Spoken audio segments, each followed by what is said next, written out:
had 6 at one point. I looked over to the mayor, and I to the chief, and I go, man, how boring was your life that you're sitting in front of the mayor watching the budget meeting? I'm gonna tell you how interesting, somebody emailed me about a statement that I made, and they said, you'll find it on the second hour and such minutes, and I said, hey, look.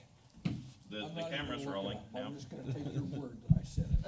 I'm not gonna look at 2 hours worth of. Okay, well, welcome back. We're after our lunch break. We're here going for Part B of the North Ogden City Council budget meeting. Welcome back, everyone. And let's jump right in. Let's look what we have for the rest of the afternoon. If you remember, we are going to do items 12 and 13 now. Discussion on 2 agreements, one for the skate park and then one for the temporary lease of the old Public Works site. And then we'll return back to our normally scheduled agenda, discussion of department goals and budget needs, item 8 on the agenda, starting with administration department, meaning those areas that are here at this building. And then we'll move into police, parks and recreation, and public works, round out the day with utility rate discussion and RDA and economic development. So with that, let's go to John Call will be our presenter on a contract with Spawn Ranch for the relocation of the skate park.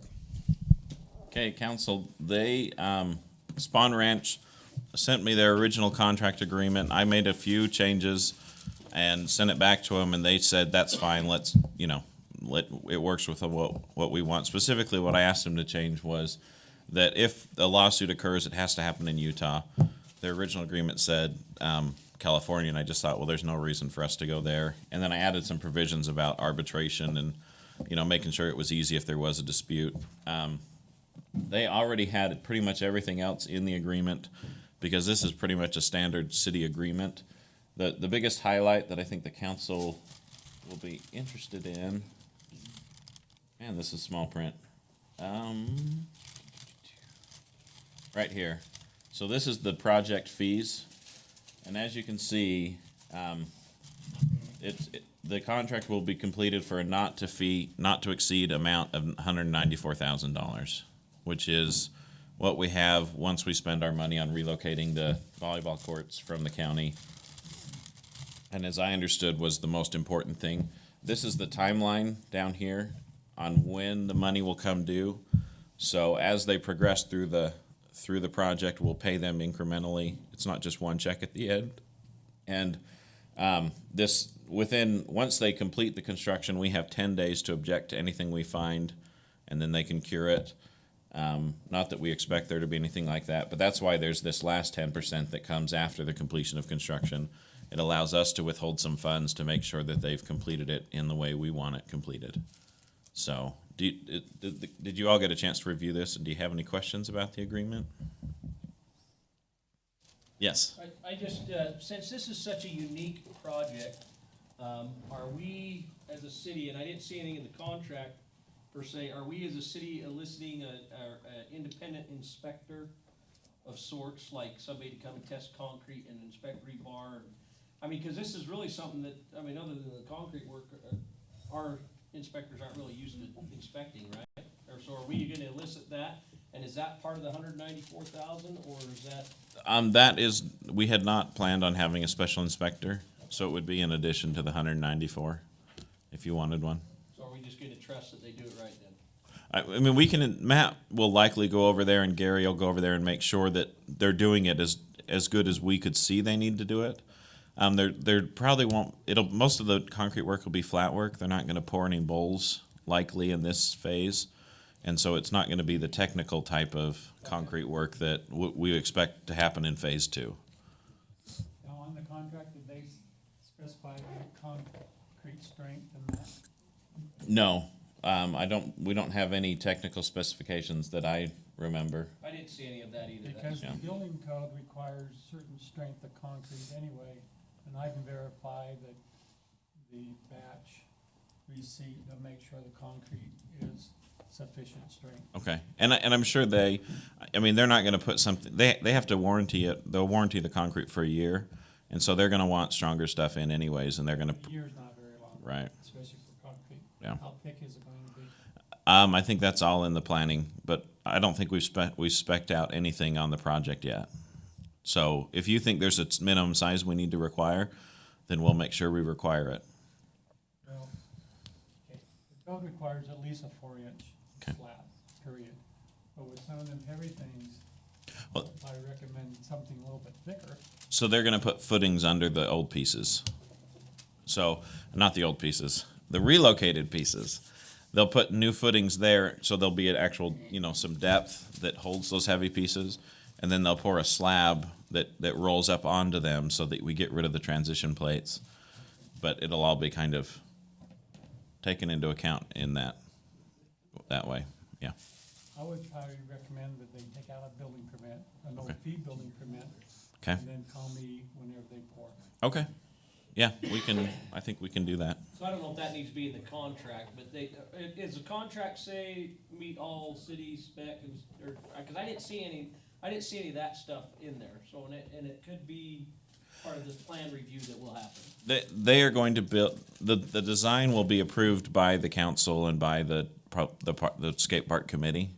And so it's gonna be some public interaction, and so we'll just program those things in, that it needs to be a 4-inch slab, it needs to be this strength of concrete. Dollar amount. When they have that meeting, I would probably like to attend so I can Okay, put my input in it. okay, sounds good. So let me just ask, my picture of this is that this is a design build, and my perception of that is that at some point in time, they are going to come to us with a set of plans. Yes. Yes, based on, our feedback, whatever mechanisms we have to get the committee and people involved. Yeah, so, I don't see that anywhere in this fee schedule, and I'd like to see that before we pay them very much. so that's like this is in the contract. Task 1, or task 1.3 is the first public design workshop. And so they'll come and do some work and meet with the public, and then they give us this schematic design, which is the first design. And then we go into another kind of design phase where we provide comments, they go back and forth. And so that's kind of worked into that breakdown of the cost, the 30%, 20%, 10, is that as they complete each of these components that are programmed into the contract, or each of these timeline things, then we pay them out, but it's based on them providing us with that initial plan and then the final plan, and then as they start completing the work. So all of this has to happen before I'd see the payment milestone when they've got some percentage of construction done. Right. So So maybe my concern is taken care of. well, so the 30%, this is what they've already done, is my understanding, or So we're going to give him 60,000 almost for that. maybe that's once they put the footings in. That's probably what it is, because it sounds to me like that when they're relocating it, they're putting it in, and then the rest of it's, so 20% upon them showing up. So it does sound like the 30% is now, that we'd pay them the 30%, which gets us through essentially the design phase. 20% comes when they show up on site to start the work. 20% when they hit the 50% completion, and then the 20% at 100%, and then the last 10% comes in after they complete construction. So the first 30% covers the cost they're gonna expend on all the design work, all the public meetings, and what they've already done for moving the components. So they don't mobilize before we get this design done. That means it's all done remotely? So they'll, Is the mo- is mobile- Participate in the meetings. This is the mobilization of the construction crew. crew. right, yeah. What's the timeline for moving the volleyball courts? Is that happening before Cherry Days, or what's happening? Our goal is to have the skate park in before Terry Days. That's what we would like to have. John, in your conversations, you felt like they've been real good with you to work with and stuff? Yeah, they respond almost immediately within the hour to any email that I've ever sent. I think I even sent one after hours, and they responded quickly. So they've been very responsive. It's just, the reason we want this approved today is so we can send them the contract and say, okay, put us on your schedule for the public involvement meetings, because if we want to get it done by Cherry Days, we need to hurry it up. So. To get the response to emails when you have that on. And we're starting to get asked by people when the meetings will be, so we want to get those scheduled. Mr. Mayor, Yes, I'd like to make a motion that we approve the contract with the Spawn Ranch, the relocation of the skate park as John described. Second. Okay, we have a motion and a second to approve the contract with Spawn Ranch. Is there any further discussion? Start the voting with Councilman Uri, yes. Councilman Satterthwaite, Yes. Councilman Turner, Yes. Councilwoman Stoker, and Councilman Swanson. Yes. Okay, thank you. Then that passes. Also, I just got a text from one of our YouTube viewers. Please speak in the microphone, everyone. So just a little friendly reminder. Please we've got a couple around, so grab one of those so everyone can hear you online. On ranch sounds like it should be a fish hatchery. Noted. Okay, we'll go to item 13. So this council is coming back to you again to consider a short-term lease agreement with Questar to store pipes and materials for their new gas line project at our old Public Works facility. And John will be the presenter again on this. So council, this is the map of the area they anticipate using. It's essentially tucked back behind the main buildings in that main yard area. And Dave can probably confirm, we don't anticipate that's gonna affect his operations. There'll still be room for trucks to move in and around. And then something Questar had already had in the agreement, when they first presented it to us, is this paragraph right here, which essentially says they're gonna keep it clean and free of litter and trash. This is what they require their subcontractor to do. And so we should be all set on they have an inspector who goes out and checks the work sites and will fine their contractor if they don't live up to the standards that they've imposed. So not only are they committing to do it, they self-regulate. We don't have to worry about it. So, but they would respond to any concerns we had. My only concern, and maybe you have it covered, is liability if someone happens to get hurt by their pipes. Are we covered there? You feel confident, John, on that and stuff? Yes, yeah. They are essentially a quasi-governmental agency, which means they have to require all their subcontractors to have the same things that we require, which is workers' compensation, liability in excess of a certain amount of money. And they essentially, because they're leasing the space, they are pretty much responsible for it. If they weren't paying us anything, or if they didn't have an agreement with the city, then there might be some concerns about who someone might sue. But with them having a formal agreement to lease it, it's essentially under their control. In theory, the city wouldn't be able to store anything in that area until, that would conflict with what they're trying to do. So, Is it reasonable to require that the funds that we take in for this, whatever we make on it, that we dedicate it to cleaning up the public works site? Do that by You council? can make that as part of your motion, and then we just put the revenue in and create an expenditure line to match it, which this will require a budget amendment anyways, won't it, Evan? spend the money. To spend it, okay. So you could indicate that by your motion, yes. And then we'd recommend doing the phase 1 and 2 environmental study with that money to help start getting the process of preparing that site to be sold. I'll move that we approve this agreement and that we use those funds strictly for either cleanup or getting the site ready to be sold. Okay, we have a motion and a second to approve the lease agreement with Questar with a specification that the income be used as part of the rehabilitation and cleanup of that site. Is there any further discussion? and Evan. So if you'll prepare that budget line item and bring that amendment back to us, please. Okay, we'll start the voting with Councilman Satterthwaite. Councilman, okay. Councilwoman Stoker.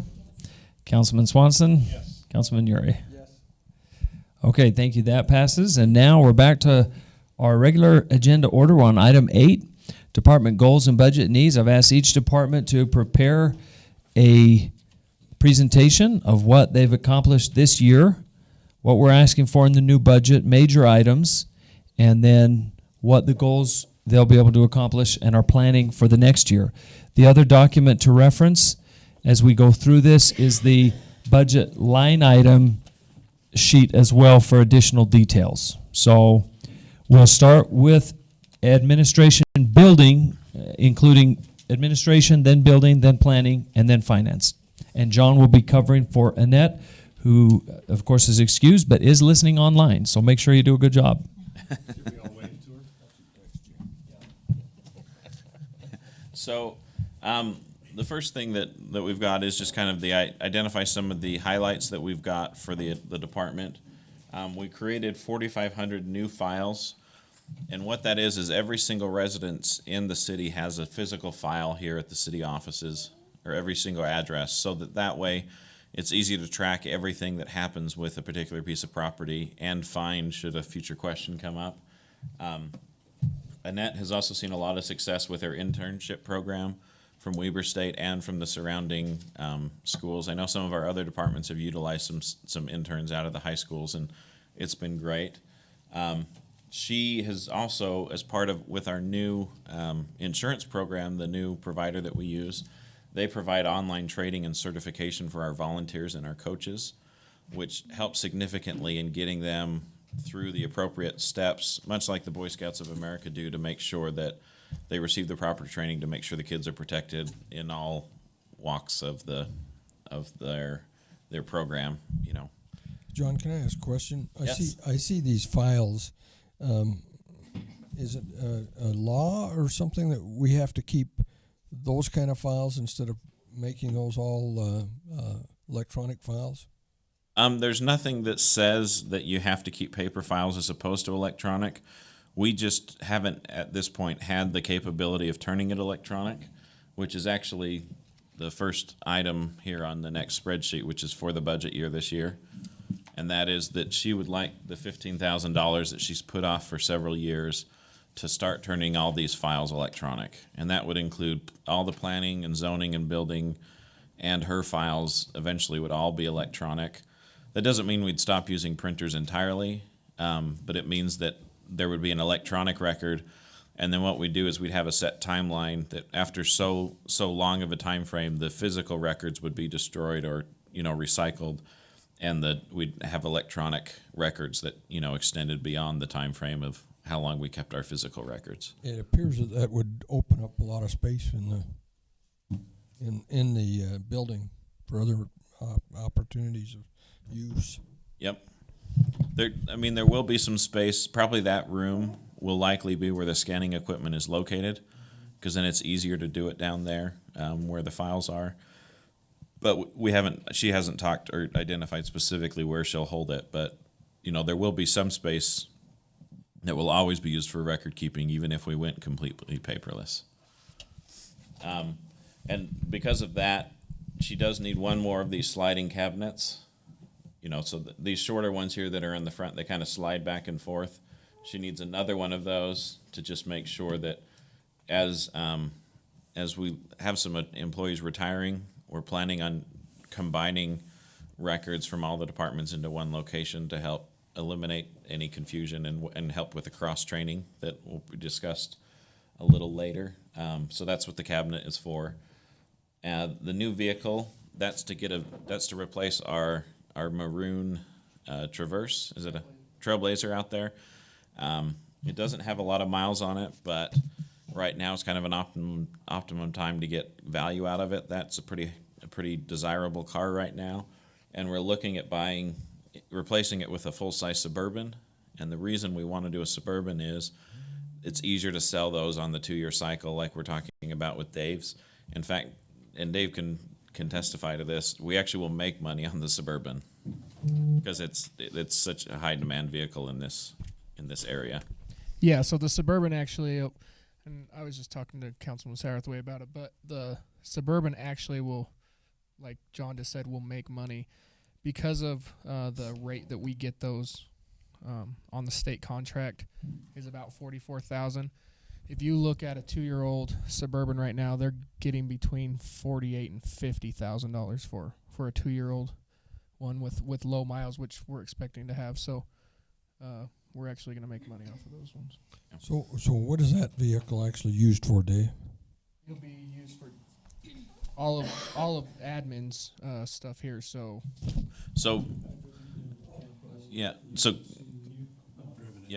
We often go, for council stuff or youth legislature or council field trips. We could fit everyone in the future in a city vehicle instead of having to divide. Or we go to appointments a lot at UDOT or Water Conservancy District and things. So that's a lot of the use, but probably the most common use is running to the bank, with one person. So we don't need a big vehicle for that, but it's also pretty short distances. That's like half a mile. We could get a bike for that, right? And That's on a few pages later. So planning and zoning will use this as well. Finance department, basically every department that doesn't have vehicles assigned to them, use this car. So you show a budget of new vehicle of 44,000. Is there anywhere in here that shows us selling this one, and getting money for that to offset that cost at all? Is that a net fee, huh? 44,000. Let's see. Oh, Annette, as we've said, she's listening. On the documents, there are some documents that can't be destroyed. For example, all our ordinances and some of our financial stuff. So there will always be some physical documents here, but some of the other stuff we can phase out after a certain number of years. And then I think we had the sale in her budget, but we'll have to go through the detail. And if it's not in there, we'll add it in there into her budget. John, Yeah. do we know the vehicle number? Because there are some sale amounts on the second to last page.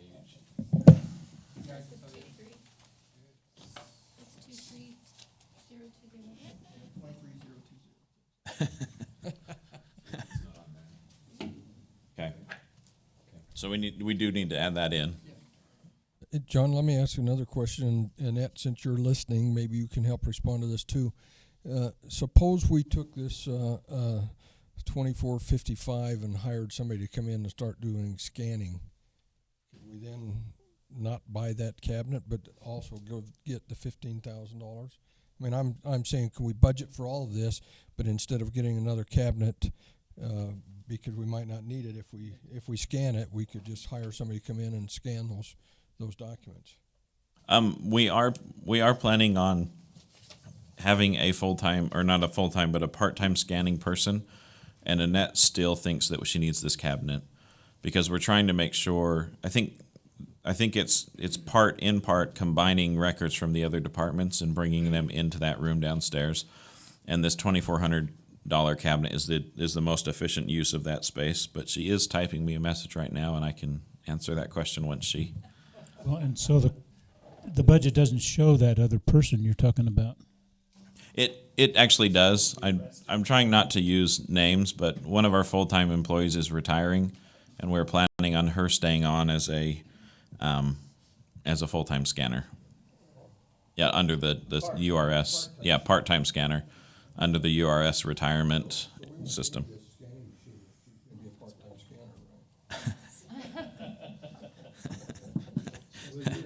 As a part-time scanning machine operator.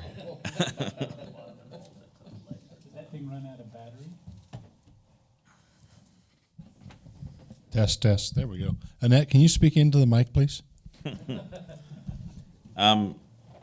She says she still has several documents to file from the other departments. So there are things that are in boxes, like cardboard boxes downstairs, that need to be put onto the metal rack shelves. So, yeah. John, on the vehicle, it actually is in the line item detail. It just doesn't have the 5-digit number. So Okay. it's in there for $44,000 with an estimated sale of $8,000. Okay. Yeah, and Dave has been really good about checking all those numbers. And 8,000 might even be low based on the mileage, because I think that car only has 50,000 miles on it. I think most of the resales I did were pretty conservative. Yeah. So on the prior slide, it said that we have 4,500 files, and you've also said that we want to have a file for every household or probably every property address. Is that what it? And so the question is, does that mean 4,500 of the property addresses have a file now? 4,500 were completed this last budget year. So basically what she's doing is showing that the money you gave her last year for one of these cabinets, she's used it up by putting 4,500 files on it. Some had been done before. And actually, Joyce, our deputy city recorder, is leading up the filing effort. So is there anything you can tell us about this, Joyce? John's doing a great job. But the 4,500 does represent a file for 4,500 properties. Right. And we have 6,000 homes, give or take a few hundred, plus some other properties. But so at least more than half of the properties in the city have their own file. And I think there were some existing before this project was started. So John, I'm still unclear on that last page where I see that the sale is estimated at $8,000, but I'm not sure if 44,000 is a net figure or figure what we're going to pay for it, and then we have to net that out. So yeah, the net will be 36,000. Well, and And- effectively, the net will be, this should be a non-line item. We'll eventually sell it, not have to put any money out at all, right? Right. So Right. in theory, in 2.5 years, we'll sell it, and essentially it'll for forever in the future pay for itself until the state contract is no longer good. So we just take a little bit of money out of the CDA budget and buy the vehicle, and then it just, The CDA is all committed, actually, for a few years.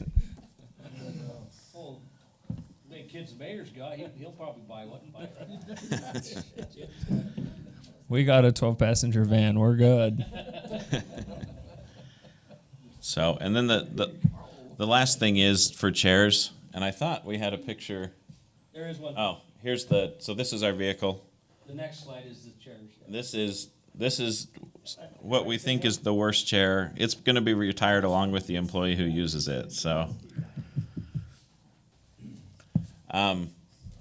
anyways, I think Say the current vehicle is 11 years old. Just for the record, for everyone to be aware, it's not, it's had a good life, and we've used it up and worn it out. It's time to get a new one. And it really it's in really good shape for how old it is, which is why we think we can get the money. And it also shows why a newer vehicle, a Suburban, would be in similarly good shape at the end of 2 years, and really only have, if it's 5,000 miles a year, then it's 10,000 miles, and that vehicle's worth more with 10,000 miles on it just as 2 years old. So we should be good. And this is her focusing on that archiving system. She really wants to have this year because we just don't have space in the building to keep putting things in cardboard boxes, and even on filing shelves, we just run out of our space.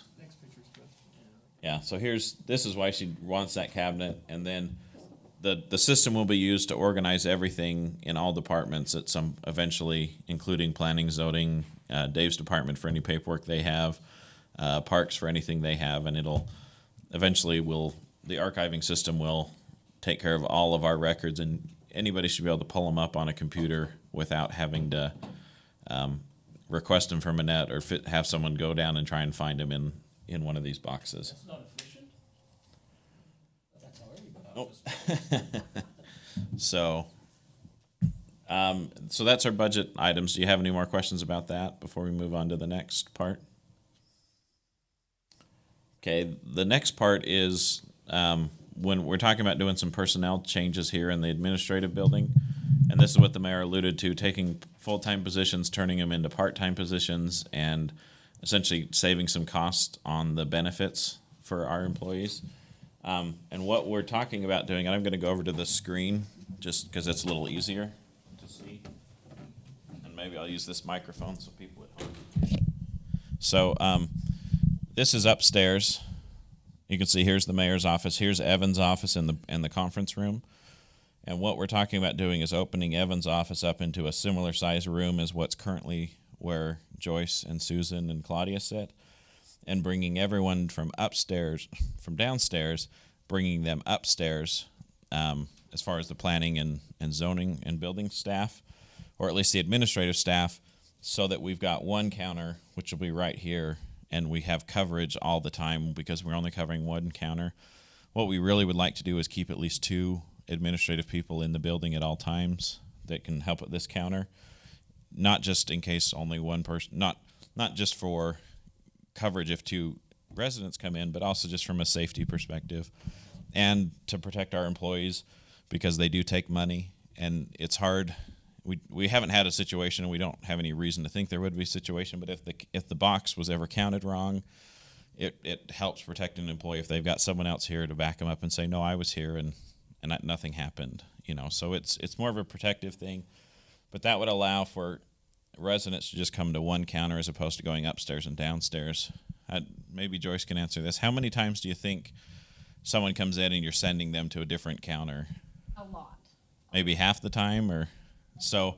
This would help because they just stay here, and it would also allow us to cross-train employees and maybe even do some of the stuff that they do up at the Public Works counter, so that we're not having to send people up there.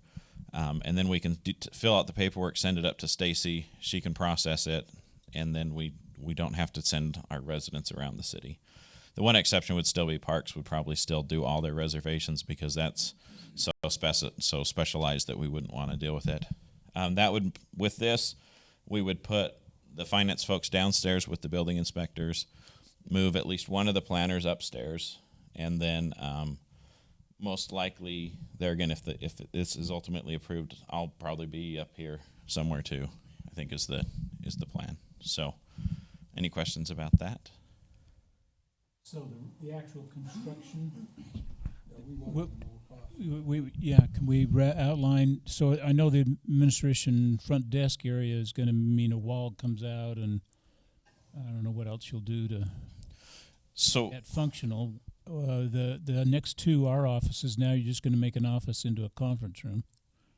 Right. And then there's the copy area that's, where all the boxes are, and that's gonna become an office, so that'll. Yeah. So in theory, that office where the copy room is now, we've talked and we think that we actually can just pull the copy machine out and put it in the new administrative area because those are the people who use it most. But with that, I think we've got programmed in the budget a new copier or something, because your department uses that copier quite a bit too, don't they? Yeah, we took that out, actually. Okay, so we took it out. Keep the one we have. Okay. At least another year. So the copy room will come out of that office and be moved into the administrative space is the current plan. This is what it'll look like downstairs. Take the current planning and building offices and turn them into individual offices, so our finance staff has a locking door, in particular for those who handle cash or handle checks and things, just to make sure that there's a lockable space that no one has access to. And then do we have the budget? No. I thought, and Gary, maybe you can help me remember, the original budget came in much higher than we had hoped it would. Do you remember what it was, Gary? I've got it. Okay, Evan's got it. Okay. 77,903. And that was, how much of that was carpet? Because that was the one we thought we could adjust. 24, I think. 24,000 for carpet. So Carpeting the basement and upstairs. that would be redoing carpet in the whole building, not just the areas that are being adjusted. And the reason for that would be to avoid the disconnected look, essentially have a uniform look of carpet throughout the whole building. But we think there's some ways we can save some money, but Yeah, we were thinking about doing the square type carpet so that if you get a spill that we're staying, we can just replace it with another pad. And actually that's cheaper carpet than the type of carpet you have down now. for example, the When I get my house bid for it. the Yeah, I've looked at both, I've looked at the squares and I have this, this kind of carpet in the family room, and this was cheaper than those squares. I just was told that by the contractor that was pricing it from microphones. Yeah. And that we currently have the square type carping over in the Parks and Rec building, so they're the individual squares. The nice thing about those is you can buy a few extras, and if there ends up being a spill or something on it, you can peel it up and throw a new one down, and then you don't have to deal with unsightly stains and things as much. You could do some value engineering. So talk to us about what has to move, what has to be really changed physically in the downstairs. So in the downstairs, the things we've added, we've taken the planning area and divided it into 3 separate offices. In theory, if you had a contractor that was clean enough, you might be able to save the carpet, but probably not. And then the other thing we've done is taken part of the downstairs room and turned it into an office as well, to just add the extra space. That would allow, I think we did that to make sure that everyone who needed an office had one, which would include all the building officials and the finance staff, as well as Rob will probably remain downstairs in his office. And so you end up with your 3 finance, 2 building officials, and I think this might have been for our network administrator to give him a place to keep his hardware and stuff for our computers and things. But there is a chance that maybe this one could be eliminated and we wouldn't touch this room for now. But there again, we'll give you more firm numbers. This is just kind of what we're planning for now. You want that in this budget year? Yep. Yeah, we actually have to have 3 bids on this since the amount is so high. And so we're hoping that it's going to be less than that. And I asked the gentleman who helped me with the bid to make it a high, so we make sure that we're covered. And so it wouldn't be more than what he put down. So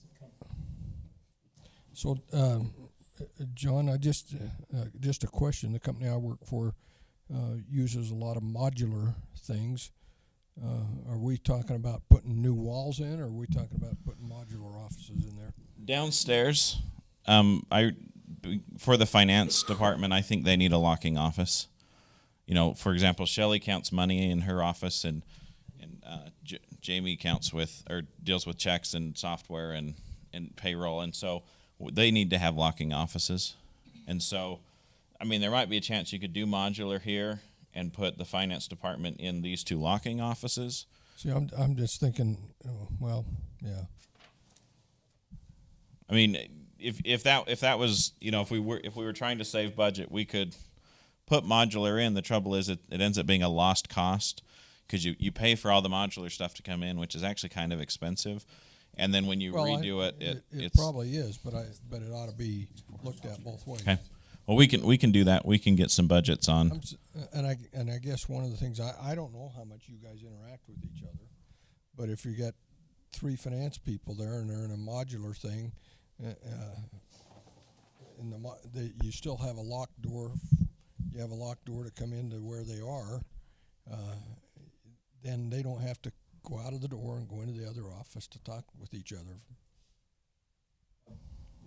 Okay. Something to look at, I guess. Okay. Any other questions? Just hearing what Gary's description is of the request for a bid sounds like maybe we could sharpen the pencil, maybe get some advice from somebody as to, you know, this would save you money. This would be a better idea if they get an idea of what you want, and then, you know, I don't like to have we asked them to make this so we're sure it would cover. We need something that will just do the job. Yeah. Well, and because it was essentially an informal bid, we wanted them to bid high so that we didn't say, hey, it was gonna be 20,000, and then the bids come in and we say, wait, it's gonna be 50. So I think, we're trying to be conservative in the other way, to not give you sticker shock when we actually go out and get formal bids, and make sure that the budget would support what we've been given, so. Okay. With that, I think we're on to our planning department slides. Actually, I think it's the building department. Oh, that's what I meant, sorry. That's me. Let's cover, John, whatever we need to out of the council and administration line items while we're here, so we keep it organized.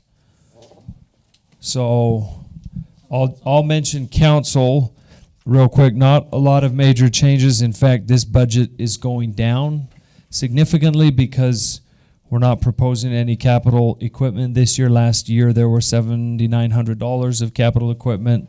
So that's really the only significant change. There's a slight increase in memberships. We're members of ICSC now. That's just a little bit of money, and a few minor things like that. But basically, this budget is very similar to last year, with the exception of the capital equipment has been pulled out. Any questions on the council proposed line item expenditures? Okay, and then let's skip judicial. That'll come back during chief's discussion. We'll skip finance. That'll be covered in a minute, and into administration. John, are you ready to go over these? Yes. So pretty much nothing, or not a lot, has changed in the administrative lines. Or the changes have been fairly minor. We're expecting some savings in our office supplies and our computer services, as well as I think Annette is not planning on doing as many annexations this year. And if I remember right, I think the professional services line is going down because I think that was the attorney hours that were assigned to administration, and so I think that's going down. And then I don't know why the personnel is going down. As far as the retreats for the. Well, and one major change too, going up, is elections. Significant increase because, of course, we have an election this year. So that is enough for a primary and a general election this summer and then this fall. Yeah. And then also the capital equipment, that's going up because of the archiving equipment. So that's why it's, 1,500% higher. It's that $15,000 that for the scanning equipment. So yeah, the biggest changes are the elections and that capital equipment, which you have more details on in the slide presentation. John, can I ask a question about, do you get the Standard Examiner online, or is that paper copy? We get a paper copy, and articles that reference the city are cut out and kept just as a record of what's happened. So, yes, we get the online and we get a paper copy delivered here. Well, can I just make a suggestion? I mean, we've got, if we got it online and everybody can see it online, then, right? And then you just download on your computer the snipping tool. Anytime you want to save something, you snip that, save it to a Word document, and save it in a file. That's going to save some time from somebody cutting an article out. And the snipping tool is free with Windows. It's easy to use. I use it all the time. I think we like it too to see our notices and things that have come out, which I don't know if it's online. You can see those and you can snip them and just, explore it. What you get when you go to standard.net is different than what you get. Not if you pay for the whole thing. Yeah, but you still have to pay for the regular subscription. I'm just saying, if you get online, everybody can see it. Right. But it doesn't save any costs. Okay. I'm just saying, it's a way for everybody to be able to see it. You can still clip those things out you want to clip out and save them. Okay. Other comments or questions on the administration line item sheets? Okay, let's talk about the next page too while we're here, non-departmental. Wait a minute. Oh. Did we say that the annexations were going to go down? Yeah, so usually Annette starts seeing people coming and talking to her about doing an annexation, and her expectation is that there'll be less of them in the coming year, just based on how she's interacted with the individuals, or the lack of interaction with individuals asking about the process. But the budget's going up 16%. Is it? But that's how I was reading it, but I'm not sure I'm reading it right. Oh, sorry, I was looking at the engineering expenses associated with Public annexations. notices is what I was looking at. So public notices, they are getting more expensive. So, I was just keying on the comment made that that Annette is asking for fewer annexations, or anticipates fewer, and I can see that being true because all the land around me just got annexed in. yeah. So I think what I was looking at was line item 1047-330, where the engineering services she's essentially saying, as opposed to it costing $1,000 per annexation, it's only $600. I got it. Okay. And so I misspoke, I think is what happened. And I'm not looking at the right annexation. Is motor pool lease going up this year because of a new vehicle? Is that what that is? Why that's up? And we had 0 in there last year. We actually moved that. It used to be in the finance department, and we moved it over to administration. So I guess we can see what it was last year.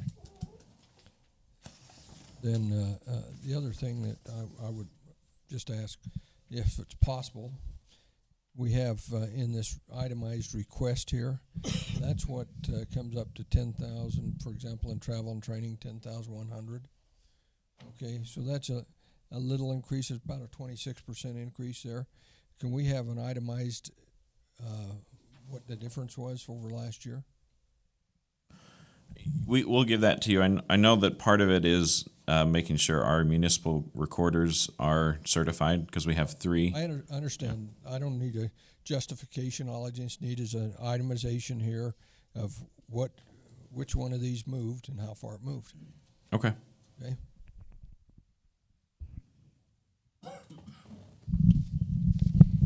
Okay, other questions on administration? So then looking at the next page is non-departmental. This is where things that are just don't fit anywhere else are placed. The new phone system is in, so that line item is gone, that 1,800. The professional services are dropping if our city attorney and administrator is created into a full-time position by $55,500 out of this department, and as well as some other areas. So that's why you see the significant drop there. And the other items are fairly close, other than this no-fault insurance is an item really for you, council, to give us some guidance on. If you'd like a no-fault insurance line item created, we have put that there as a placeholder, but that's really up to you. We wanted to show you what the budget would look like if that was put in there. Out of the general fund is where this $25,000 would come from. Is that what you referred to as the humanitarian fund? Correct, the Humanitarian Assistance Program. The name's getting longer every time John brings it to us. So that, we're just putting that there for your discussion. Then the other items are very similar to the previous year, although we have put here our Economic Development Committee Utah membership and Ogden Weber Chamber of Commerce membership, which are items that were elsewhere previously, right, Evan? I mean,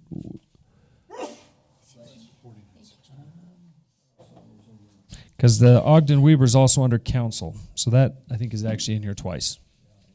And so we just need to choose one place or the other to put that. Here makes sense, But Right, it is in two places. yeah. And the tech services line under professional services, is that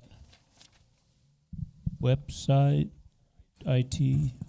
That's our IT contractor. He's here, I don't know, a day a week, approximately, plus on call for when there's problems.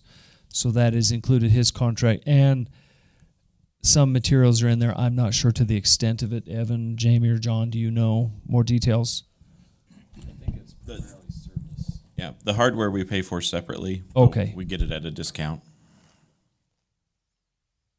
So if I set aside the on-call part, I don't know how much we use that. But if that's 1 day's worth, 5 days is $180,000 a year. If I multiply that by 5 and had them in here 5 days, what is that a very good? Be How you 180 contract? grand. So what it covers is there's also some licensing that their firm covers for the server applications because they can tie into our server remotely and do a bunch of work. So I think it's everything covered in there. The only thing we pay for outside of the software we use internally just on our individual computers is we pay for the hardware and then we pay for our software, and then all the time is essentially covered under that contract. If it takes them 4 hours 1 month and 20 hours the next month, we pay the same amount. But we can get some more details and bring it back to you because we'll find out what all is included in there. Let's get some more. When you say 4 hours 1 month and 10 hours the next, that's different than the 1 day a week, or maybe those are two separate things. I don't know, but just more detail I would like to see there. Same thing on your building maintenance, okay? We're going up, about $50,000 there? And if I see what's going down here, maybe tell you I'll go with 77,000 because you're saving me some money in other places. Right. Yeah. That, Gary, do you want to maybe talk to general government buildings, the next page? Yes. The what's going up and what's going down here? On the building maintenance, that includes the police department and the city hall. And the big increase there is the city hall remodel. The other items basically remain the same. So that's why that was increased 53%. Some of these must be going down. You went from 92,000 to 141, that's 50,000. So if you're going up 77,900 for city hall remodel, doesn't count, that doesn't match. Okay, we had a new roof that we're going to put on this building there, and so I'm going to have to look on this. Where is that? Well, that was on this year's. Well, but you see what I'm saying? If we have an itemized, what this year's was, what next year's, for the budget, then we know that what's lining up where. Because basically we're saving $20,000 if these figures all add up to 141 and we have 92. Yeah, but I do know that this year's budget, we are going to put a new roof on this building. So that wouldn't be on here. So that's probably why That wouldn't the be carried over from the 2016-17 fiscal year. And it was like 17,000 or something, wasn't it? So that might be the. 20,000. It was 20. So that's the number you're looking for, Jim. Is the roof of this building? It And- was a capital project last year in this line item. I want to see these numbers balanced. So, Jim, if I understand what you're asking for, under the itemized request column, what you'd like to do is see those numbers carried over to the current 2016, 2017 fiscal year, so you can see how each line item's dropped, and maybe if there's some that are zeroed out in the yellow section because there was an expense last year that isn't being incurred this year. Okay. On the senior building, there's we basically kept everything the same on that. And then on the senior citizen personnel,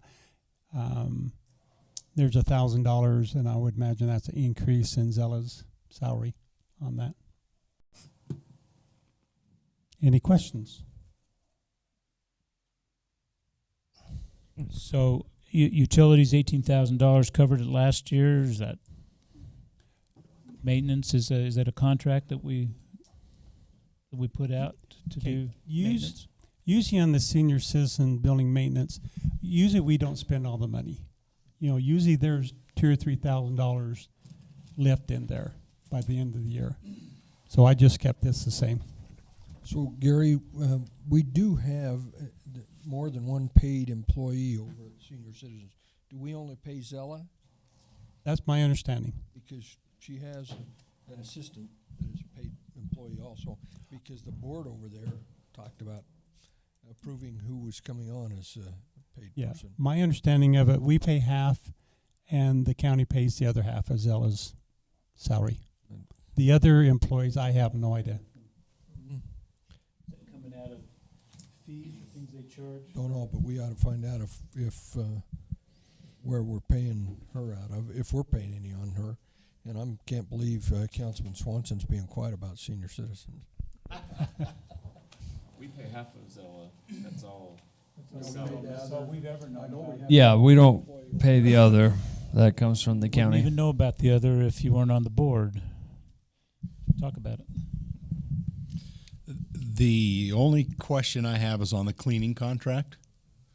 That, from what I understand, that's one cleaning a week. Is that correct? That's incorrect. How often is it cleaned? It's twice. Twice a week. Twice a week. Okay. And that cost actually did go up a little bit. Annette just texted me because we're forcing them to have workers' comp on the owner of the company because he actually comes and does cleaning here sometimes. And that's not a standard under state. It's not a requirement under state code for him to have it just running a business. But if he's a government contract, he has to have it on himself. So What cleaning do they do Okay, I actually at the have senior center? I actually have a list of items that they do.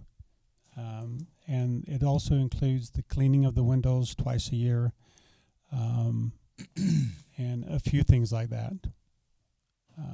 I think it also includes the carpet being cleaned a couple times a year. But I have a list of items that it covers. When was the last time we took that out to bid? The current cleaner's only been on contract for 1 year, so they're fairly new. Okay. And was that a bid process that we did? Yes. I don't remember that. Yeah, it was about a year ago that we did it. Who's we? The city. So it was Annette that actually performed. It was actually a performance type thing. What's that bid process called? RFP? So, yeah, well, we don't go off the lowest bid necessarily. We go off of somebody who's qualified and can do the work. So there's certain criterias that we look at, and we give them Choosing points. by advantages. Yeah, choosing by advantage, that's correct. Just seems high to me. The contract, cleaning contract. 51,280, So- the cleaning contract. It's 500, almost $550 a month. So I'm just, well, I show it being approved by the council in July of 2015. okay. I just don't remember it. And the only reason it comes up is when somebody rents that building, we require them to put down a deposit and to clean it. Why is the senior citizen group not treated the same? Why aren't they cleaning up their own messes? Why is the city paying an additional $550 a month to clean up a mess that's created by a non-city entity? I mean, if I want to use it for a family reunion or a reception, I have to clean it. Why isn't the non-city group, why is the city paying for the cleaning when a non-city group is using it? Shouldn't they be required to clean it the same way anybody else is? Tiffany, do you still handle the rental of it? So if we rent that out for $400, is that what it is now? $400, something like that. It's $190, and there's a $200 cleaning deposit if you live in North Ogden. Okay. Do we take that cleaning deposit then, and it offsets some of this? It's all returned as long All as they leave the returned? facility clean and on As time. long as they clean it up nice, they don't have to pay for any cleaning of it. That's correct. And what $190 that go into pay utilities or the person that the custodian or That goes into the revenue line back into the general fund. my understanding is if they rent that place, they're not supposed to use that to prepare any food. Just bring it and serve it. I just, again, it's a private group using a public, a city-owned building. And any other private group that uses that building, we require them to clean it, other than like the restrooms, paper towels, and toilet paper. I'm just not understanding. It doesn't make sense to me that we have one private group that's allowed to use it and we pay for the cleaning, other citizens here in North Ogden. And you think about that private group, many of the people in that private group are not North Ogden citizens, but yet the citizens of North Ogden are paying for the cleaning. And if you're a citizen of North Ogden and want to use the same city-owned building for a similar purpose, you have to clean it or pay for it. And I think there ought to be some parity there. What would happen, Tiffany, if instead of $190 we charged $220 and kept back 30 of that to tie directly to a cleaning contract?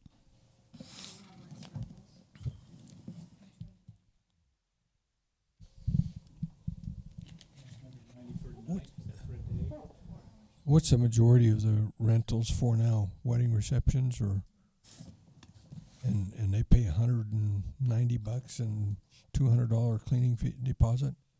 That's a cheap wedding reception. It is. I'm going to use it. It's cheap. But I think the Go up difference before July 14th. That's for sure. So my expectation is that the seniors, they clean it to the limit of what we expect it to be cleaned when a person renting it leaves the facility. So they put the tables back where they're supposed to go. They wipe everything down. They don't leave trash lying around. And so I think the exception, what they're doing is they're leaving it how we want every other group to leave it when they leave the building. And the caveat is we're not asking them to put down a deposit because they just have been cleaning it to the level of cleanliness that we require other groups to use.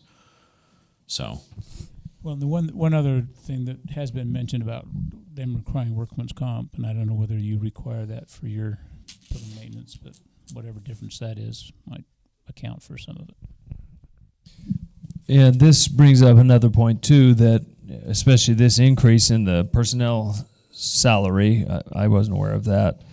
We have no say in this person's performance. I don't, I've not been impressed with their performance personally. So, and the interactions we've had this year, again, when we asked to use the building for voting, it was, not well received. So, we never really got back to that discussion, but I think it should be a discussion if we want to continue to pay for that personnel salary. If our contribution is maintaining the building or something, then, Weber County can come up with the remainder for that salary. So I don't know. We never really got back to that discussion. This is a good time to know if you'd like to revisit that or if you're happy with it and we just move on. But it would be an appropriate time in the budget process to, make that determination. Because we've never signed an agreement. We don't have an agreement. It's just continuing. I believe it's expired now. Mayor, I don't know how difficult it would be, but it'd be nice to find out the percentage of people that use it that are from North Ogden, Harrisville, Pleasant View, and if we're paying half of that salary and half the people that are using it are from Pleasant View, then Mayor Molesky needs to pony up some money.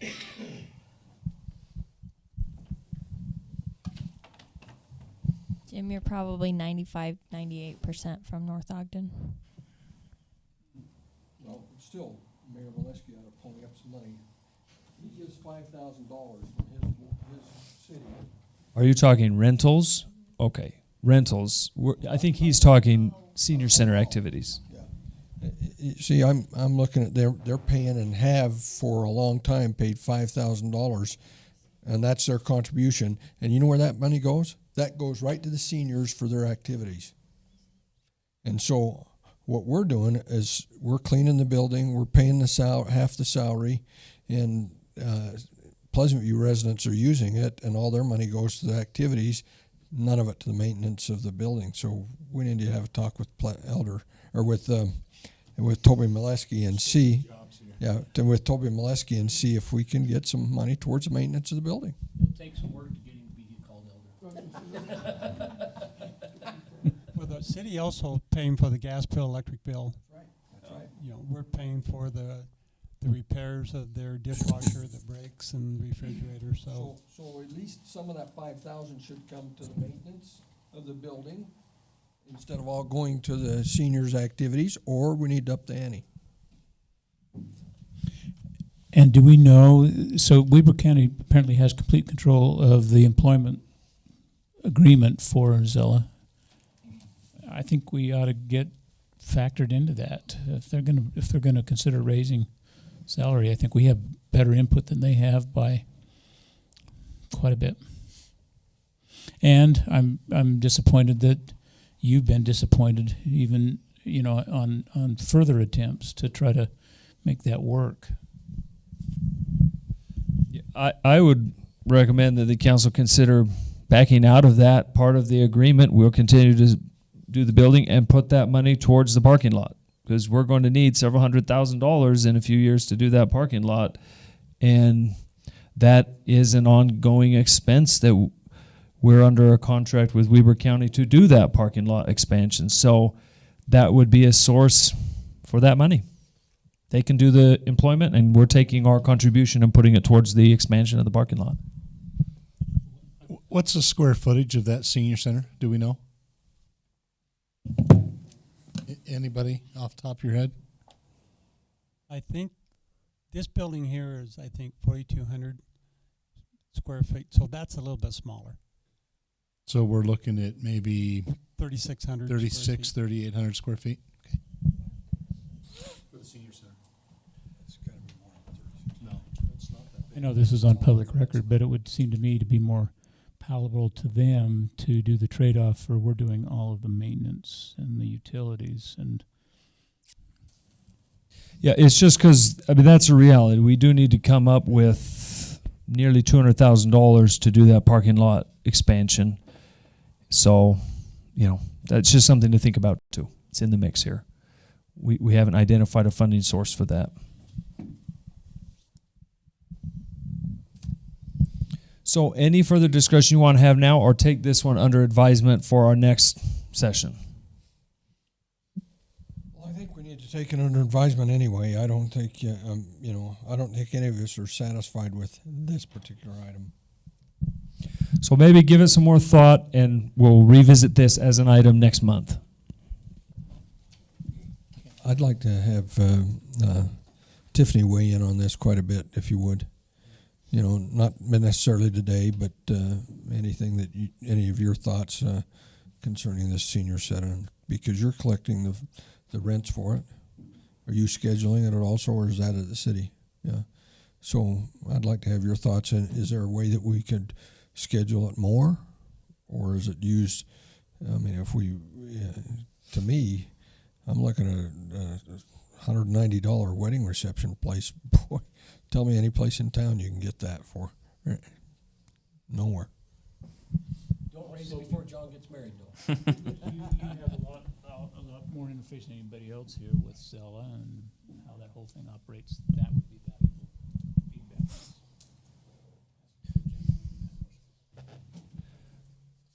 Okay, with that lead in, Gary, why don't you continue on the slide part on building department, and then you can get us back into the building line items for inspections. Okay, the building department for this fiscal year accomplishments, and we still have 4 months left. So far we've issued 65 residential new home permits. Last year, or last fiscal year at this time, we only had 49. So we're up about 16 permits there. And the total for the entire fiscal year was 84. The bottom picture of the mayor's house? Yes. That's the new greenhouse. For some reason, the solar companies are doing very well. So far this fiscal year, we've done 89 solar building permits. Last fiscal year, we only did 35 at this time, and the entire fiscal year we did 71. So we're already more solar permits than we had last year. What effect do we think, if any, is that going to have on our utility tax that we collect?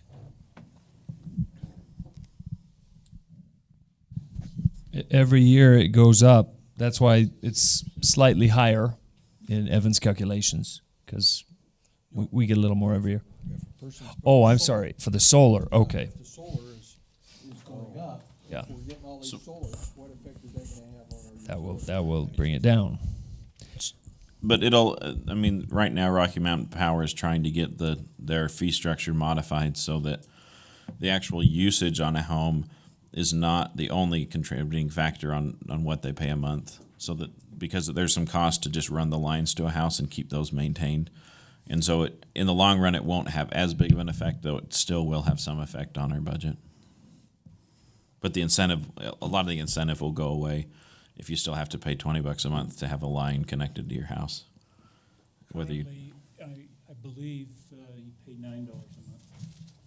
If you don't use any electricity at all, you get to pay $9. And I'm kind of disappointed that they're trying to disincentivize that. I still don't think solar pencils out, but I asked, what's the gentleman's name from Rocky Mountain Power?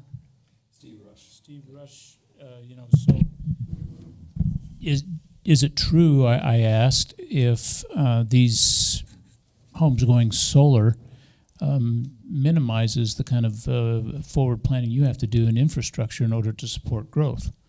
And his answer was yes. Oh yeah, and that it pushed out the building of a new power generation facility by several years, I think is what he said. Yeah, and these technologies like electrical cars are great for the environment. They just do affect city budgets because electrical cars don't pay gas tax to maintain the roads, and then a solar house might pay a lot less in utility taxes, which is our largest, I believe, isn't it our largest revenue item? Or second? It's second behind sales tax. We get more from franchise taxes, not just the electrical, but all franchise taxes than we do from property tax. So, just different ways of looking at it. Okay, so far this fiscal year, we've issued 298 building permits. That includes remodels, solars, and anything that's not a new home or a new office. Last fiscal year, this time, we were at 188. And for the entire the last fiscal year, we had 368 for the entire year. And usually for the last 10 years, the city's averaged 250 building permits per year, so we're keeping pretty busy. Yeah, the next page. Just remodeling? Well, remodeling, a new deck, a shed, that requires a building permit. Okay, my budget, and I think you see that on the line item type thing, that my phone service has increased, but we've added 2 new iPads that have phone service. So when my building inspector goes out on inspection, he has service so that he can do that inspection in the field. Hey, John, 46. It's about 5 or 6 pages past where we were in the line items. It's after police and planning. This is under inspection. Yes.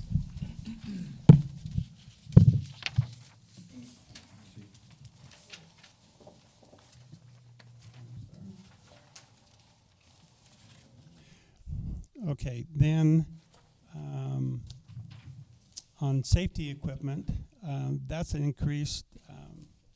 The department heads and myself have been having some safety meetings on just liability for the city with accidents and things like that. And I realized that the building department needs to get some hard hats and a few things to make us safer. Gloves. And so that's the reason why that has increased. So Gary, when Lundahl built this thing, they gave me a hard hat. I'll donate it back. Yeah, actually, they're limited on how long you can use them. So, and then also on phone, we added a phone for the code enforcement officer, and that's another reason why the phone has increased. And then I added a budget item for engineering fees. Every once in a while, I call up the engineer for information, and it's taken out of my budget. And I had several things that went down on membership and subscriptions. I had money in the budget for code books, and I don't need them this year. And then on small equipment, we had some equipment that we bought last year. We're not buying them this year. Mayor? We had discussed in our meetings that possibly getting put some money in the budget for if we had to have outside inspection for the one on 1700 North, and if we needed, is that in here anywhere, or is it still in the next one when we discuss salaries and stuff? This is more things besides salaries. Well, but this would be an independent inspector is what we were talking about, so wouldn't that be under here? Or not? Okay, we separated the salaries from this one.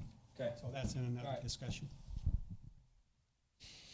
Because we just figured we couldn't get through the salaries as well today. So today's focus is more on equipment, major items, stuff like that.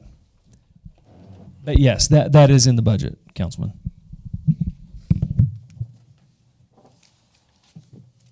Okay, Gary, anything else on building or questions for Gary on building or inspections?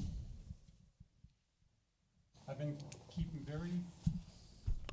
been keeping very busy with plan checks. The last week or so, I've done 5 new home permits, and I still have 5 more to do. So we're keeping very busy with new permits.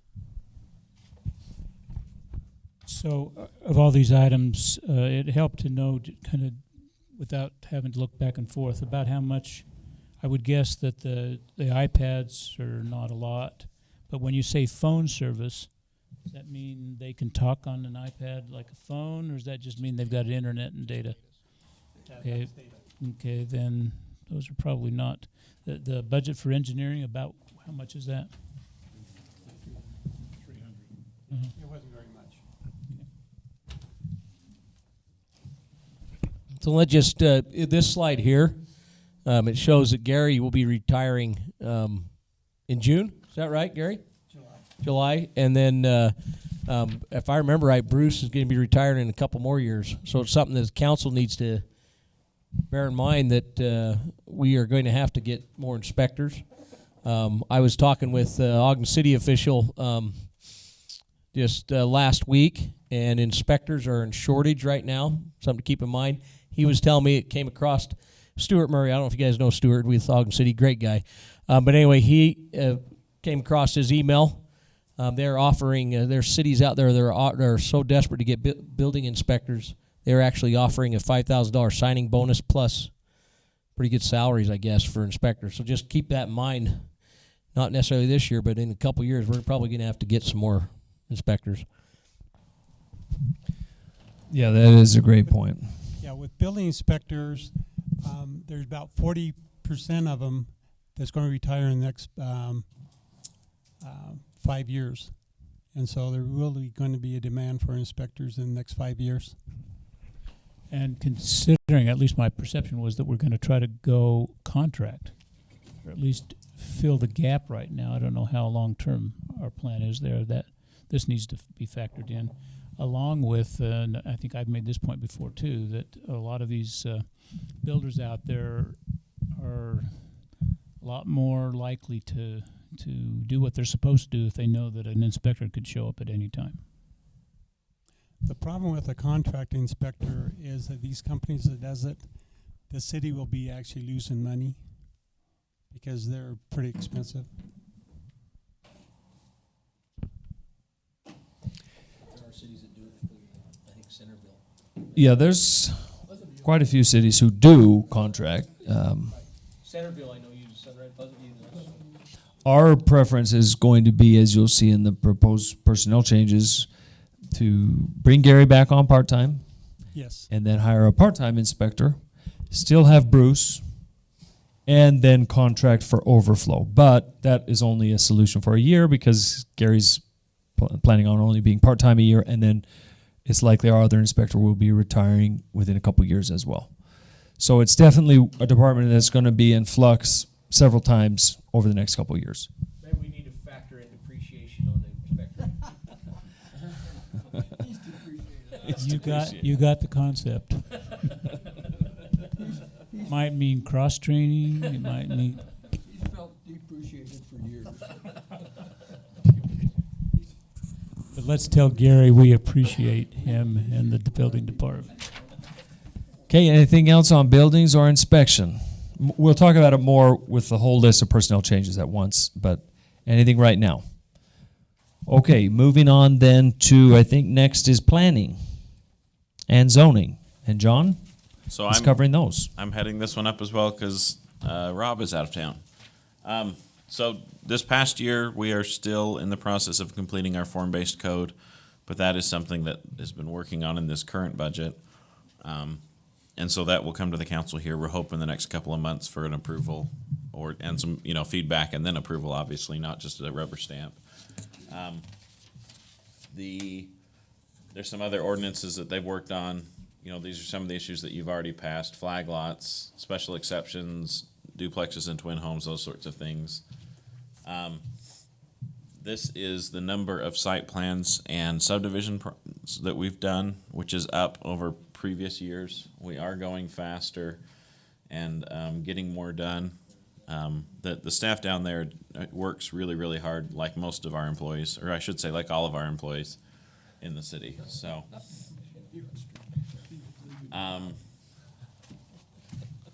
here's just some of the project reviews that you've seen come through. And these are some of the budget needs. Rob had planned on putting it in again for a code enforcement, or not a code enforcement, a code rewriting grant to the Wasatch Front, and we would match 20,000. They would put in, I think, 40 for a contract of about 60. That's something. Our code is 15 years old, and it does need to be rewritten because about every 10 years you just have to kind of rewrite your planning code because it just gets too cumbersome with all the changes. There's the $500 for the software on his budget item. You can see down on 1055, 255. He's got it increased or decreased by $1,000. But I think you might get 500 of that coming back to track our applications in the iWorks software, which we already use. Can I just ask I think I know a lot of how Dave uses that software. How will this be used here? So it's essentially an application tracking software, so that when they get a formal application, they can scan the application into the iWorks software and then track the dates of when it's received staff approval, preliminary planning commission approval, and so forth, and looks like Dave knows more about it than I do. Yeah, and it is a different module than what we use it for, but it's actually available to the contractors as well, so that they can track or follow the same tracking. Okay. So They can go online and see where they're at. Yep. Yeah. And I think it's actually, if my understanding is correct, this I think puts us one step closer to just letting them fill everything in online. And so the staff won't even have to process the applications and input them into the computer. So it'll save us some staff time, but it'll help us be able to see what projects, where they are, how they're progressing, and anything that's been terminated. If it ever gets restarted, 2 years later or something, it'll be easy we can go back to the same information and have all the same files at our fingertips like we do with all the other iWork stuff. Rob, I think, talked to you about maybe doing that through the county. And what we found is that the cost, because we'd probably have to hire a network person to manage it, the iWork software is just that much cheaper that he just figured that we should look at the $500 option and go with that. Go ahead if you have a question. No, mine's on the next one. The next one, which is the fee update. Well, no, planning commission salary. Oh, so this is one that I think the council has been well aware of. He's programmed it in right now at $8,400, which is essentially $50 a meeting for 2 meetings a month. And we just pay them the $100 a month whether they came to the meetings or not. So this is an ad because they were just getting $50 a month or something, right?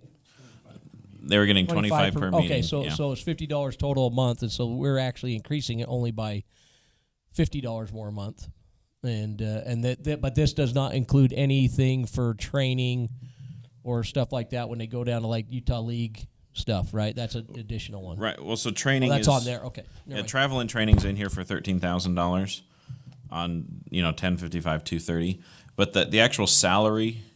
This item here, the salary is going to show up in the salary spreadsheet because Utah law requires them to make them not salaried employees, but they are employees, so that we take out FICA and Medicare and all that kind of stuff, which is one of those things I think our finance staff identified as something that we need to do to be in compliance with the law. So, and then they do need a new computer, and then Rob is also, I think, the computer is tied to the intern because he would like to hire a University of Utah planning student intern or another school's planning intern to come in for 1,000 hours or 800 hours a year at $10 a year or $10 an hour. But there's a significant need for good places for planning students to learn, and so the school actually reached out to us and came and approached Rob and said, we really want to put a student with you because of how good you are. And I think that's spot on, that our planning staff with Rob and Brandon and Mona, they do a great job at doing the process the way it should be done. And this also will allow us to have some more contacts out there in case one of those folks ever did leave. We have a little bit of resources out to reach out and maybe have tested some of these employees out before we hire them. So, John, although University of Utah may have reached out to us, I'd like to see us support our local university. Weber doesn't have a planning program right now. Oh, they don't? Yeah. That's my understanding because I've looked at some planning degrees in Utah, and there's some that work at Utah State, but they're not the same as what you'd get at BYU or at Utah. Okay. So, John, on line 1055 310 professional services. yes. Help me understand the increase there. $20,000, $20,500 increase. Yeah. So that's the grant ordinance rewrite. Okay. So that's the 20,000 that's right there. And that if we don't get the grant approved, we applied for it last year. We didn't get it approved, so we didn't expend it, and so that would be the same situation if it wasn't approved. Okay, thank you. So,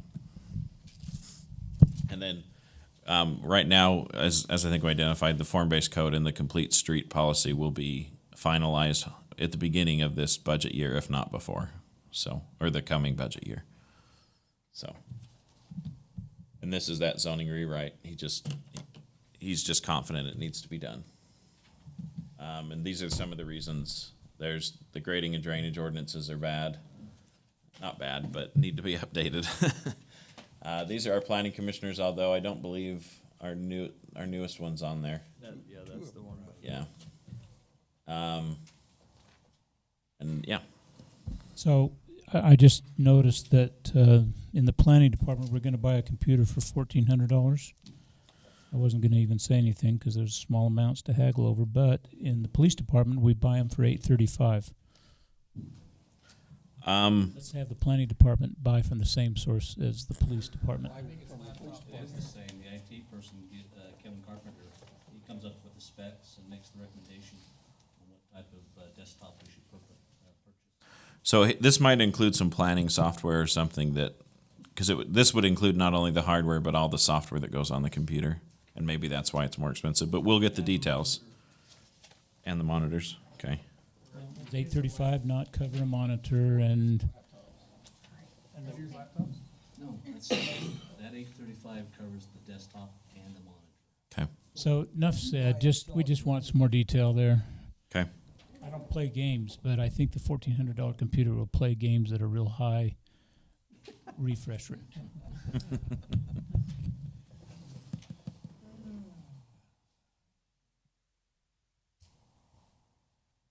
So we're to finance. We had to kind of look at our, we're 7 hours into this and on less than half. You know, it is, the police department takes care of the professional services by arresting those people. Yes, I think we're finally hitting stride and moving through our departments. It is 3.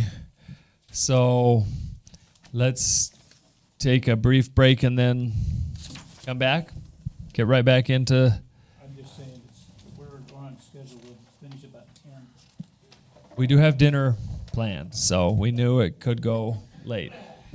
Okay, let's try and be back in about 5 minutes to get right going on finance. 9 o'clock, Cheryl's gonna hold that stop sign up right. We won't be here at 9. So are you. You are so lucky too. Oh. Well, they're from Claudia, and she said give these to Jamie. They're either one of them for you? I wonder if either John needed them or if What? the mayor needed to Oh, the sign. mayor needs to sign these. Yeah, Yes. the mayor needs them. Okay. She might have said John and not Jamie. Will you sign these So- so I can have Claudia scan them and I can It send was them a on J this phone? name, okay. That's how the matter. Oh, everything I've got. I think I had a question about the spawn one though, was it? Sorry, you've been baffled all this time. No, I cut a whole bunch of stuff. I got a big list, and I said, if we get this grant, that's.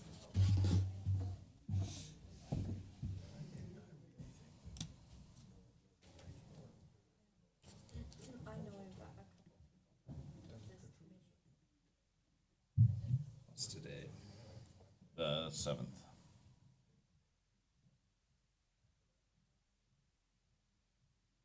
I'll have Joyce attest them for you.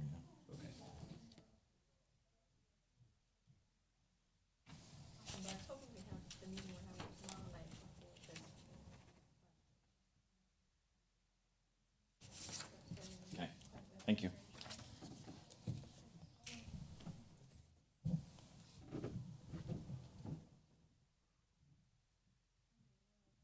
Well, you can have a near seat. Were you getting hot too? Yeah. Okay. Because I was like, it's like 70. That's why I hesitated when they turned it up. The ones that get cold real easy, so maybe because I'm old, she because she's a woman or something. Adjust that thing. Well, That doesn't need to be 70-70. it's set to 71. It's just we're so talking so much that it's heating it We'll up. turn the air conditioning on. And tell me I'm hot-headed. Well, I tried to crack the window open, or the door, but it's not. When it was cold this morning and they turned it up, I went,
Where? Can't tell you. Oh, okay. It's in the city. Okay. Well, I hope so. No, it's, we're looking at it, we've made an offer on a place on 750 East. It's an acre and 3/4. Yeah. Yeah, it Never turns out regret it's it. in the R18 AG, so it can have some animals. Oh my goodness, lucky you. You're next. Although, I was thinking it was RE20. Okay. And, talking to the homeowners for sale by owner right now. She's saying, you can't have animals here, and I thought, well, I'm not gonna say anything, but, you know, this is the R18 AG, and yes, I can. yeah. How big just under 2 acres. Oh, yeah? So you have 4 horses, 4 goats, 4 cows, or any combination thereof that equals 4. Is that up by me? No, it's on 750. Oh, that one up by me too. Yeah. So, we'll see. They're asking way more than it's worth. Oh. I'm just wondering if it's legal. That's what they usually do. Way more than it's worth. And so we've provided them some, my son who's a realtor, he's handling it. Some reality. Provided them a place up in Pole Patch that sold this month last year that had 5 acres. And Some great 300, properties in Pleasant View. I'm it like, had wrong 5 city, acres, but oh my gosh. 5 acres, a 90 by 100 horse arena, a tack barn, a 4-horse stall, a barn, a hay barn, and again, 5 acres that are subdividable. And it ended up selling for $50,000 more than what they're asking for this 1 3/4 acres that has none of that and is not subdividable. So, they probably won't like our offer, but it's what the market bears. You talking about, Place there on Cappy's place? Yeah. Is, and Dan Parkin, is he the realtor? I don't know what realty group he's with, yeah. We're on camera. Oh, we are still. Hey, welcome, Matt. We're a couple hours behind schedule, but thanks for being here on time. Get to your item by 7:45. I can honestly come back later. So I call Mayor Molesky and ask him to borrow his tractor. Oh, yeah. He's super nice about stuff like that. He's a great guy. Barnes Tractor, did you get that place? I don't know. We just sent the offer in. And Dan's out of town till Friday. He's in Houston. So he'll get back to us on Saturday. Oh, that's always great. Did you offer about Just peeing or actually? This is still on, by the way, just so you know. But Not to show you, but it didn't print right, so. I'm about. Yeah, no, absolutely. Is everyone okay if I crack the door open further? Yes, please. Right on, chief. Cheryl. I'll give Cheryl my jacket. Hey, you know what, chief? Go get one of those bulletproof vests you've got. Those things are toasty. Rifle vest? Oh, yeah. She did a little core work while she's sitting there.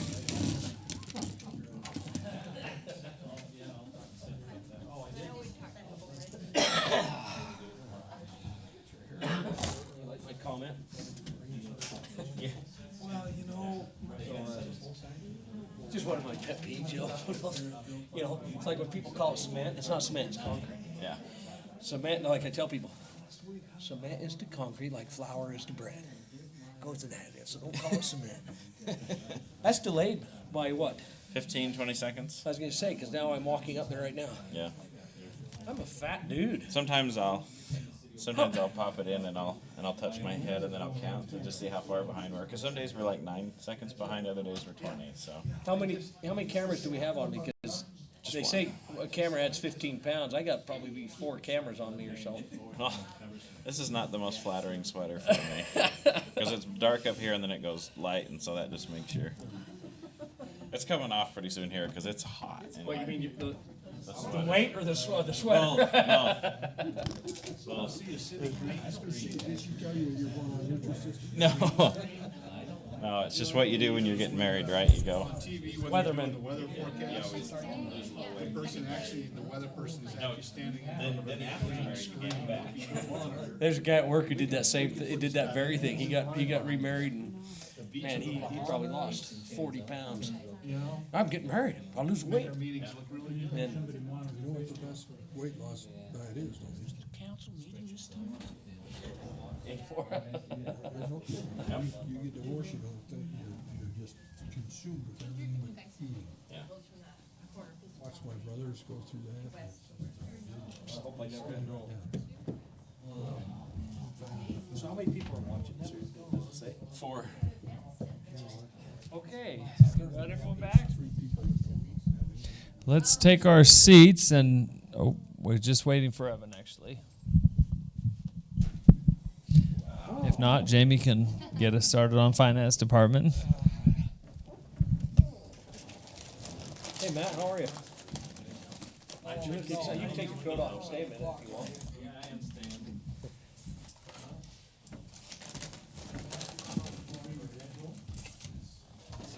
I'll bring my bedroll.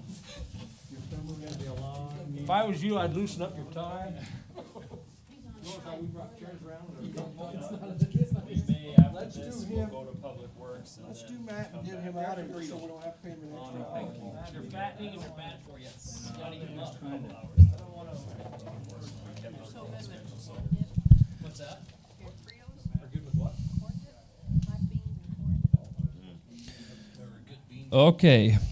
Welcome back, everyone. We're going to go ahead and get started again and finish out administration with finance, and then I'll ask council if it's okay if we rearrange the agenda slightly because our city engineer has arrived and we've been over budget on engineer expenses already, so it'd probably be good if we move public works up next, handled that, and then went back to our previously scheduled items, although Dave will still stay here with us, so no one think it was getting anyone out or making anyone stay later. So what now? Oh, so we'll come back to that in a second. But Evan, take us through finance. Thank you. Okay, so we're on page 57, slide 57. Hold on, when you reprint this, will you number us? I think somebody asked that last time. I'm sorry I didn't. And when you give it to us electronically, I know the importance of saving in PDF, but give it to us in the XLS too, so we can modify it. Okay. he hates to lose control of his spreadsheets, so. Why is it? Put it in PDF too. It'll take some work to get it into a shareable format because of the formulas, but That's what the last guy said. and he's gone. He's gone. I didn't say that. You said, We left right after budget discussion. Although I did visit him yesterday, or 2 days ago, I was at the, no, yesterday. You can't do that, that's a conflict of interest.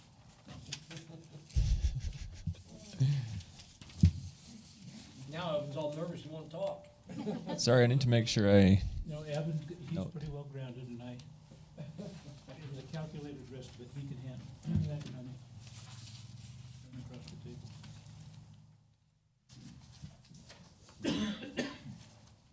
Okay.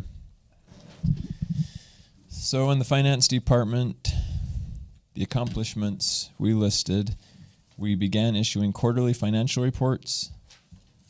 We completed the annual audit for fiscal year 2016, and then transition of personnel, which may be short-lived.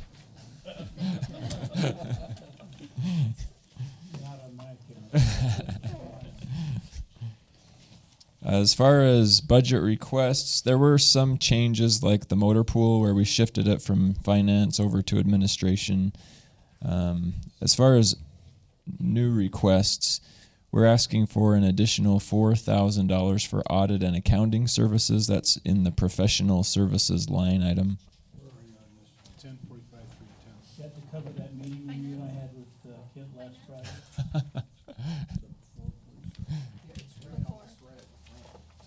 Where you at on finances? 1045 310.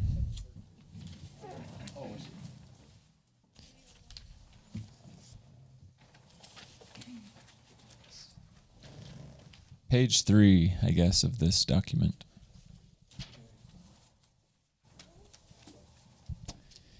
So, our auditors provide auditing services as well as some accounting services where they help us close out our books and prepare the financial reports. And so this is to cover additional services with our auditors. The next request is additional $600 for postage. We mail out a lot of checks, and so our postage expenses have increased over the years. And the third request is $1,000 for a cash counter. The departments of the city bring their cash to the finance department for preparing the deposits, and so we felt like it would save some time if we had an electronic cash counter. I wanted to make that proposal. If anyone from the banking industry has any comments about that, this would be the time.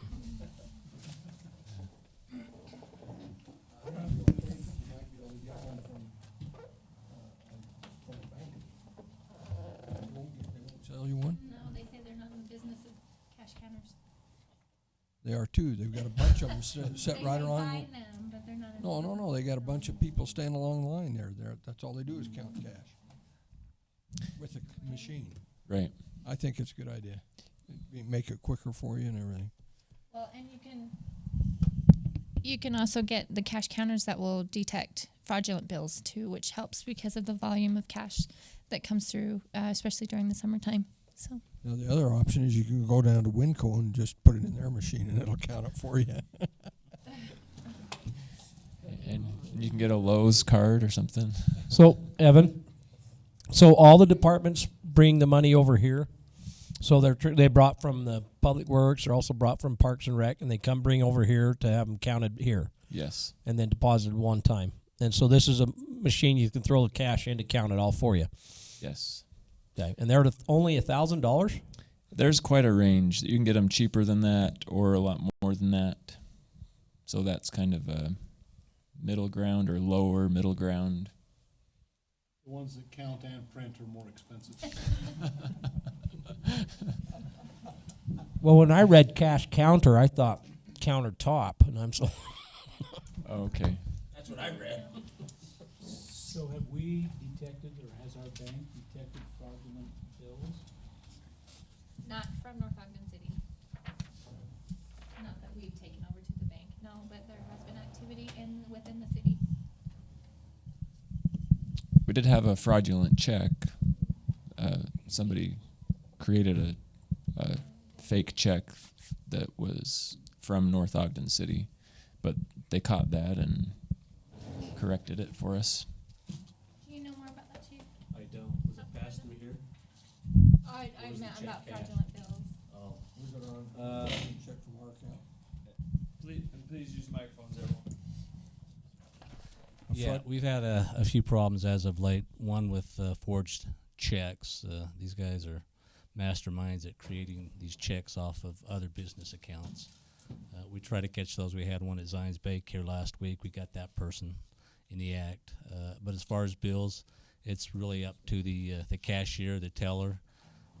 We can go in and train those people if they would like, but usually the credit unions are on top of that. When they come through, they try to identify where it came from, notify the local law enforcement agency, and then we'll follow it up. But usually we turn that over to the feds anyway. You probably on the banking accounts have that feature, don't you? The positive pay? Yeah. We do. Because if you don't have that, then they don't have to pay you back. The positive feature is actually how we caught the fraudulent check that was against the city. It was actually cashed in, was it Dallas, Texas? So, and that's how we caught it. Wells Fargo detected it. So, And in my experience in banking, if we offered that service to a business or a city and they didn't want to pay for that service, then we had no obligation to make it good for them if there was a fraudulent check.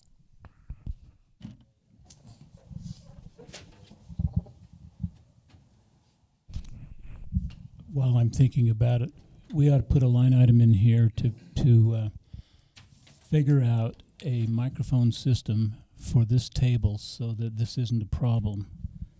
We do this at least 12 times a year.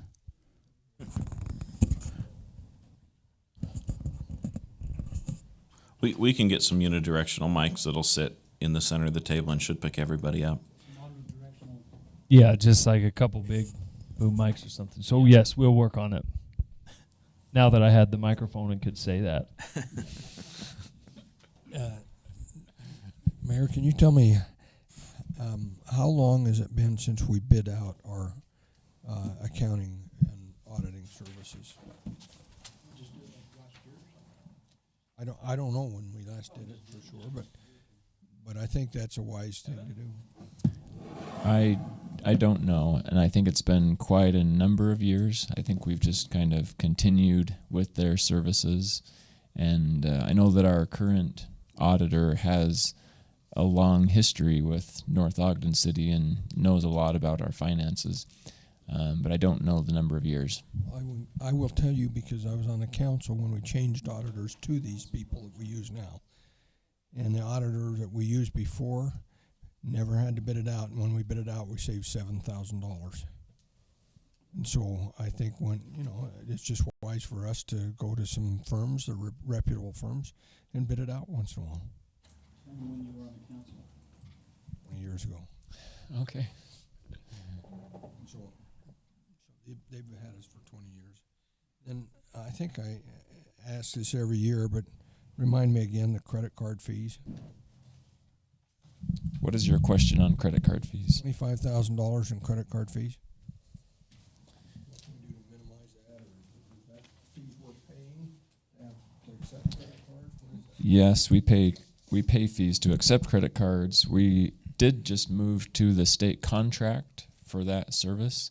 So, do you have anything to say about that, Jamie? So we are with a new provider, Payment Tech. Yeah, Payment Tech, and they are on the state contract. However, the problem is there's nothing we can do about the actual credit card fees that are across the board with no matter what processor we use.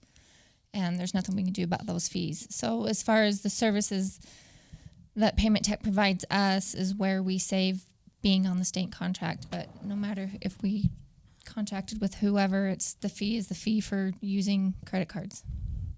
That fee, that thing just keeps climbing. Do we pay that fee? That's a Friday. Do we pay that fee if we have people sign up for automatic debit from their account? So we, if they use a Visa or if they use a debit or a credit card, not if they use an ACH, that's a different fee. And that obviously we don't use a credit card processor for that. That is a banking fee. Oh. So whoever we use, if they're taking that money out of somebody's debit or credit card, then we pay a fee for that. Right. And we paid we paid $25,000 last year, and we're going to pay $25,000 again this year. I think we're on schedule for that, yeah. And also with the respective funds, they're paying their portion of that as well. Like if it's a water fee that they're paying, then that comes out of the water fund. So that means the total is actually more than 25,000 because there are credit card fees that are charged to some of the utility funds.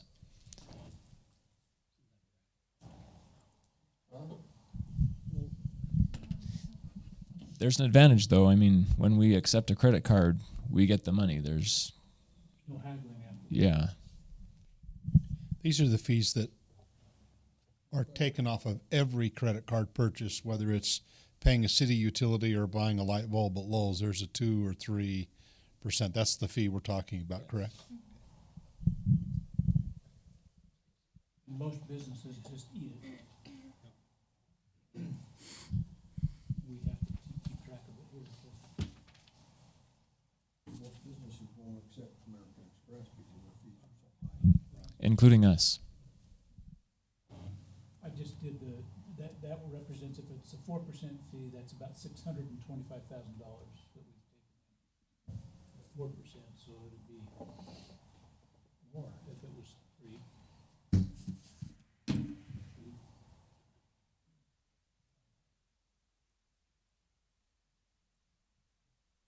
Any other questions on the finance department?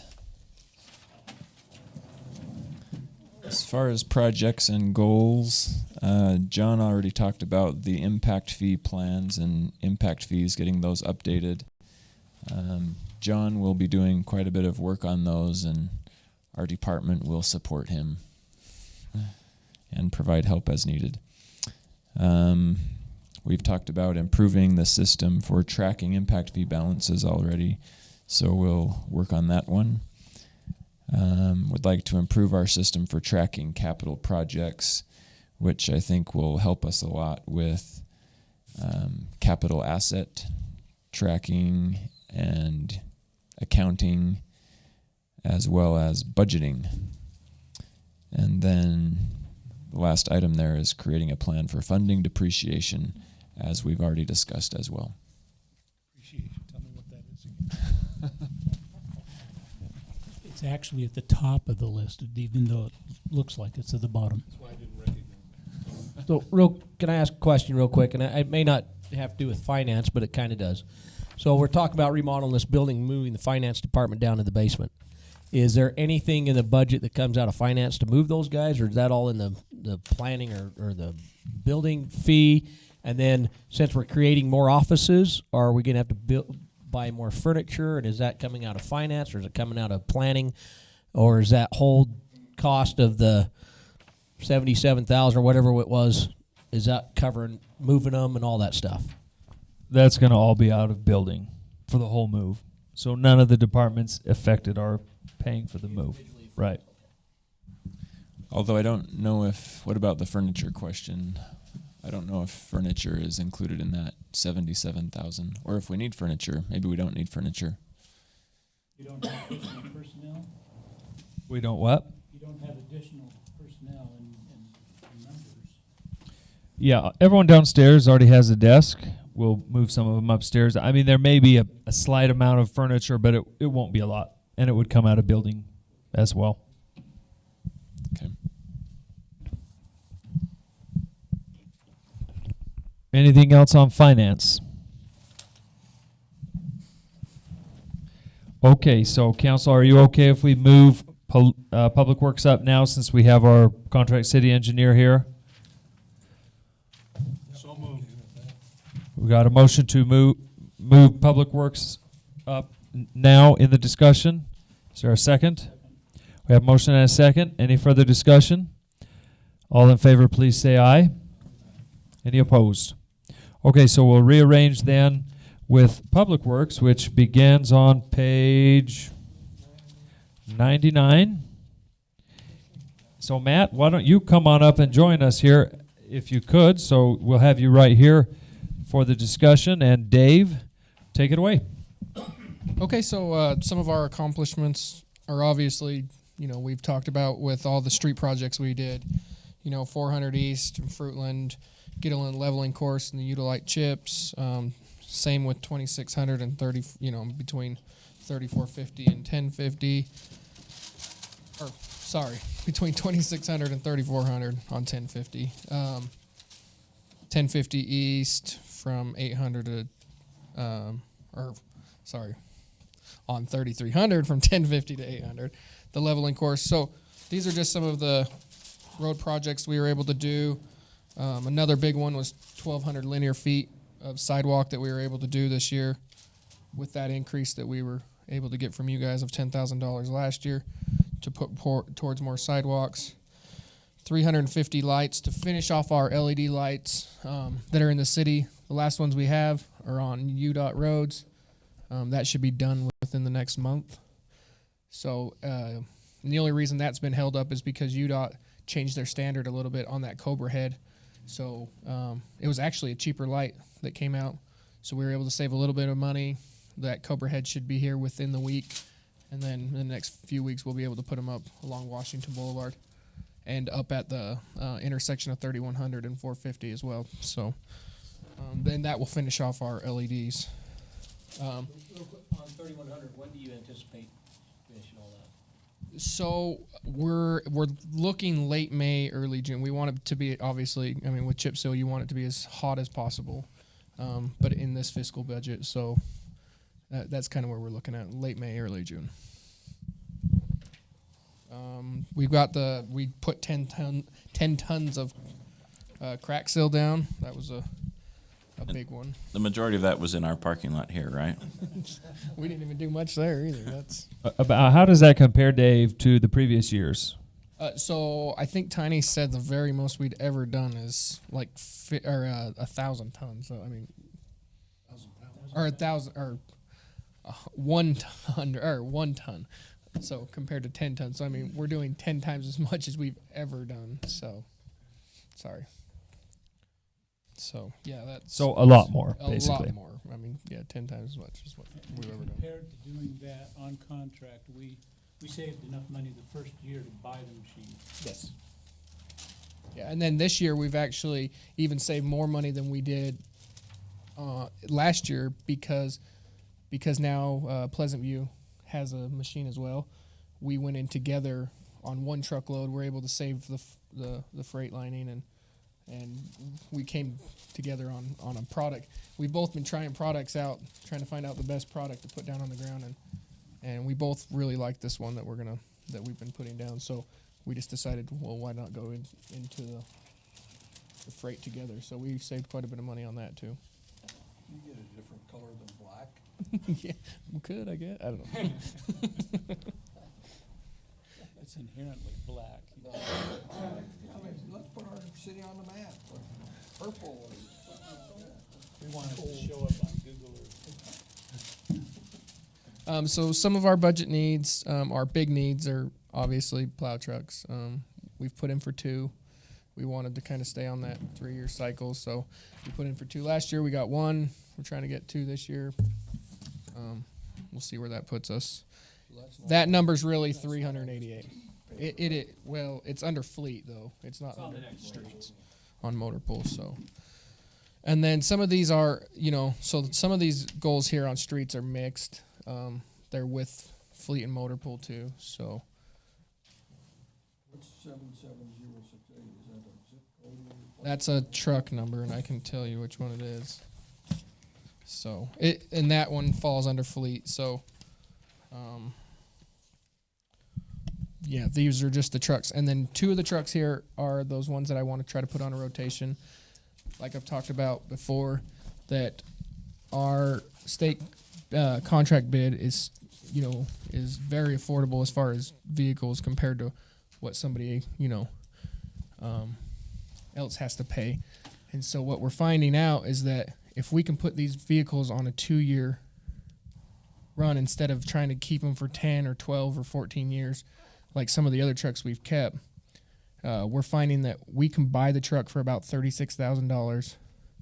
We'll still have to put in the liner and the truck boxes and those kind of things, but then we're turning around and we're going to be able to sell them for about $35,000 2 years later, because we're keeping the mile, because we're only in a 4-mile radius town. So, we don't put a ton of miles on our vehicles. Mine, for instance, it's 2 years old and it only has 9,000 miles on it. So we've been looking, on different websites, KSL, and we're finding that you're being able to sell these, and other cities do this as well. We've looked into it, and I've talked to a lot of their directors as well, that they, for instance, one of the other cities here in Weber County, the last 2 trucks that they've sold, they've actually made money on them.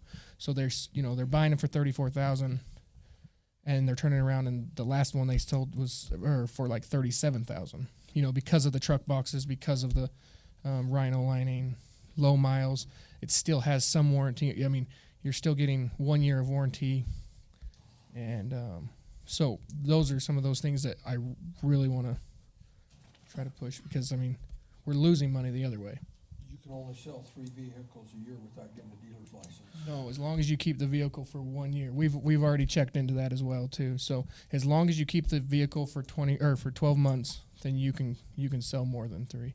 It's when you keep them for less than 12 months that you have to get a dealer's license for that. So we have checked into that as well, too, because we had the same concern. So Just, So why only 2 on rotation, not this third? Did you say just 2? yeah, well, so the third one is because it's older. It's one of the trucks that we tried to put on last year, and you guys took it out of the budget. It was the mechanic's truck. So that one we're gonna probably get about $5,000 for, and I can give you a printout here. 1 second. Tell me what a Gates hydraulic crimp tool is and what you use it for.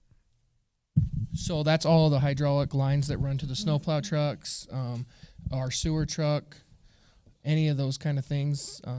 What that tool does is it pinches the hydraulic hoses onto those fittings, and that tool we've had since about 1997. Well, as long as we've had. When was the last time we had that? We bought it the very last year we had the garbage truck. So I think it was 97 or 96 when we had the garbage truck here. So that's when we bought that crimping tool. Does it still that's what work? we yeah, but what happened is the company no longer sells in Utah, and so anytime that we need a part or a fitting, we're waiting days to get. But that we can't do that with these. Don't you have snowplow Amazon trucks. Prime? No, we can get we can get them to come in, but the problem is that we're waiting days on some of these fittings to come in, and to keep a stock for every snowplow truck and every different kind of fitting, it's just Amazon it's not Prime, you can get it affordable. next day, the fittings.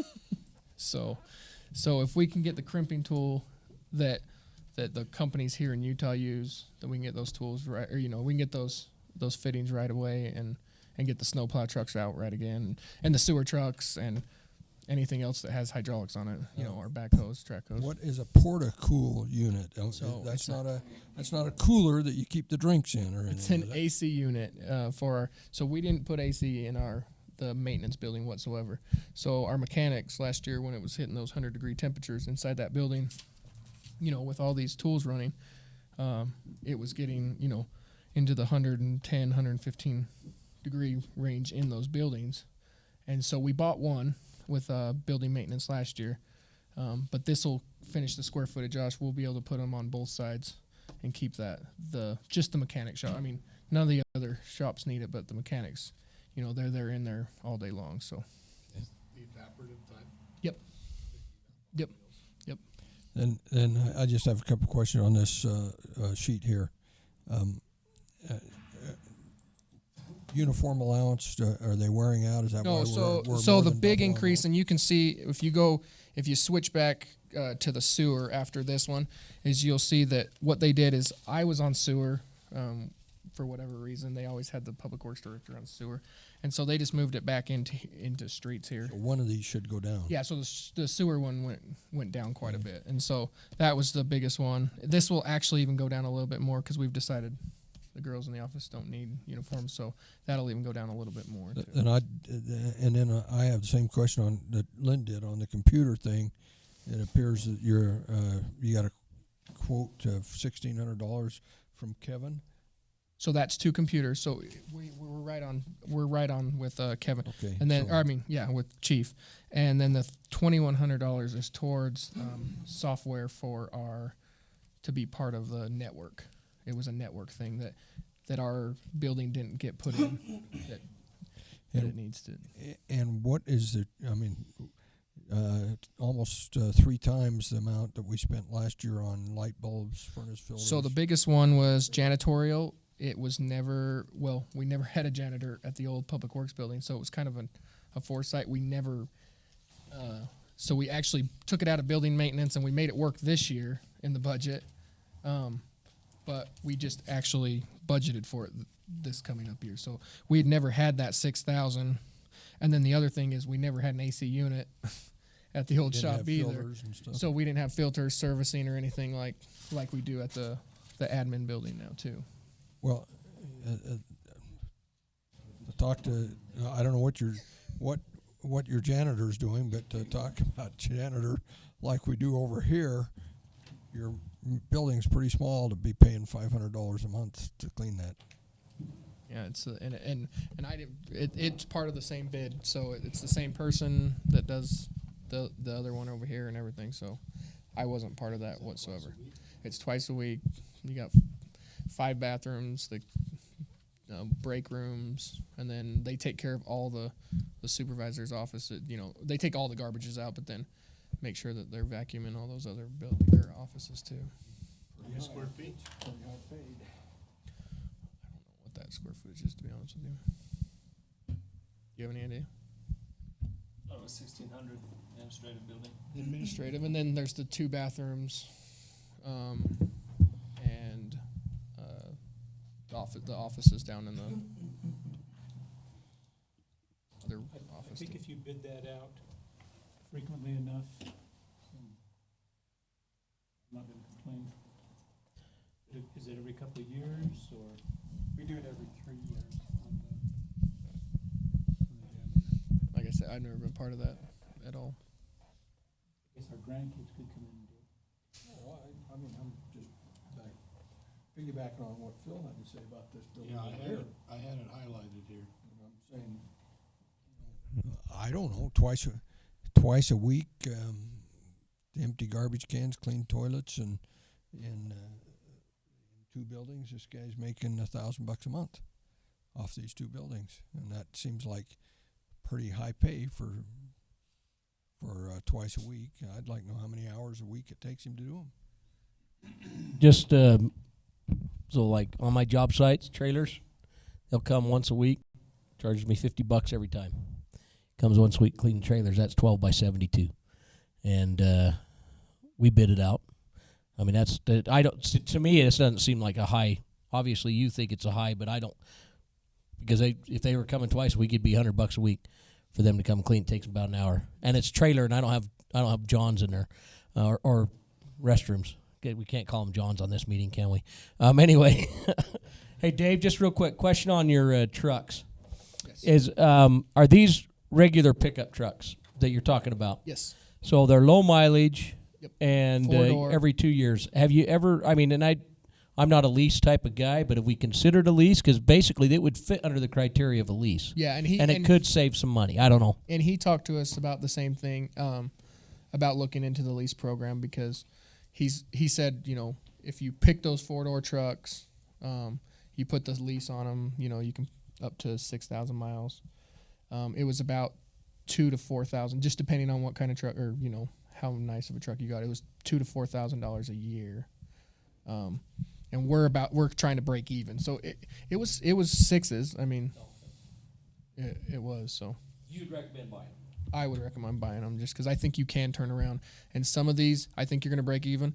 And like I said, I think I was being, as conservative as I could, but I really think you can make some money on a few of them. I really do. Especially like my truck, and you got Tiny that lives in town too. So any of these guys that are on call that live really close, I mean, we don't put. I mean, like I said, we're putting less than 20,000 miles on in 2 years. So,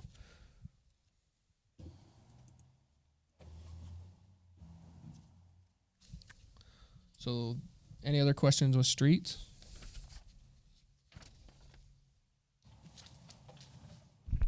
And real quick, it's not in here because we haven't quite got the plan, but we are planning on doing road maintenance with the B and C dollars, which I don't remember right off the top of my head, but it's somewhere $400,000 to $500,000 of road maintenance. So Dave's working with our engineer, and also we had Utah State come and did the road checkup or assessment to help give us identify some priorities for maintenance. So we should probably have that by next budget meeting. And we will. So, yeah, they're going to be here within the next 3 weeks. He said it only takes about 10 days after they come out to put the report together. And so after that, we'll be able to see what their list is showing compared to what our engineers are showing. And so, yeah, I think by the next time we come out, we'll be able to give you a map of where we're really thinking about using that B&C money. So talk to us about the age of these snowplow trucks and how that fits into this depreciation concept we talked about. Okay, so one of them is it's a 1985 Mac. Were you born then, Mayor? I was 6. And Tiffany 85. wasn't born. And I was 1. It's good to have one person younger than me around here. So yeah, so 1 was an 85. The auto car is the second oldest, which is a 90, but it's only rear-wheel drive too. But it's it's a good truck, and so we've decided it was one of those it was up in the air. Do we try to switch this one out, even though it's a 90? But it's still a good truck. So we've actually taken the plow off it. We didn't use the plow whatsoever this year, and we put it towards the water department to help with the leaks. So that one truck's taking, because it's part of that stuff with the stormwater audit that we have to haul away the asphalt separate than the rest of the fill. So what we do is we take one truck, fill it up with the asphalt. We use the other truck to come up and, take the rest of the backfill while the purple truck's dumping the asphalt. They're picking up, the load or the extra road base. Who made you haul away? It's part of the EPA standard stuff with the stormwater stuff, because you can't mix your asphalt because it has oil in it. It can't mix with the. Doesn't it depend on where you're hauling it to? Well, yeah, but I mean, we haul the road base up to the pit, so we can't. Okay. That's why. Okay, that makes sense. So we have to separate it. That's why. They're both two-wheel drive. Yeah, and they're both two-wheel drive. So the other one that we decided is the International. It's a rear-wheel drive too. It's a two-wheel drive, and it's gave us all kinds of problems. That's the one that broke down 2 times this winter. It's a 2000. No, that one's a 2000. So I mean, 18 years old, 17 years old. That's one you're not going to replace? No, that's the one we want to replace. So the 1990 is the auto car. It has 50,000 miles, but it's a good truck for water leaks. It's got a huge bed in it. It works really well for that. So that's the one we're going to try to keep for the water department. And the International is the one that's just given us all kinds of problems. Even though it's 10 years newer, it's just been a big problem. 2000. So this is one of them that we got from the county as a pass down. I think we got it in 2005 or 6. It was 6 years old when they got it, or we got it, and it's just been nothing but problems. There's a ton of exhaust problems, and obviously it's not 4-wheel drive, so we have to keep it down here on the flats. It's just you can only use it in a small area. So. And I recall that we were talking last year 180,000. For those snowplow trucks? Yes, and so and I talked to Phil about the same thing. Is that the price has gone up? I mean, you're talking. It sounds like it's a lot of money by it going up that much, but it's only. I mean, if you look at it, it's only 5%. Most vehicles do go up about 5% a year. So, I mean, it's only going to keep going up in the future, and that's why we've really been pushing to get 2 trucks here now, because at that point that will give us a wing truck in every single area. It'll give us all 4-wheel drive above 2,600. We'll only have 2 trucks that aren't full or 4-wheel drive. Big trucks on the flats. How long is your plan on hanging on to these? Based on depreciation and because regular trucks you're turning over every 2 years. What are your thoughts on this? No, so these won't be part of that rollover. I mean, I haven't looked into them as far as that. I just don't know if there's a market for. These. Do you have an idea on the lifespan on them? Yeah, when we talked before, with talking with Tyrell, after about the 15-year period, that's when you started seeing a lot of the expensive fixes, when it comes to snow plowing and those kind of things. So. Hey, what are these other trucks that you got to replace? Tell me. But just one more quick comment though. At 180 times 200, we're talking 10%. More. It's not. It's 388. So, that was our first guess at it. We have a cost now. It's at 388 for both trucks. 94. Yeah, which is about 5%. Sorry, under Tim's question. Would you just tell me what these trucks are? Yep. So You got, well, 23 is, so this was all part of fleet as well. Sorry. So there wasn't a slide for fleet, so we put the vehicles and fleet in here too. So when we go through the budget items, I can actually show you better on fleet.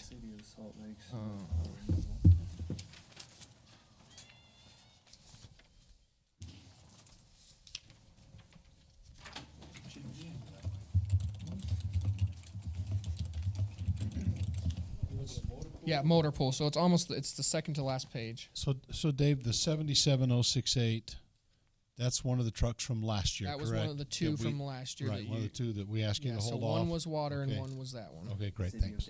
That one, we're only looking at a resale of about $5,000. It's only a two-door truck. It's yeah, so I can tell you it's right here. I can give you this list if you want.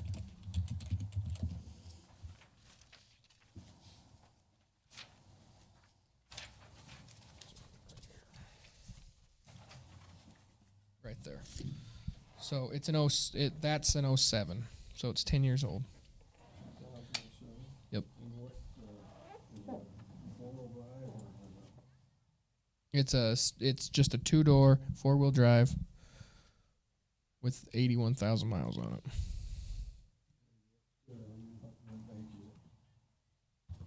It's a Chevy Silverado.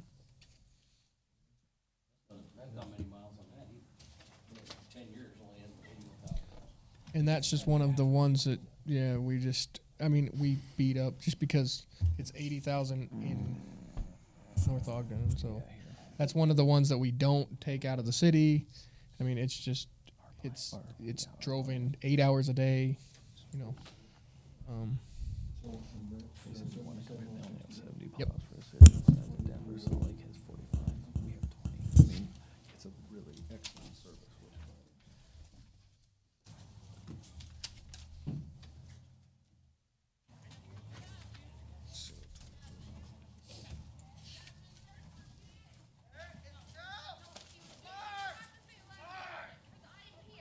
Oh, so.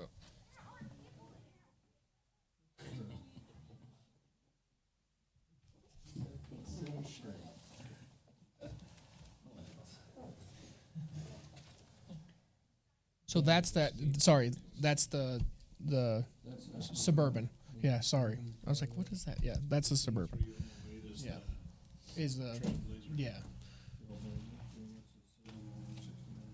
And then that is one of the trucks that we're gonna rotate out. That was part of the deal that I want to try. It's a 2015 1500 with 30,000 miles on it. So that one's actually 3 years old. Yeah, four-door. Yep. Yep. This is actually has that Z71 package on it.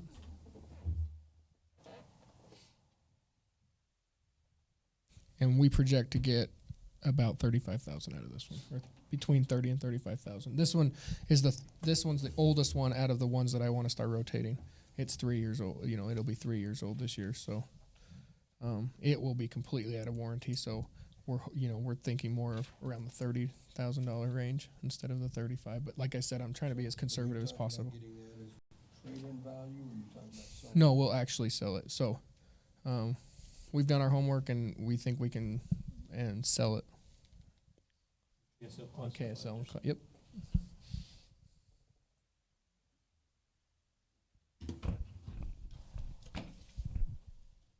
Any more questions on that before I ask something else? So back to snowplows really quick. Dave, what will this give us if this were approved, these new snowplows? How many plows, large and small, will we have out in a storm? How many trucks and then how many pickups? We'll be at 20 total. So we'll be at the exact same as this year. We'll be at 20 total with 14 trucks out, 14 and 6. Okay. So, yeah. So 14 regular trucks, pickup trucks? No, big trucks. And then we'll have 6 cul-de-sac trucks. And then there's one in hers to make 7 for parks. John, can you pull up? I just wanted to show two examples, the level of service our residents are getting. I think this is good information for council to know. Let's look at Denver first real quick, actually. I just did some research of big cities, obviously much bigger than ours, but a lot of the small cities don't have these kind of numbers on their website. So I looked at city and county, actually, of Denver. So this is for about 700,000 people. They have 70 large plows. And we have 14 if all this plan goes through. And then let's look at Salt Lake. So where are you getting this 700,000? I lived in Denver in '76 when it was 2 million people. I just Googled it. 649,000 is the population of Denver County. Because the city and county governments combined in Denver, like a lot of larger places have gone. So then Salt Lake City. Metro area with Aurora, Boulder. And Yeah. all those That's others. 2 million. Yeah. Oh, okay. And they're outside the county, yeah. I'll tell you what, I lived there, it was a lot bigger. It's like Phoenix Metro is like 4 million, Phoenix itself. Oh, I'm sorry. That may be just the Denver population. I asked Denver County, but yeah, you're right. It's more than that. Well, Salt Lake is an example. We're all a lot more familiar with the city of Salt Lake, largest city in the county or in the state. They have 45 large plows. So we have basically a quarter of that for a city of 20,000 versus a city of nearly 1 million people. And their standard, if you look, is, John, can you go back to the previous page? Just wanted to show you what their snowplow standard is, and this is not to be critical of them, but back up to the top. Their standard is a high level of service of resolving snow and ice events within a 36-hour time period after a snow event, which were done within 6 to 8 hours of the last snowflake hitting the ground. So, I mean, we really are getting a spectacular service here in North Ogden for a city of our size to have this good of a fleet of plow trucks. And I think we've really seen it the last few years where we have expanded the number of plows over the last 3 years. We're really putting a lot more plows out and getting a much faster job done. And I think when you compare it to a lot of other cities and the service they're delivering, we're really getting a good service done. So. And thanks to you guys, I mean, we've cut a regular plow route from 7 hours to below 4 hours. I mean, there was 2 snow plowing events that we were done in 3.5 hours because, everybody was here, no trucks broke down. It was kind of the perfect storm. By getting these trucks with the wing, it cuts down that time significantly because instead of having 4 trucks on the mains, and I used to be part of one of those 4 trucks on the mains, that we didn't get to our area, up by Phil's house, we didn't get up there for 5 hours. I mean, so once the snow, started flying and we had, an inch of accumulation, we didn't get to his area, just because that was my area. So we didn't get up there, close to 5 hours, after we got the mains done and did our whole thing. And that's if it wasn't coming down so hard that we didn't feel like we had to go get the mains again before we hit those areas. Well, that was also because on the note it said, "This is Phil's area, don't worry about it." Yeah, I'm still digging out. I don't care when you get to Phil, it's when you get to. Well, and it worked that way across everywhere. And so by being able to put these wings on these trucks, now we were taking 2 trucks off of the mains on the north part and 2 trucks off of the mains on the south part, and we were being able to put those guys in the areas right away. And so, and now only one area was starting to see, only a couple hours between when the snow started flying and when their area was actually being. So, can you sell me on these things and say, I'm cutting down on comp time? Oh, absolutely. Like I just said, I mean. Show that to me? Oh, yeah. Okay. I mean, maybe not this year because of the most snow we've had in 10 years, but yeah. No, absolutely. Show me how much you're saving. Doesn't Phil's area get plowed first now that Tiny lives up there? Not this budget thing, but the next meeting, No, show me what you're saving me. Did he just live up the street from you? Didn't Tiny just live straight north of you? Yeah. He's part of the main routes, though, so. No, but if you volunteer to go for a ride along, they plow as they come to your house. They do. The GPS tracking that Salt Lake has, what does that cost? Have we looked into that at all? The real-time GPS No, I haven't. What that costs? Just for kicks and giggles when you have a chance. I know it was pretty expensive for UDOT, but I mean that's a big program. I could look into it for ourselves. Yeah, I haven't, so I could definitely do that. Mosquito abatement. One of the things that we see on Facebook a lot through Mayor's Facebook page is people complaining that the plows aren't out and that they haven't been out for days because they haven't physically seen them. And I'm sure that the reason Salt Lake went to this and the reason UDOT has gone to it is that people can jump on the app and they can see where the plows are and that the plows are indeed out. And it's more of an informational thing, and it calms the complaints and the upset people because they see that, okay, look, 1, 2, 3, 4, 18, 20 plows are out in North Ogden right now. They're not, this one's up by my house, that one's down in that cul-de-sac. It may be cost prohibitive, but in today's, I want information and I want to know, and if I don't have the information, I don't think anything's happening, suspicious world we live in. It could be a way, if it's not too expensive, to just provide additional information to the residents so that they can see, yep, they're out, and here's where they are. I can definitely look into that.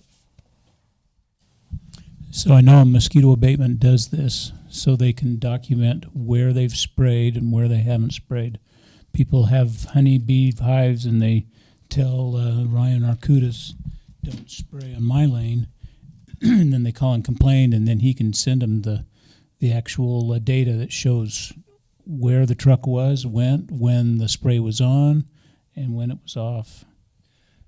We'll definitely look, because we think we have millions of dollars in the vehicles, so it's probably not, comparatively to what we've invested into snow plowing, some 10,000 or something to get, or less, I would imagine, to get that. It can't be that much in today's world where every phone has a Find My Phone, a GPS function that's, yep.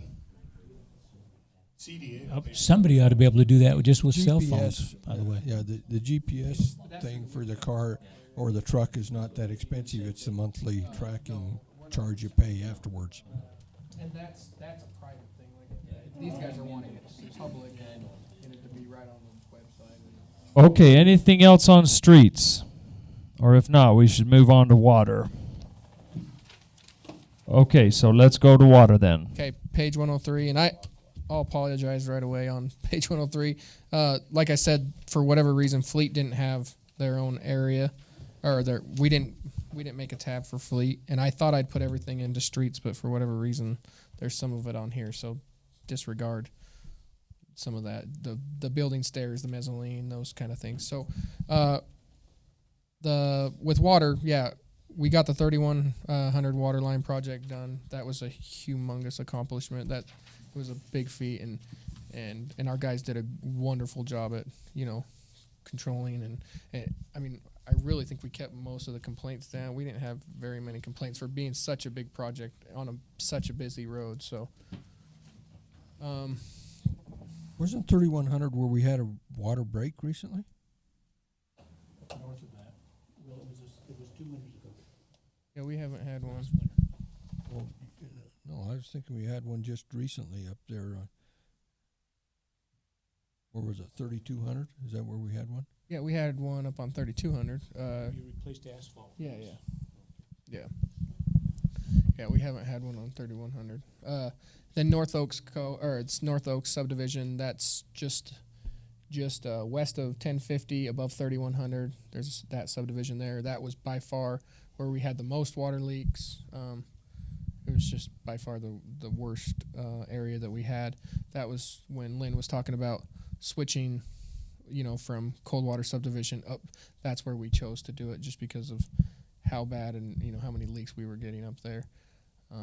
We completely rebuilt 20 PRVs, which is a huge feat, and it kind of goes back to what I was talking about before with being able to cut down the leaks that we are having now because we have such good control of all of our pressure zones. That's the one thing about having a complete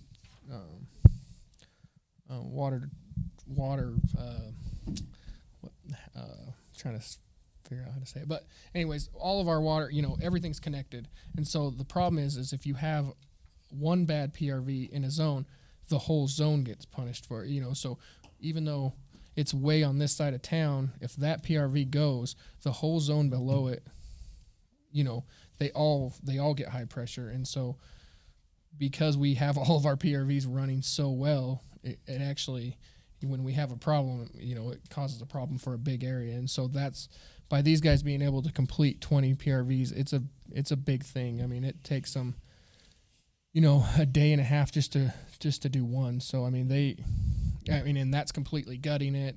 I mean, the cleaning of it, rebuilding everything. And so it was a big accomplishment for our water department. Dave, what is our water pressure? General pressure? Between 60 and 80. I mean, it depends. I mean, if you're on the low side of a PRV at the very top, you're going to see the lowest pressure, which, you know, 40 to 60. And then if you're right above the PRV, right before you could see close to 100. But I mean, that's, you know, our max. I know that somebody emailed the mayor a couple days ago about extreme pressures, and I don't know where he was talking about because we don't even have that in our whole city at all. Saying So. average 70 is what I think the email said. Yeah, but there was some of them that he had put like 140 psi, and it's like we only have one line in our whole city, and that's a transition line. So it's like I don't know where that was, and I don't know if other cities, you know, near us maybe have some of those issues, but. So tell them quickly the experience in Pleasant View with them adopting our. Oh, okay. So in Pleasant View, Tyson just took over for the water department, and so, you know, for a long time, Fred's been there for a really long time and did a great job. But Tyson took over, and he had seen some of the big major changes we have done over here. You know, going to stainless, going to the poly tubing, completely rebuilding our valves. He took six valves, his major valves that were causing all kinds of leaks. He went and completely rebuilt 6 of them. And since he's done those 6, he hasn't had a leak in 90 days. Just because of, I mean, just from just doing that change. So, I mean, that's how important these PRVs are, you know, to our system. And so to stay up on those, and I mean, and Jason stresses it, and these guys, you know, by state law, we have to check them anyways, but these guys check them, you know, once a week. They're out seeing, you know, they're in every one of those vaults, making sure every one of those PRVs are running the way they're supposed to. Not to mention that we have SCADA on every zone now too, and that's thanks to you guys too. But yeah, we also have SCADA on every zone. So if we see a like I said, you know, we'll see it across the board. So if we see a spike in pressure, we can go up to that next zone and find out where that problem is. Just because of SCADA, it will tell us where, you know, that we have an issue. So we've accomplished a lot there. Did we get the SCADA on the, I know on one of those equipotentials lines across there was one where we really wanted to have a transmitter to get pressure. We don't have pressure sensors and transmission to SCADA down at the city for every PRV, just for those. Just every zone, every zone coming down the hill. And so, yeah, it starts up in the cove, you know, so we have what, 14 zones here? Pressure zones Yeah. in the city, we have like 11. 11. And I mean, and we monitor, I think, 8 of them. So, and I mean, the ones that are in the middle are obviously the ones that are very vital to us, and we monitor all those zones. So That's a lot of pressure zones. Yeah. By the way. Oh yeah, and just to Monta Vista, they're a huge service district. They have 1 pressure zone. yeah, and to give you an idea, I mean, we have almost twice as many PRVs as Ogden City, which is a humongous city too. I mean, we have twice as many PRVs as they do. So I mean, it's a big thing. You have to just because of our elevation. Yeah. So there are some challenges that we have to meet here that other cities don't. One of them is, I think, because we're in an elevated area, you know, you can go down and ride on Washington Boulevard and there's no snow, and at my house there's 4 inches. So we put snowplow trucks out before other people do. The other is that the PRVs, where you got that much elevation change, you've got to control that pressure coming down, or you'll blow out homes, all of the fixtures and things like that all the way down. And so we have some special challenges that I think cost us more. That's just, and we also have to pump water clear up the hill. Yes, that's a big challenge. We require pressure PRV in homes. Yeah, in every home there's a pressure regulator valve too. So, another big accomplishment was to rebuild well 2. That was a huge, thing. That's by far our biggest water source. We get the most water out of well 2. It can give us 900 gallons a minute. So, making sure that that's running properly and doing what it's supposed to is a huge thing for us. So if you go into the budget sheets for the water department, you'll see kind of the same thing in the uniforms, where Justin and Tyler as our blue staker, and Justin's obviously our inspector. They were broken up into a bunch of different departments. We were just trying to condense all that, and we put them into the water department. So that's where you see the increase in the water department. And the travel and the training is the exact same thing. So Justin needs, certain trainings now that he's the inspector, and Tyler's one of our new guys, our blue staker, and so we're just trying to get him certified, in water and sewer as well, just so that he can understand. The better he understands what he's locating, the better we're off, with our locating. So, yeah, that was the same kind of idea. Professional services, is that So the professional services in water is we've been working a lot with, because we're looking into doing another well.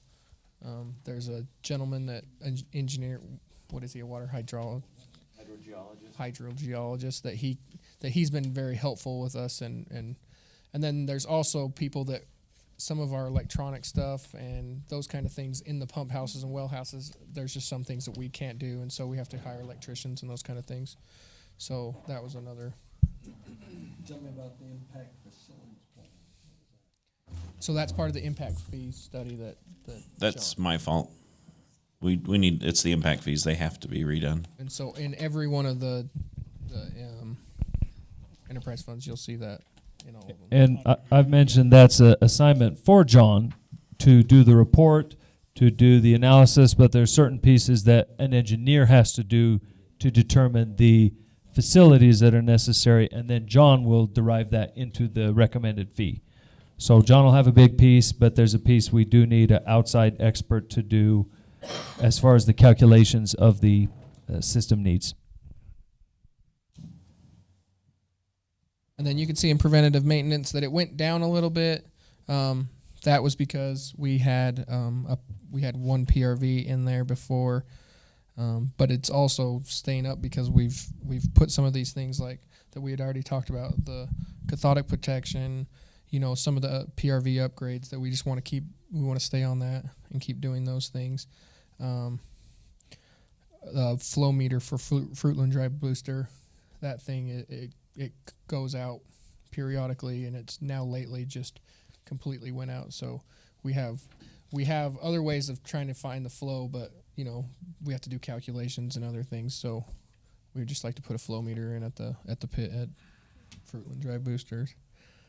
And then the fire hydrant services, that kind of goes back to what Lynn was talking about with the valves, where we took care of a lot of the valves by putting blue bolts and those kind of things in so that we could prevent some of those major, catastrophes that we had on that one on 3400. We're trying to do the same thing with our hydrants, making sure that the bolts are, properly done, doing flushing programs, completing, if there's a valve on it, making sure that the valve works properly. Obviously, fire hydrants are very important in our system. So, Jay, are you thinking of going around to every hydrant and opening them up once a year? No. So, well, they're going to exercise them, but they're not, and they can do that with the valves off. And so what they can do is they can turn the valve off. They can exercise the hydrant up and down, so make sure it's working properly. But more than anything, the flushing program is what we'll do is we'll isolate areas. So we'll close down valves, we'll isolate areas, we'll flush that area, and that's just. I don't know if you ever see on Facebook, every once in a while you'll say, a contractor will get on something, and when they weren't supposed to get on one of our hydrants, and they'll fill up a water truck or something like that, and then they'll close it down real close. And so then you get a bunch of people in the neighborhood saying, hey, I got dirty water. This will just kind of get ahead of that. If we can start flushing some of this, some of these lines before anything happens like that. It's a good maintenance thing for our valves too, because now we know which valves are working properly and which ones aren't, because we're getting on all the valves, all the hydrants. So I think that's a great idea. When we did the Ogden Temple, there were 2 hydrants that Ogden City will let use meters. Yeah. When we put meters on, the valves, you couldn't even get them open. yeah, And they actually had to replace the hydrants. We did it for them, but Ogden City, but the one guy said, "Oh, I don't think this has ever been turned on in 40 years." no, They haven't even exercised the valve. So. exactly, and that's just what we want to do. I mean, obviously, it's a water quality thing that it's going to make the water, a better product. But also, I think that'll give us an opportunity to do all those things. Exercise the valves, the hydrants, everything. So while we've got this line item called cathodic protection here, we've had quite a discussion this morning. We'll get with you more on later about, we call it the depreciation stuff, but it's basically getting all the assets and figuring out what their life is and what we have to pay in order to be ready to replace them. One of the possibilities to improve the life of pipes, at least metal pipes, is the cathodic protection. So I'm anxious to get your comments and yours. Please limit your comments to 3 minutes. So, in my opinion, some of the cathodic protection is a little bit of snake oil stuff. It depends on your soils. For instance, when I did cathodic protection up at Hillfield, Corps of Engineers, the soils up there was not acidic enough. And they actually required us, once we put our anode bags in the ground and ran their meters up so they could test it, they were getting no reading because the soils wasn't acidic enough. They required us to dig it up and bring in bad soils, so it would cause the anode bags to register that there was soil in there. So you just got to test your soils, and that's just, if you have acidic soils, I think that's an important aspect. But if it's not, then I think it's redonkulous to do it. Redonkulous is a good word. Yeah, so when we have a new subdivision go in, we have the soils tested and checked. And if they are reactive, then you either put in plastic pipe, or what we normally do is if we want to go with ductile iron, is encase it in a plastic sleeve, and that keeps the reactive soils off of the pipe. But we've changed our spec now, and we just require PVC pipe in this lower area where most of these reactive soils are found. So, but we also have the option, if there are reactive soils anywhere else, we can use PVC anywhere we want. So. And so, comment on two things. What about PVC in really rocky areas? Now, I know we're supposed to bed the bed and not have rocks around it, but there was that thought. And also the area up above 3,200 or so, where we had a valve blowout. It was last winter. Yeah, we decided that area, all that area above 3,100 is prematurely out of life compared to down in Coldwater. Is that an area that? So that would have old cast iron pipe, I think, up in that area. We're in the process of replacing all of the cast iron pipe in the city anyway. Yeah, we could always test the soils and find out. And so, to give you an idea, so the cathodic protection that we were talking about with myself and Jason is some of these areas that we replaced the lines, in the 90s. So they're not old enough that we're going to go in and replace it, because it's only put in the 90s.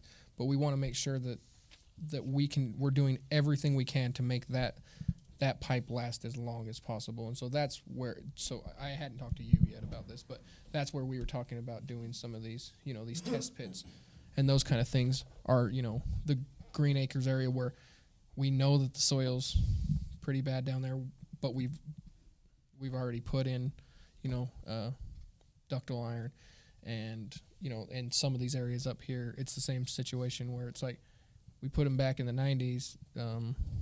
We didn't put PVC when we might we probably should have in some of these areas. And so that's what we wanted to go test. But like I said, I hadn't talked to you yet about this. Well, and then Linda, address your you asked about PVC in rocky areas. If they use a C600 or C900 pipe, C900 pipe, that's every bit as strong as a ductile iron pipe. It's probably 1/2 to 5/8 inch wall on it, so it can stand up to some pretty extreme rocks. Yeah, it's an installation thing. When they should bed it in sand to protect it so that they don't drop any big heavy rock, because sometimes they'll drop a bucket of dirt on a pipe that's 6-8 feet in the ground, and it can damage the pipe. So we just have to, but I think we're doing really well with inspections, and so I think we're okay. Any other questions on that? Going down to department supplies, you can see that we put meters on there, about $250,000 worth, just to kind of stay on or on the same schedule that we've been. That'll finish us up in 2 more years with all the rest of the meter reading equipment. These are meters that are these are radios, though, right? These are radios, and these are out of service. So we don't have a choice here, guys, ladies. As this reads here, it looks like backfill for leaks is 270. That's just the total for that whole line item. Most of it is meters, but yeah, right. A detailed breakout of that. And I can definitely do that. And then obviously our next biggest, is our capital projects. This one will probably change here pretty quick, just because cold water, we didn't get the grant, right? So we did not get the grant for cold water, which, next year we'll have more points. It looks better for next year. So we'll try again next year. We already done the legwork part of it. So, and that's good for 3 years? Yeah, the survey is good for 3 years. So does that mean the cold water redevelopment also goes off? What are you recommending we do? Because sorry, go ahead. Go ahead. So the cold water redevelopment is redeveloping the spring up Coldwater Canyon. That's different than the cold water subdivision. And I fully expected that we would be doing the water down here in Coldwater, but you're going to recommend. We'll move it to a different area, and so my recommendation is to go over to actually the west side of Washington on 300 East between 3100 and Alberta. There's a stretch there. The water lines, it's older. There's I think 3 valves in that whole area. Where so the mayor lives? no. Further west. And then the other problem is, and they actually came and addressed it, was the fire department came and said, hey, you have 2 fire hydrants in this whole area. And so instead of going and cutting in fire hydrants in an area that's already 50 years old, I really think that we should probably move the money that we were going to match for the Coldwater subdivision over to that area. Is that area just east of Longview Park? Is that what you're talking? Yeah. Yeah. That is an older So area. it's got up 300, and then there's that kind of that loop, and that loop really only has 1 hydrant on that whole loop, so it's pretty crazy. So. And Dave, real quick, so 400, 450 east water line, will that be in next year's budget? Yeah, we'll take it out and put it in next year's budget to follow the. To go before the road. roads. Yep. Okay. Yep. I had a question. What about sewer? What about storm? We've looked into it. I think we're okay as far as sewer. I think they've lined part of that, and but yeah, we'll But if it's all lineable, then it doesn't matter. We don't have to dig up a street. After we printed this, Jason wanted to make a change, and I think it was the 300 East. Yeah, that's the one. So, because he was like, I'm pretty sure that they took away the 250,000. So that 300 East is, he put that on there yesterday to replace the 250,000 for cold water. So that will total. Yeah. So what about, wasn't there a 425 something. I thought Jason told me something about 425. Yeah, it's part of the Mountain View Drive replacement. Oh, okay. So 425 and Mountain View Drive it kind of all loops into one, so that's all one too. And then 150 West, it's by far one of the oldest pipes in our city, and it's way undersized. It's only got a 4-inch service line. It only comes one direction, so it's just kind of it's a bad deal over there. So one more point on this depreciation thing is that water lines, what he just talked about, that are 4-inch, we're not only just to replace them, we're going to upsize them to 8-inch. So the cost is even more than just current day costs for the same size line. So, long story short on water is the budget is going down from last year, and that's largely because we're recommending some less capital projects. We've done a lot of capital projects in water the last couple years, starting to draw down the fund balance. So, basically, we're doing a few less capital projects this year, although that could change depending on if depreciation funding happens and there's more funding rolling in, but that's at least as of right now. That's why you see the balance is lower this year than last year, largely because of fewer capital projects. And the last thing I'd like to add about that is this will be the first year. So I've worked here. This will be my 11th year coming up, and this is the first time. And me and Jason were just talking about this, and he'd been here 3 years before me, and this will be the first time in either one of the time we've been here that they've done 3 waterline projects 3 years in a row. So, I mean, we thank you for that. I mean, if we can do these, so. Because that just it wasn't happening. We were getting a waterline project every 4 years. I mean, we went between Ben Lomond and the cemetery. I mean, that was, I think, 3 years between those 2 projects, and Ben Lomond was to replace something that it only happened 9 years before that. So it's kind of one of those bad deals. So we have done a lot, although there's more to do. Yes. So questions on water? Is bad debt people that aren't paying their bill? Is that what that is? Yes. And collection cost is $400, and that's we're trying to collect $500. We're spending $400 to collect $500. Let's just write it off. You know? Make it 100. Jeez. Yeah. I mean, look at it. I thought one of the things we did to decrease the bad debt was that landlords, if we put the utilities had to be in the name of the landlord. Doesn't look like there's much difference in bad debt. It's the same as it was last year. It's 10 to 15 homes. Well, but still, are they rentals or what are they, you know? We haven't looked at it. Do you have any information on how it's going in general since we went to the landlord? Oh, it's a huge difference. I mean, we went from 70 shutoffs a month to 7 shutoffs a month. Yeah, we've had a dramatic drop in shutoffs. Also, when we raised the cost. Yeah. So. Yeah, I mean, between those 2 factors, I think it's changed it dramatically. So I mean, yeah, like I said, I mean. So it is improving. Yes, this is kind of funny. The collection and the bad debt. We'll research a little more. Yeah. I think these are just estimates. I hope that's not the actual numbers, 500 and 400. I think the bad debt is what collections isn't able to collect, and the 400 for collections is the money spent to capture more than it's actually money that comes in. So the 500 is stuff that collections can't collect. I was going to say the bad debt that is collected by the collection agency comes into a revenue line, which is not shown here.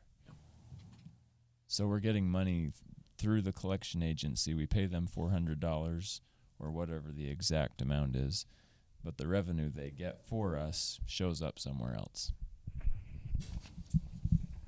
I happened to do some auditing for the church, and recently in a couple of wards I audited, I noticed that the landlords are sending their utility bills to the renter, so the church will pay it. See, So we're not getting them from the landlord in some cases.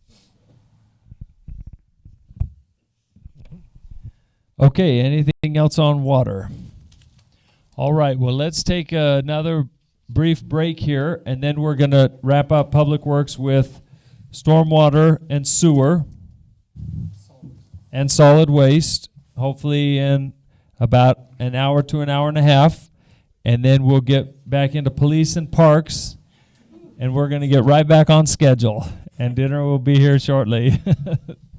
Okay, let's take another 5 to 7 minute break. Isn't this fun? It's like a sleepover. It's like a road trip. You know? It's fun. Is that what it's called? That's the best of all the game, right? We have at least seen this go down. I'm always at the end.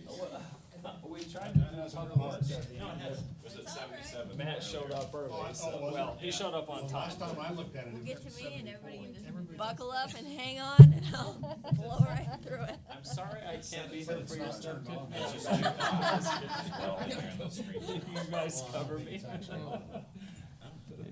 Yes, sir. So I kind of checked out, but Oh, it's on heat. it's not ordered. It's on heat, that's the problem. I think we need to move that money, so I wanna keep it. I'm Gary with them. Because he put this in here. Are you looking up another funny video? We So need that's one. 150 It's done. was those areas, but I think he was just gonna try to extend it a little bit more of that work. Well, one, Try to keep it more of this, get more of this done. So I was thinking, he told me to scratch Bob 300 Newhart. and put 425 instead of Newhart, who's that? You don't know who Bob Newhart is? Let me just. Oh, he's a comedian. He had Okay. He had a. It's like, yeah, we really need to take you out. He was a psychologist. A woman would come in and say, I said she wanted counseling and so much a minute. Just what she had. He said, okay, my comes to you is stop it. It's pretty funny. I watched that Why last did one. we take out I'll try and find it. something thousand out of streets for the motor? I have no idea. For the I motor thought, pool. was that something you did? Ask again. The mower So pool. I noticed in the streets and the line items, we took out 202,000 to transfer to motor pool. Is that just a?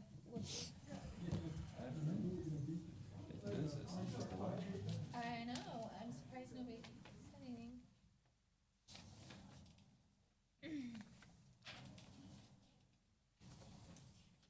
It'd be nice to have.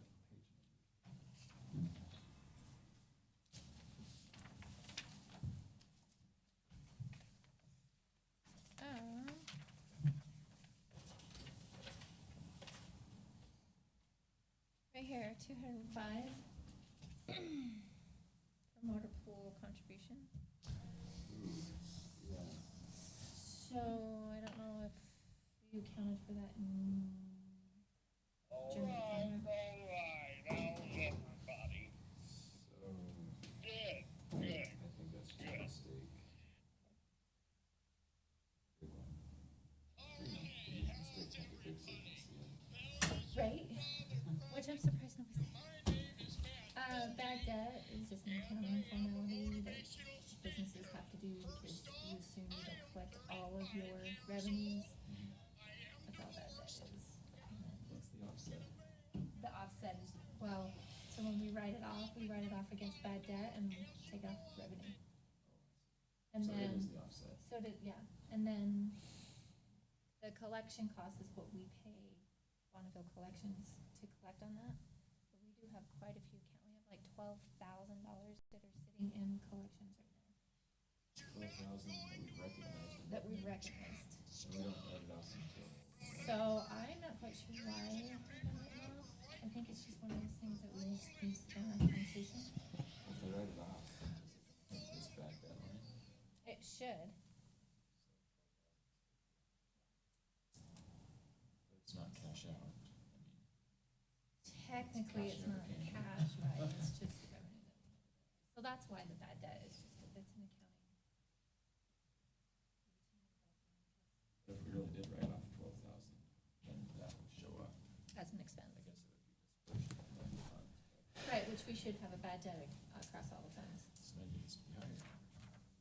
So, I guess we So like it's 250, no, yep, 250 in like sewer, which we've gone over. 250 in stormwater, 500 in garbage. So So it looks like $1,500 across all the funds, which we is, just don't really probably. we don't really. Because It's up to 12,000. we do a pretty good job, I guess, in collecting, because it's really hard if you shut everybody out. You go through the motions, the routine, you should be collecting almost 100. Our next purchase should be those massage chairs that he gets. Pass it around. Yes.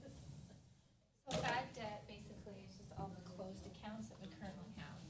All that bad debt that Just get down. Stacy has kind of inherited. Or I should say Public Works over there is kind of inherited. I wonder, in your mind, would it make sense to write off the 12,000? Or do you think some of them might still come? I think anything older than maybe 5 years, it would probably make sense. We have some 3 years? 3 years, 5 years just because people kind of going back to where they you know, and then if we also choose, another outfit to help us with collections, they actually monitor all the cities. Girl's gonna be putting her sweater on again. And that's, oh my gosh, they just changed their name, like the Trinity firm, I think. Oh, that's who we used at this Yeah. point. They were checking it or something like Yeah, that. yeah, okay. Michigan. So, I mean, Bonneville Collections, I guess if they're gonna default on their water, they're gonna default. Well, I wonder if we should budget in July, in this budget, to write off that. Yeah, we can look at that. I'm sure Stacy will be happy.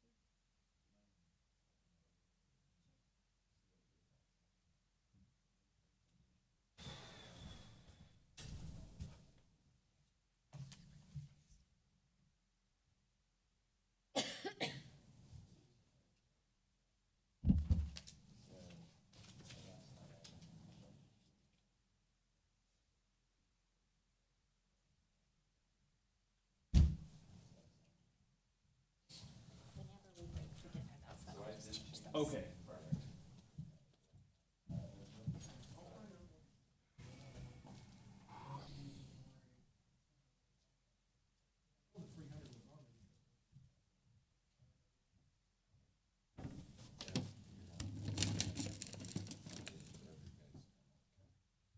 As of now, leave this bill.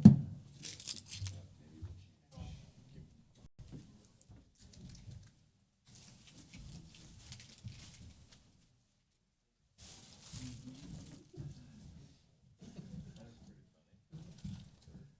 Do we have a Sharpie, Joy, so we can have all the city council sign this, the Just famous a stop little sign here? thin one, or a big one? Just a normal one, yeah. I told Phil we need to choreograph that a lot more than we did. I was still like, oh no, what is this? Especially delivered by Jim, I'm like, oh my goodness, what? Stop sign? Yeah, I should've brought you right now. Perfect. Oh, listen, I thought he was gonna hit you over the head with it. Brian Spelt is doing such a good job, he's giving me 2 magazines every month. Jim, do you wanna sign it first? One's addressed to a resident, the other one to Jim Urey, so. There you go. And you want everybody to sign the stop sign? Oh, he wants us to sign Well, the stop sign? Yeah. Jim, you know that means you have to read both of them, right? Yeah, let's get this to city council. Well, I just throw them in the recycle, Sure, yeah. You don't read them? Just a little. I work hard to write those. Parks articles? Before anybody signs it, we do need to, where's that marker? Oh, good. Jim has it. That'll do. Jim has it. Here's, Jim does. here it is, you guys sign. See, they don't listen. Joyce is I gonna like that- spray a little that cleaner on Video, there. mute. Or it's all wet, actually. They have me on mute, huh? Yeah, take it off that, and just put it I on like your. that video. Yeah, They have take me it off on there and mute. put it on the wall. You never listen to me or hear me. Yeah, this is gonna go up in the office. That means And stop. his caption is, I did it in spite of them. Like that idea.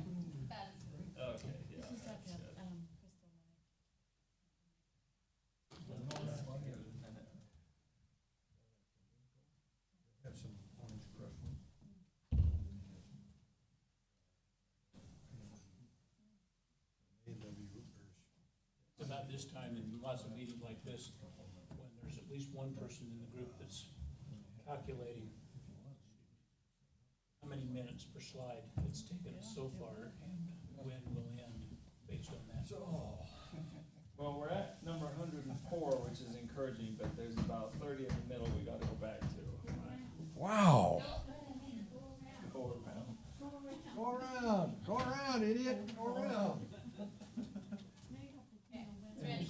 Was it driving you nuts or something? Well, no, they're signing it. Everybody's signing it. I thought it was driving you nuts. You had to clean it. Oh. You know, I don't know why Dave gets to jump in front of this young lady. Last year, hers was done in about 15 minutes, man. That's all the time we had left. By the time, Jim had already told us he was going home. He stood up to leave. by the time we got to her last year, she cut half of hers out. 'Cause Yeah. we didn't have everybody else at the bad time. I got painted M&Ms this time. What do you think? What do you think about that? Jim had his hat on and he was standing up. And so it I had to always hurry. just gets plain M&Ms. So boring.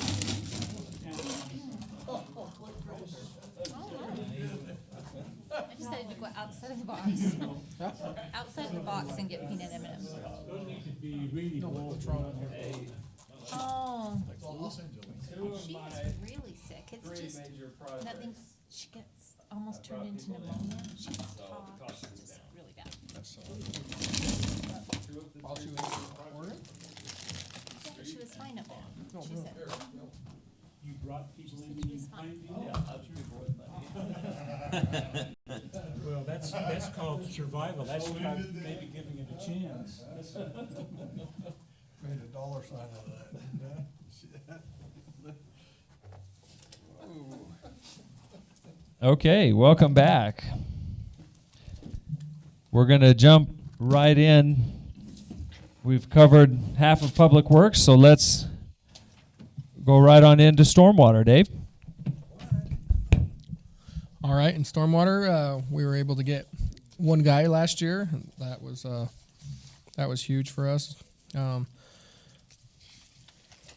The maintenance that we were able to accomplish last year was, it was a ton by being able to have that extra guy.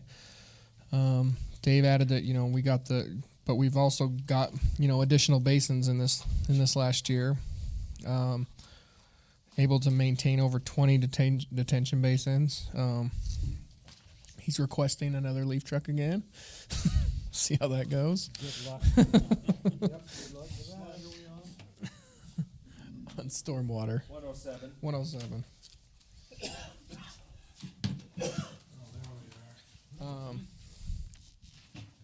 We're also in the stormwater. Part of the stormwater audit was that we needed to start TVing our storm drain lines. The camera that we have in sewer is very old. I've talked to a few of you guys before already that, the trailer itself still has VHS in it and a small monitor. It's terrible, and it's in a trailer that's only, I think, 6x8. I mean, it's just this tiny trailer that can barely fit our equipment, let alone two guys that are supposed to be, working out of it. And so, you'll see in sewer as well that, we're asking for a camera trailer. We were able to go down to St. George last week and, and talk to a lot of different companies on getting a camera trailer so that we can, keep up with not only our sewer lines, but now our stormwater as well, because that was kind of part of the audit that, we're supposed to be inspecting these as well. So Dave, said that, he'd pay for 1/3 of the cost of that camera as well. So, Dave, on the camera, how often do they say you need to camera these? Because once you camera them, you're done, right? I mean, how often No, should you so do you're it? supposed to do your normal inspections, So when when we're going and cleaning 1/3 of the city, we're supposed to go right behind it and TV it as well to, if there's any kind of root damage or Every year you gotta do at least a third. a third of the city, yeah. And so, When you TV that, do you put it on the clear channel or what channel is that on? yeah. I can't sleep, I don't wanna watch it. Okay, I'll give you the DVDs. How long do you have to document and keep those videos? Is there a criteria on it? I don't think you need to keep them, but by the next time, you know, if you come back 3 years later, you can throw the original. The other one, out. okay. And I think that's Sometimes kind you of, have to archive and I forever. think that's kind of what Trent does. He just keeps it until the next time he goes in there.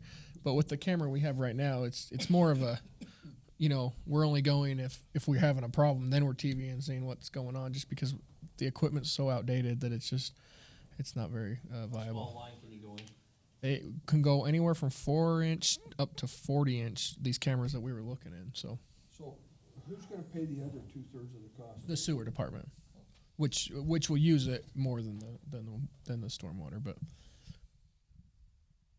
So, and then you know, as far as the budget sheets go,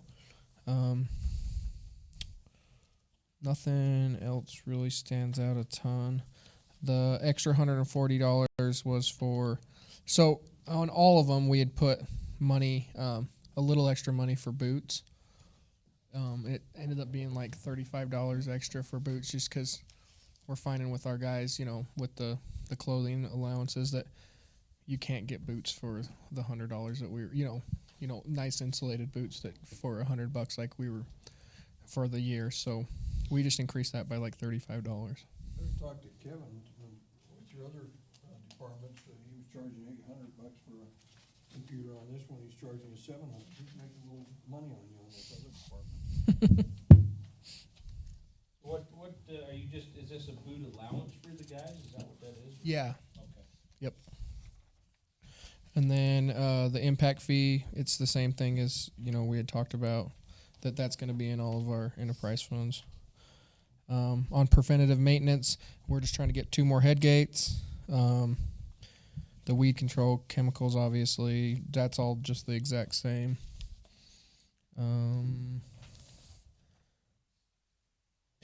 Obviously, on purchased equipment, he has the leaf truck there, so that's, you know, obviously our big ticket item. And then, like I said, the 1/3 of the trailer.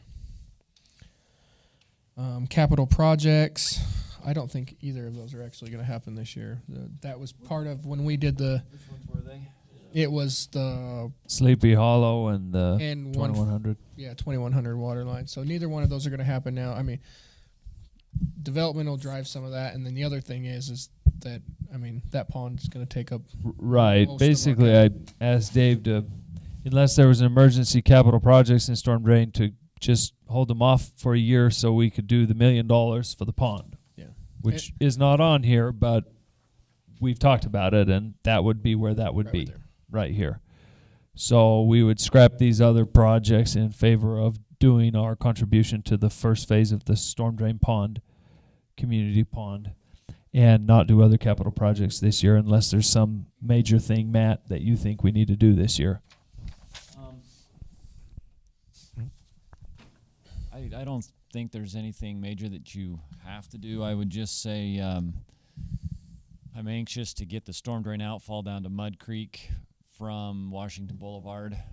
There's that section that actually goes through Harrisville and then back into North Ogden, and that's been a problem, that line underneath Washington Boulevard. And then the other thing to remember is we've also identified 17 miles or more of land drain pipe within the city. And so that's something that we really haven't had on a maintenance schedule, but I think that's why you're getting the extra truck. And so that, that's a lot of maintenance. And so I didn't know if you guys wanted to talk about that here, but I'm ready to, or if not, that is something. Maybe just give a quick overview, but we're planning on having that as a part of a future meeting to really talk about the land drain. We've kind of talked about it a little bit, but maybe give like a 2-3 minute overview. Okay, and so yeah, we have discovered a ton of land drains that we didn't know about before, or some of us knew about, but we hadn't been maintaining, because they're kind of in that gray area. If they're the cities, are they not the cities? You know. And then there's just, so now they're becoming problems because a lot of these are in backyards.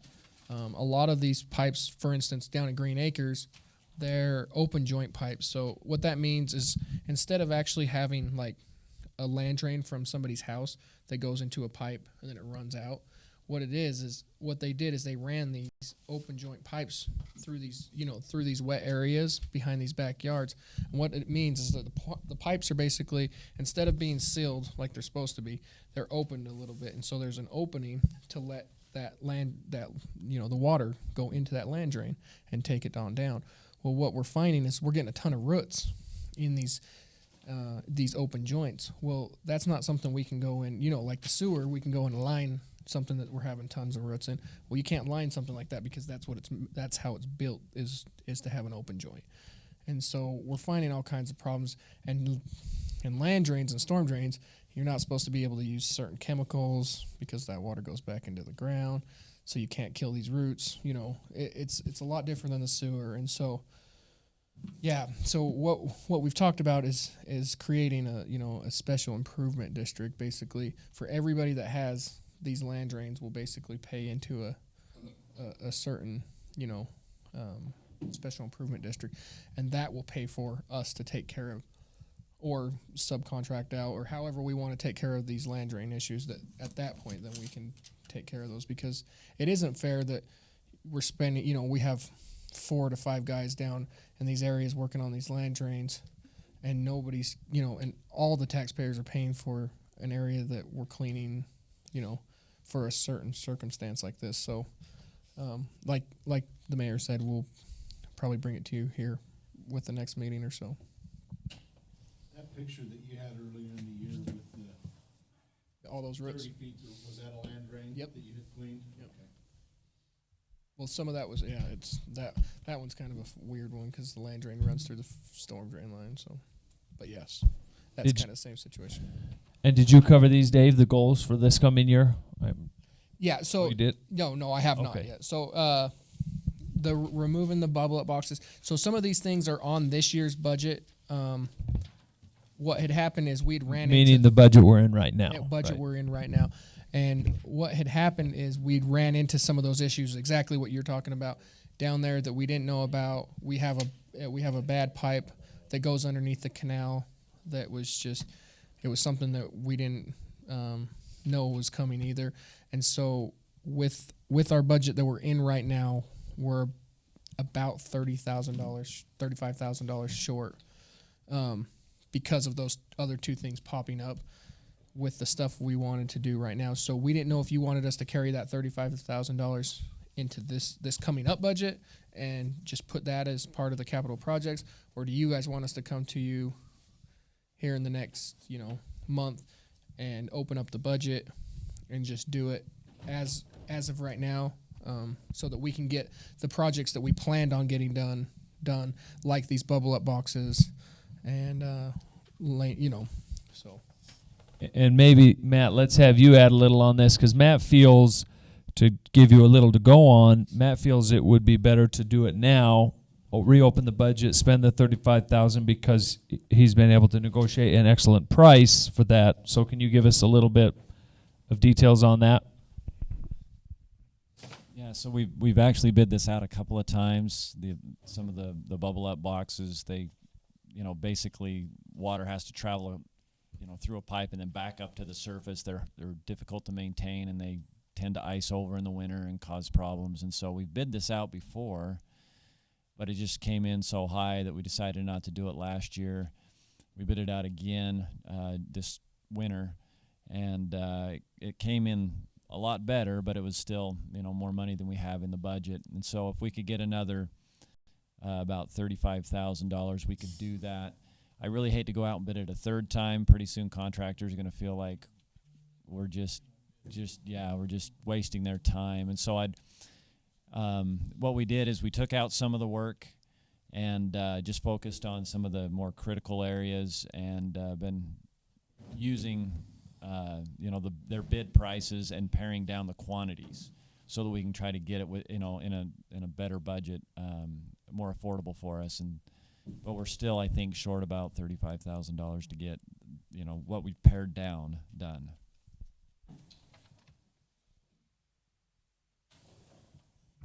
So that's really the last thing on storm drain. Kind of just wanted to get your feelings about us bringing a budget amendment back for the current fiscal year, and then that will be the last capital project we probably do for the rest of this budget and next budget year other than the pond?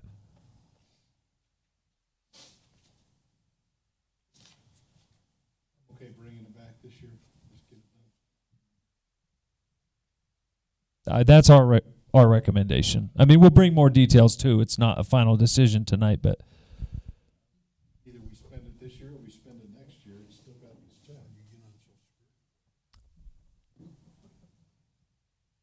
other thoughts or comments on that? I think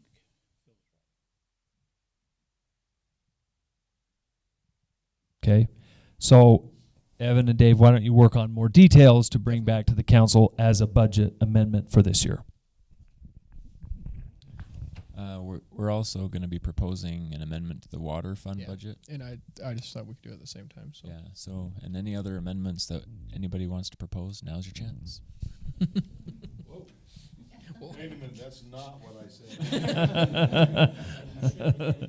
He's still kind of new around here. I say that because there's a process we have to go through. I only want to get one. Okay. The salary still has to come up. Okay, anything else, Dave, you want to say on stormwater or council questions for Dave about stormwater? So this one's a little up in the air because the pond, but we're going to bring you back a more updated one with pretty much just the pond for capital projects. And sorry, that'll probably bump the truck out when we do that, but you know, priorities. We do want to get another truck, probably just not this year, another leaf truck.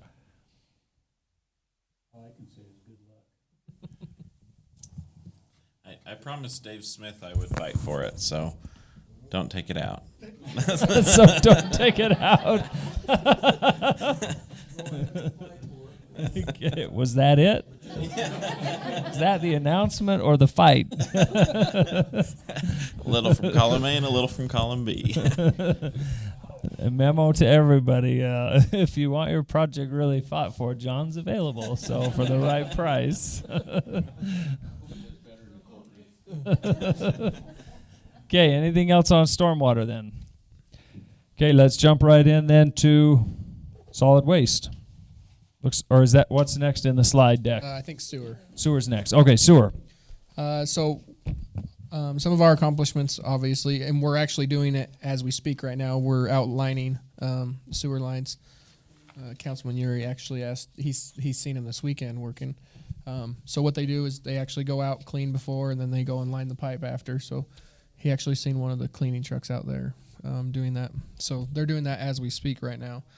We were able to purchase a brand new sewer truck, which is a great tool for us, and it's a very nice truck. Do you guys do your own lining?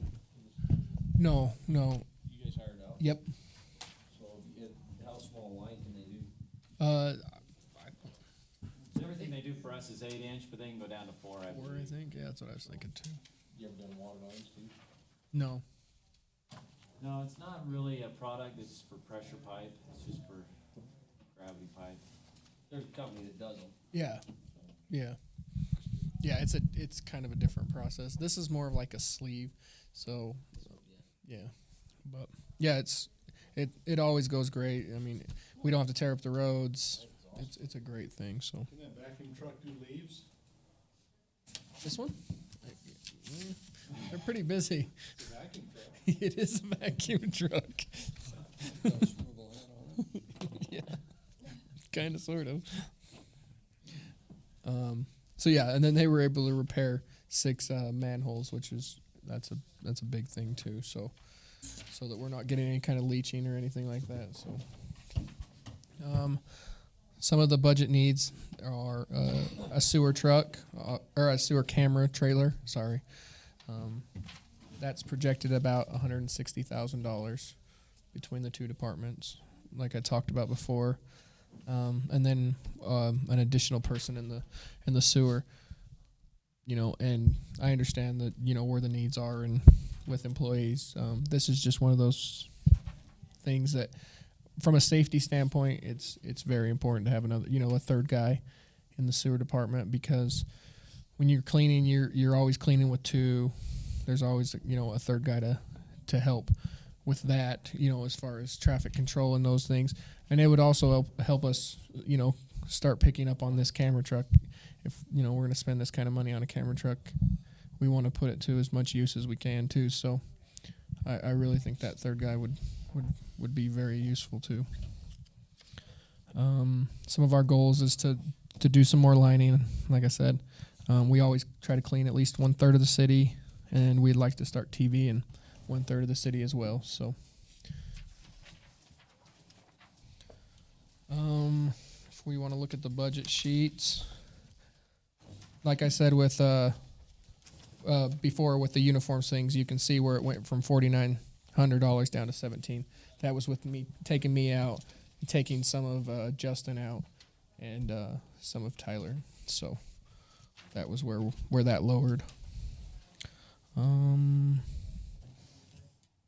Some of the travel and training, it just went up because Bryce now is certified. So he's just going to need more training for his CEUs. So that's just where the extra $500 came from that. Same thing with the impact fee study here too. This shows that Weaver Central is the same, but it's going to actually have an increase, isn't it? Well, we had it this year. Oh, yeah. I believe. You're right. So Sorry. You're right. Is that why? Or have you added that in yet? We passed it. It was in this year. About 6 months ago. I think it started in January, but we need to double check that. This is our fee to Central Weaver. Yeah.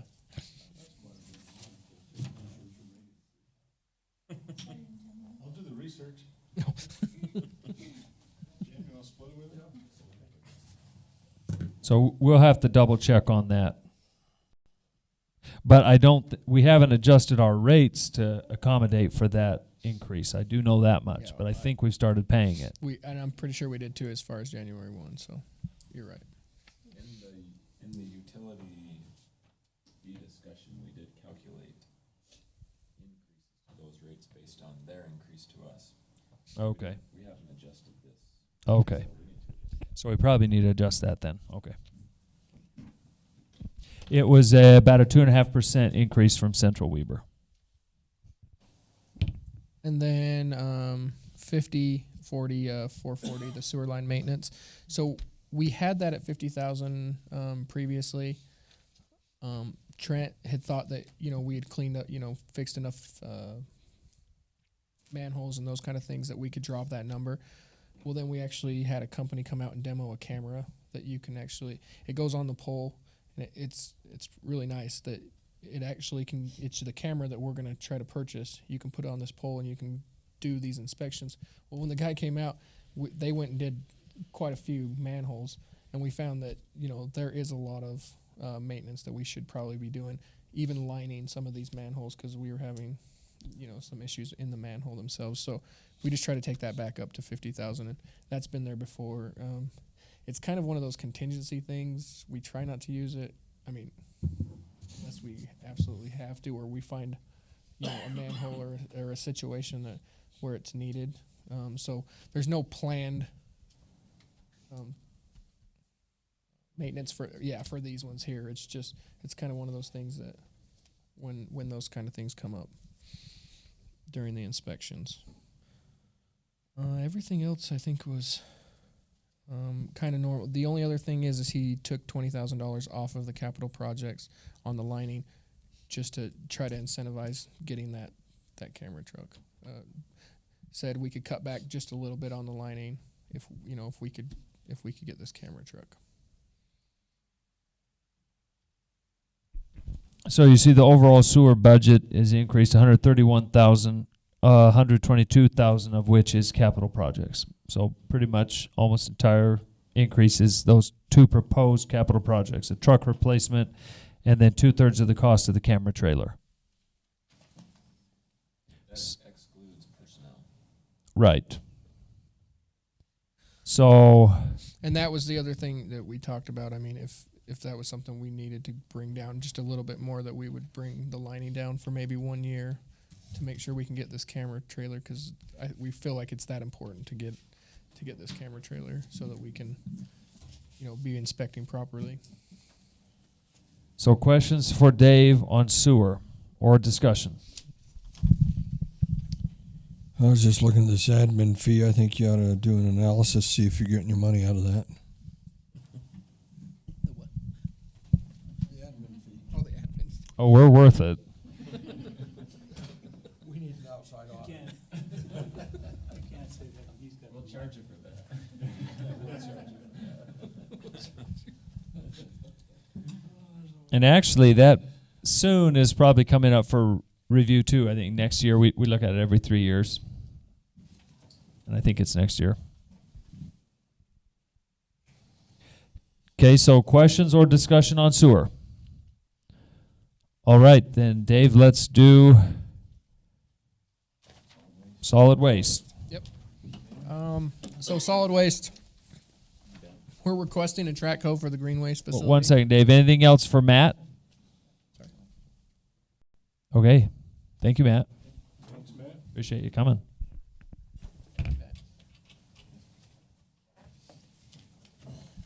Everybody's like, Take your time going, but hurry back. Hey, you'll get dinner in a minute, right? Well, that's a reason to stay. So we're requesting a track code for the green waste facility. And what that is we're actually trying to take the track code that we have right now. We're going to take it to the green waste, and then we're going to purchase the new one for all the departments. So, I mean, green waste is going to be paying for it, but out of their budget. But the new one will be used by everyone. This one's I think it's a 1999, so 18 years old. We think we can use it in the pit. It'll work great in the pit for what it is, but so it's kind of the green waste is going to pay for a brand new one out of their budget. Where do you have that? It's All all- you have is purchase equipment, 25% track hole, no dollar amount. And so they're all going to pay. I guess they're all going to pay because we put it on all of them, didn't we? On all the enterprise funds. And it's what we've looked at is it's actually cheaper to do a leasing program through the state leasing program. It was $7,200 for the year. So it was $1,800. So it'd be $1,800 between each department. We looked at it if we added that up because a brand new for the track coast size that we were looking at, we were looking between $70,000 and $80,000 anyways. So that would almost take us, what would that be, 20 years or 10 years to pay for it anyways. So we found that that's when you would need to turn it or roll it over anyways.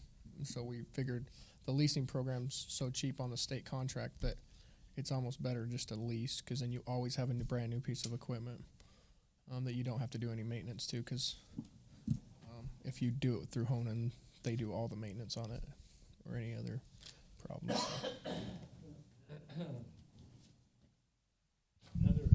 Another thought, if you do the lease thing, is we forget about depreciation because we just paid for it the whole year. We just do it again the next year.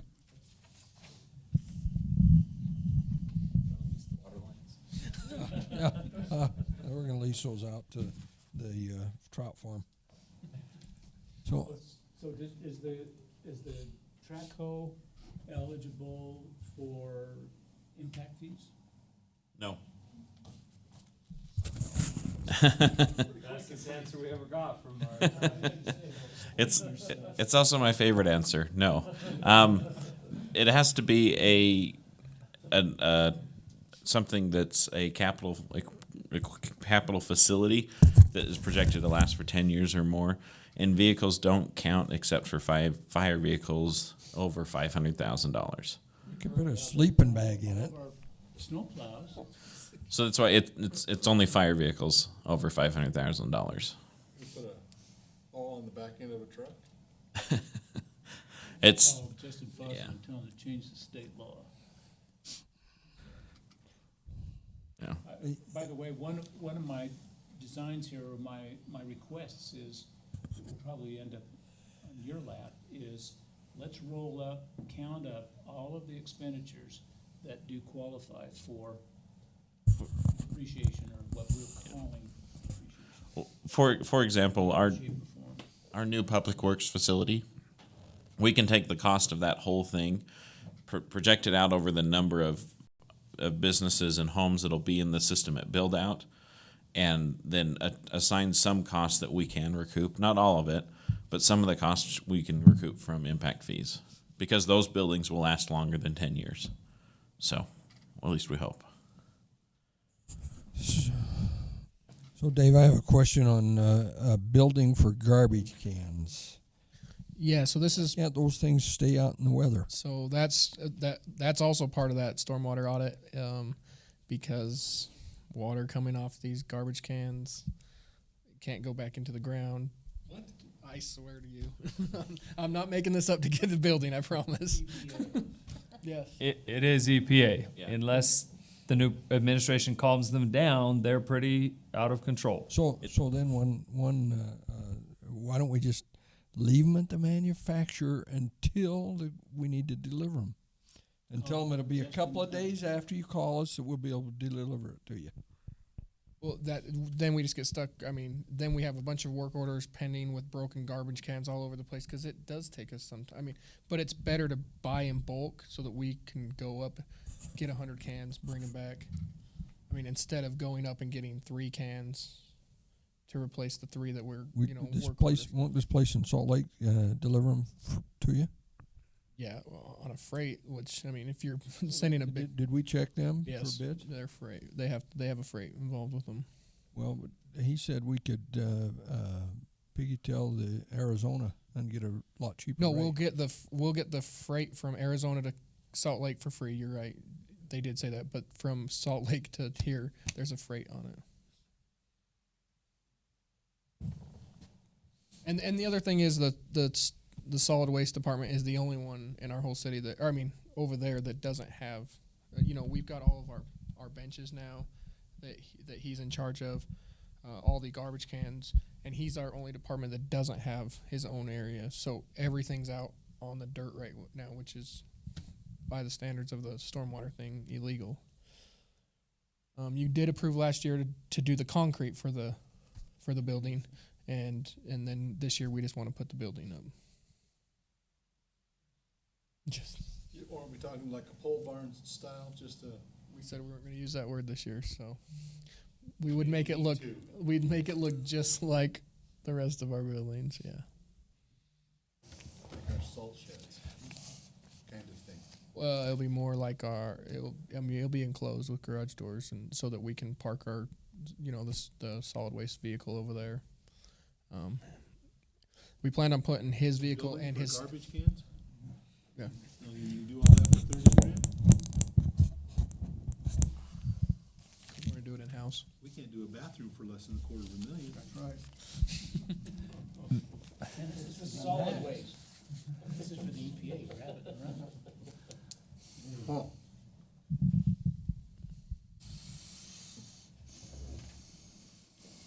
You're right, there are some things that don't make sense. So one thing too, Dave didn't mention on the first page of budget requests is tipping fees, projected 20% increase, which accounts for almost all of the increase in this department. $47,000. Yes, sorry. So I just want to give you a very quick update on that. It was a major topic of discussion last night at WACOG.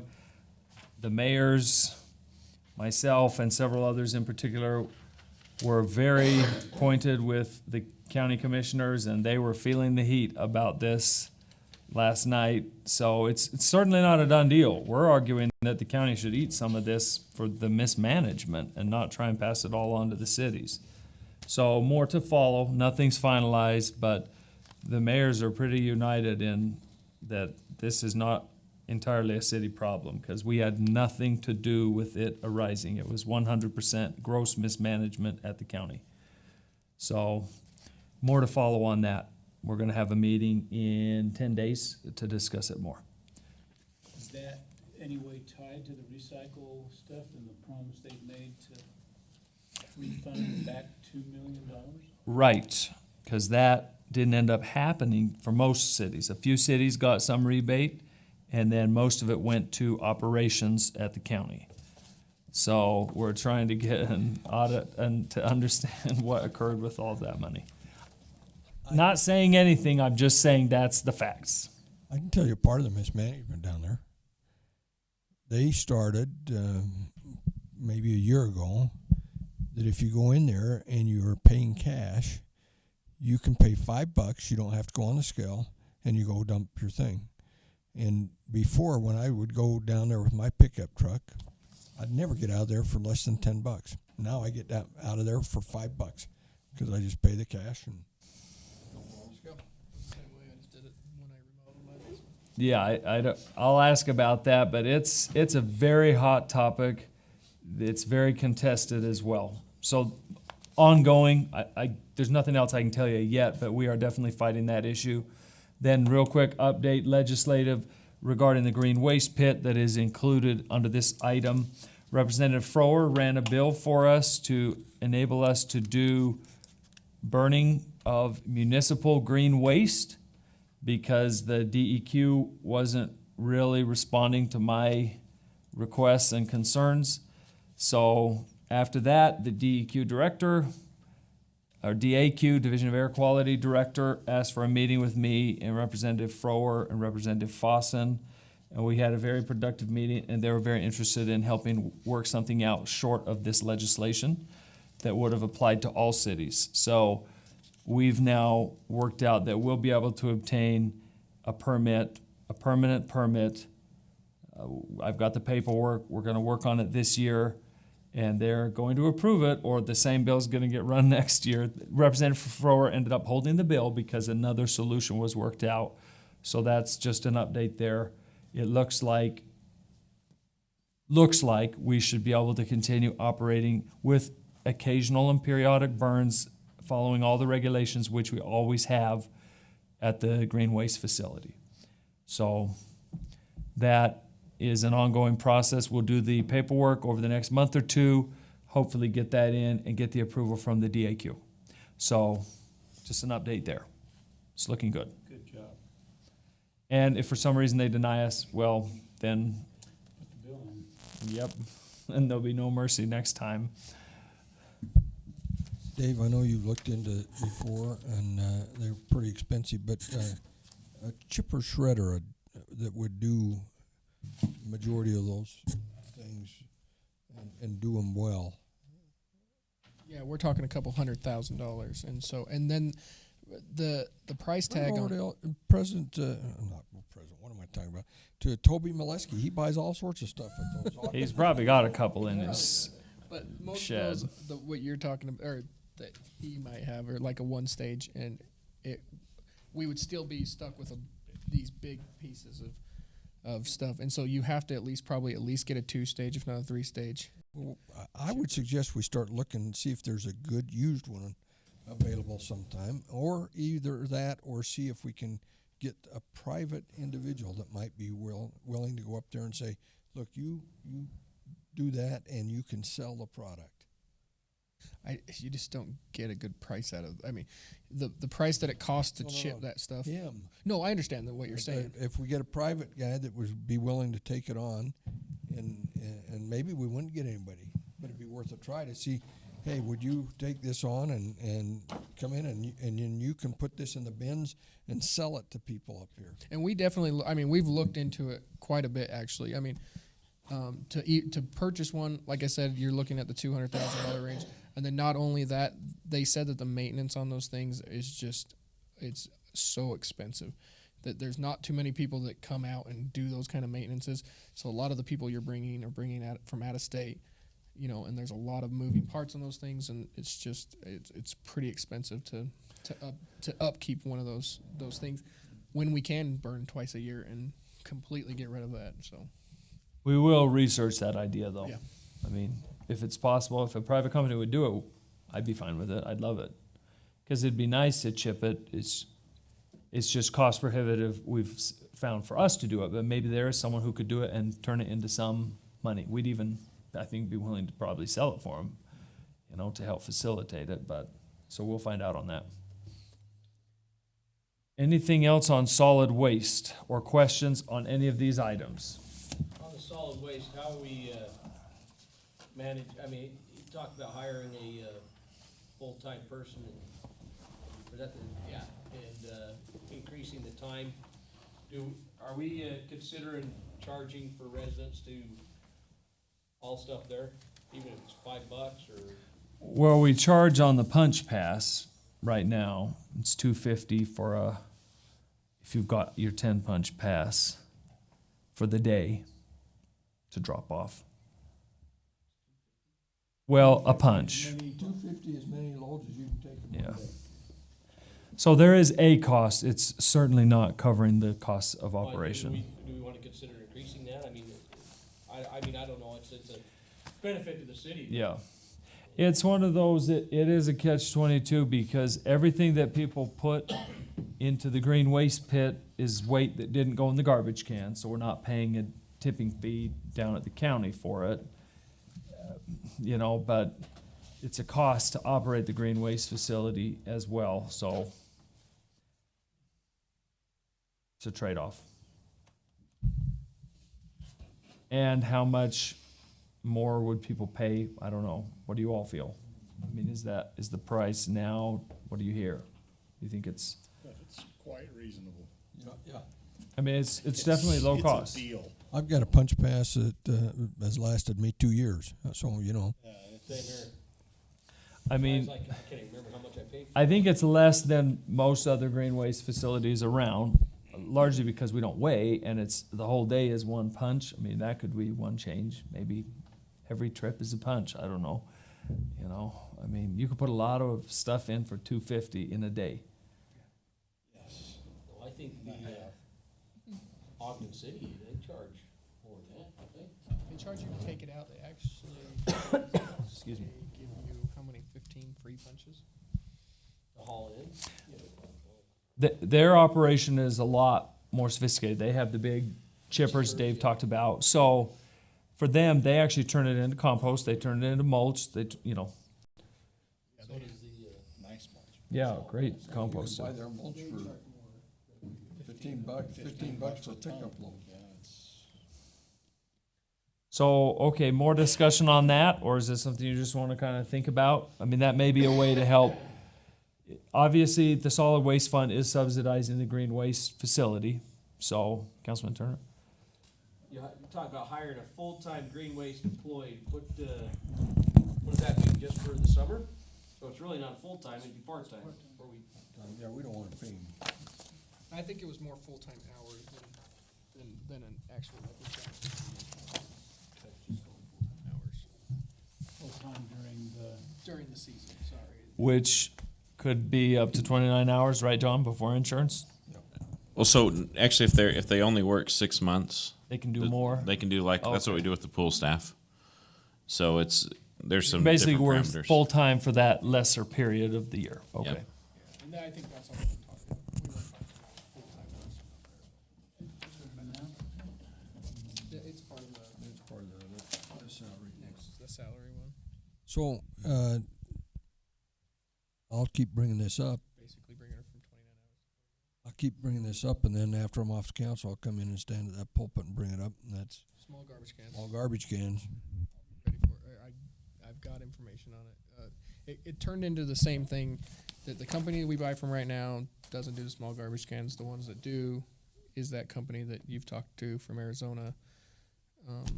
For the amount of people that have asked for a smaller garbage can, and maybe we'd get a lot more people, if we offered it, but to do the freight and to bring it up here, we just didn't find it very feasible. Charge them, you give me a small garbage can, that I don't have to pay the full price and have that thing dumped. Seriously, I dump mine, I take my garbage can at the most once every 2 weeks, sometimes once a month, that I'm taking that up there. I take up the recycling every time I can, but the garbage can, when 2 of us in that house, we don't fill that, ever. Is it possible to get some kind of a plate bottom, get a false bottom to the garbage can, comes up some distance so that it had a reduced capacity and fasten that so that Jim could only get half The problem with that, then you don't know who's got that rate, you know, and somebody can take that out. And all that stuff. So I think there'll be some people that do it. I'll pay the freight for it to get one up, you give me the rate. I think there's. charge him $250. In fact, I'll send Phil down there to pick it up. He knows Arizona very well. And that's the other thing. So you don't have to go to Salt Lake to pick it up, really. You only have to go to Salt Lake to pick it up because you get free freight from Arizona to Salt Lake. Well, I mean, we're closer to where we are right now. I mean, and that's the same thing. It's, how many do we stock on hand? I mean, it's kind of what you guys said. You don't want us to bring a ton of them up here, you know, unless we get that building, because we are, you know, not being compliant right now Run with it in that EPA stuff. news deal, In the where? in that Speltz magazine. Oh, smaller cans? Yeah. I think there needs to be some policy associated with it as well, because what I don't want is half the city getting a small can, and then every week when the trucks come around, you have this small can that's piled to the top with the same amount that the big can had, because they wanna pay the smaller rate. But everybody's stacking it, so you know where you're a retired couple, or, you know, it's an empty nester, or there's one, or, you know, there has to be something tied to that, so that we don't have a city of small minion cans that are stuffed. Or it goes in the Overstuffed. recycling can. Yeah. The Well, extra you got- bags. You got the big cans that are stuffed right now. Well, that's just it, but if we're gonna have the smaller cans, it's not a way to It's avoid still paying less, a. it's still less, even if you stuffed it, it'd be still less than what the big cans are stuffed. Well, it sounds to me like Dave said, if we get the building, then we'd be. I did hear. Now that's how you fight for something. See, John? To be fair, I told Dave Smith, I said, I don't have any control. I'm not the person to lobby, so. Okay, any other discussion on solid waste? Then our dinner's here. It's, good news is we only have 2 departments left. So let's Good news for them or for us? take a few minutes and get dinner. And then we'll come back and cover police and public works. And then we can kind of take a check, see what time, if you want to jump into the utility rates after that, and RDA and CEDA, or push those till next month. So let's take a, No, we gotta do RDAC day tonight. We just have to. Well, there's Okay. nothing in the budget, so we can, they're done. so let's, we'll take like a 15-minute break so everyone can get dinner and bring it back so we can just get right into police. All you have to do is RDA and CDA and say how much we spent, because there's no invoice. So we'll leave it on, Mayor? Leave the cameras on? So they can watch us eat? Well, then, if you wanna eat while we work, then we can just leave it on. Okay, so just grab dinner and bring it back, please. Okay. Joyce is gonna change the tapes really quickly, but, yeah. We're gonna go through 3 of them. Wow. We already talked about that on the other. I thought it was in streets. Do you need this one? No? I don't know what that is. Oh, maybe that's a clicker. You're never gonna live that one down. Dave Smith told me to fight for it, so there you go. And I know it's not $18,000. Check. number on the bottom of the scope. I can, okay, I have my December report here. We can see what it was halfway through the year. I hope not. Cause would that be? So you think we've been charging it to motor pool, right? Yeah, well, we really weren't charging it ever, remember, but we found it and we were able to use motor pool to do it? 'Cause that'd be $18,000 divided by, what, 52 weeks in a year? So you're talking 104 visits, that'd be $175,000. So I guess I don't know what's in this streets line. There's building maintenance, we've spent I think 6,000 that's one we were over because of that. because of that, so then the motor pool.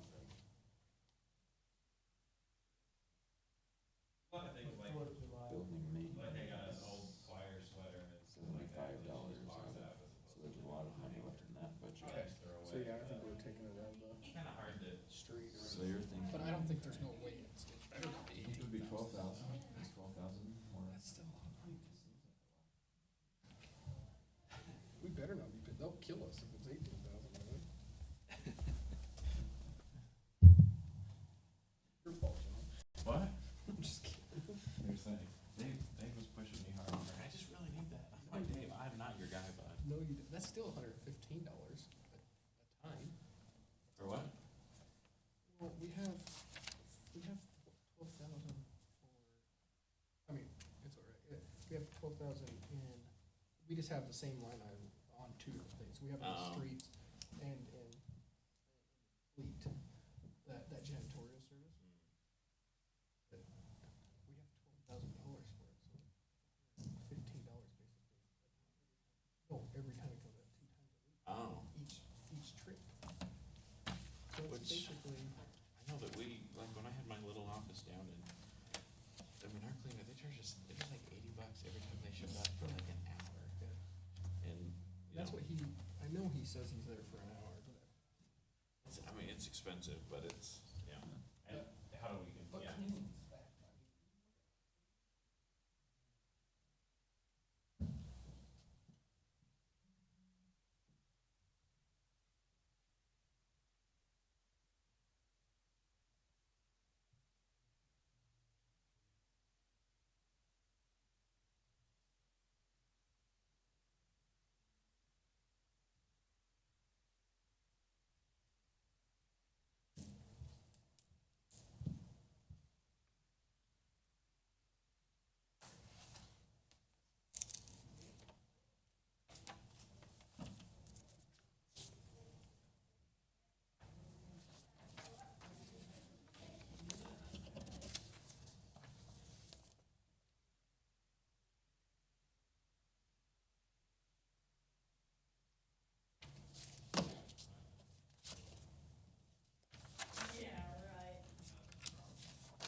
I really lost my paper. Lost your paper. What was on it? It was my personnel changes paper. Do you want mine? No, I can always print another one. I'll share. Or there's still some here. But I just had it. I was gonna ask Dave a question. What are you looking for? These ones. But I think these are all extras too. Yes, I'm glad you got those. We printed those out for you. Thank you. I'll just keep them on. If we ever get to me? Yeah. I forgot a fork. Man.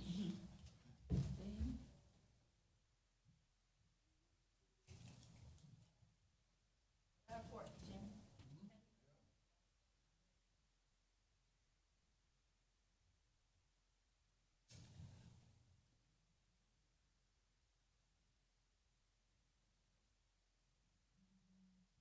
I'd love to build a house just because I'd love to build a house. Mm-hmm. What you drinking, Cheryl?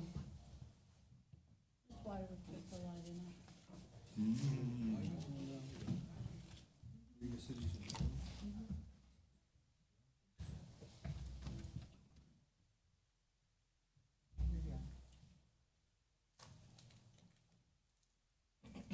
Or very few. Or very few.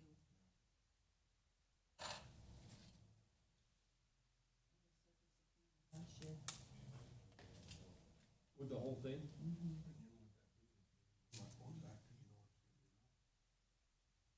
Open it up.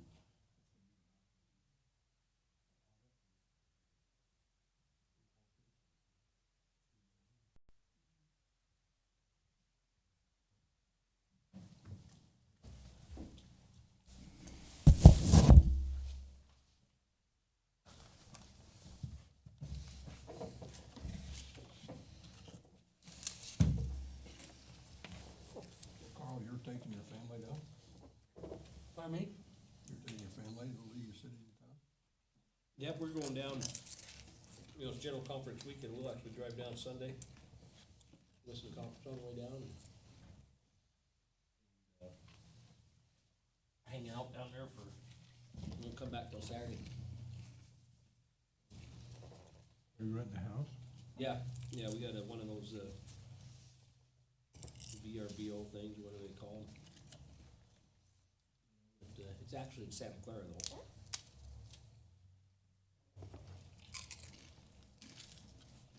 Are we working on something like that, policy? Well, the guy We brought it talked in and about talked it. about it, Mhm. you know. Are we doing what? You know, for like renting your house out.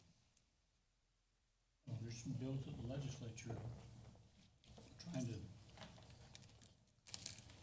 the league has been pushing them to keep control of that locally, not dictate everything at the state level. The reason St. George has made things like that is because their hotel industry is losing money.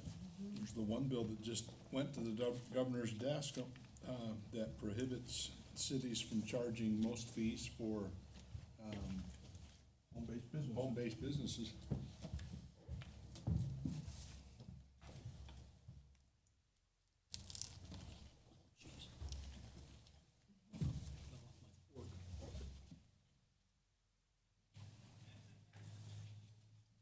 You brought that, I don't know. Charge a business license or just can't charge fees? I don't know. I don't know what they're, reading through the bill, it wasn't clear to me what they considered to be a fee. Always on the lookout down there for state law that controlled away from the cities. You know, with, Go ahead. with our friend, with, H. Torrance, running a bill for that green waste pit. Bill on that, marijuana there, so we can medicinal marijuana.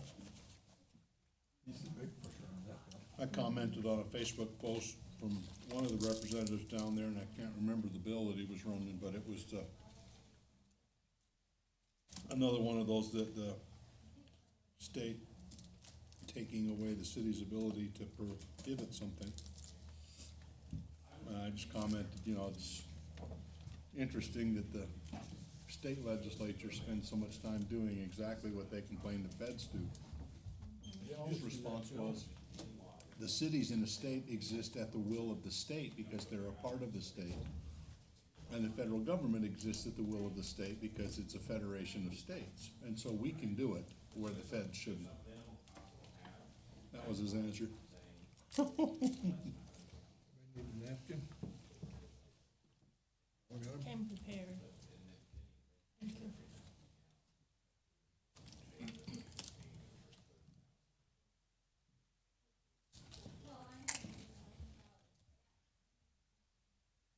Tiffany's had to sit through 3 meals before she could say a word. They were delicious though.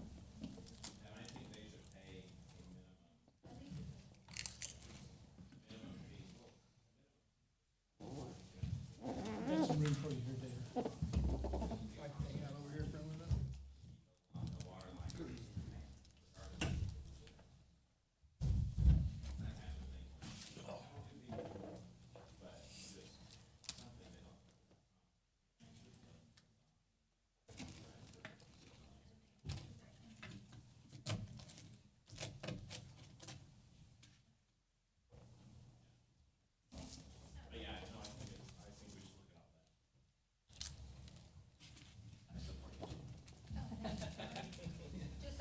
I know how Dave felt. I just, yeah. I feel like like Jamie knows that I have some influence there. Dave had clear knowledge I had no influence on the leaf truck. Who are you lobbying for now, John?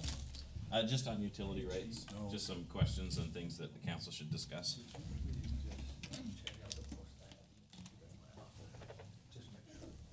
And- It's on this piece. Mayor, do you wanted the second one of the email you sent me? Ready to go? Yes. Okay. Please, be right back. Just,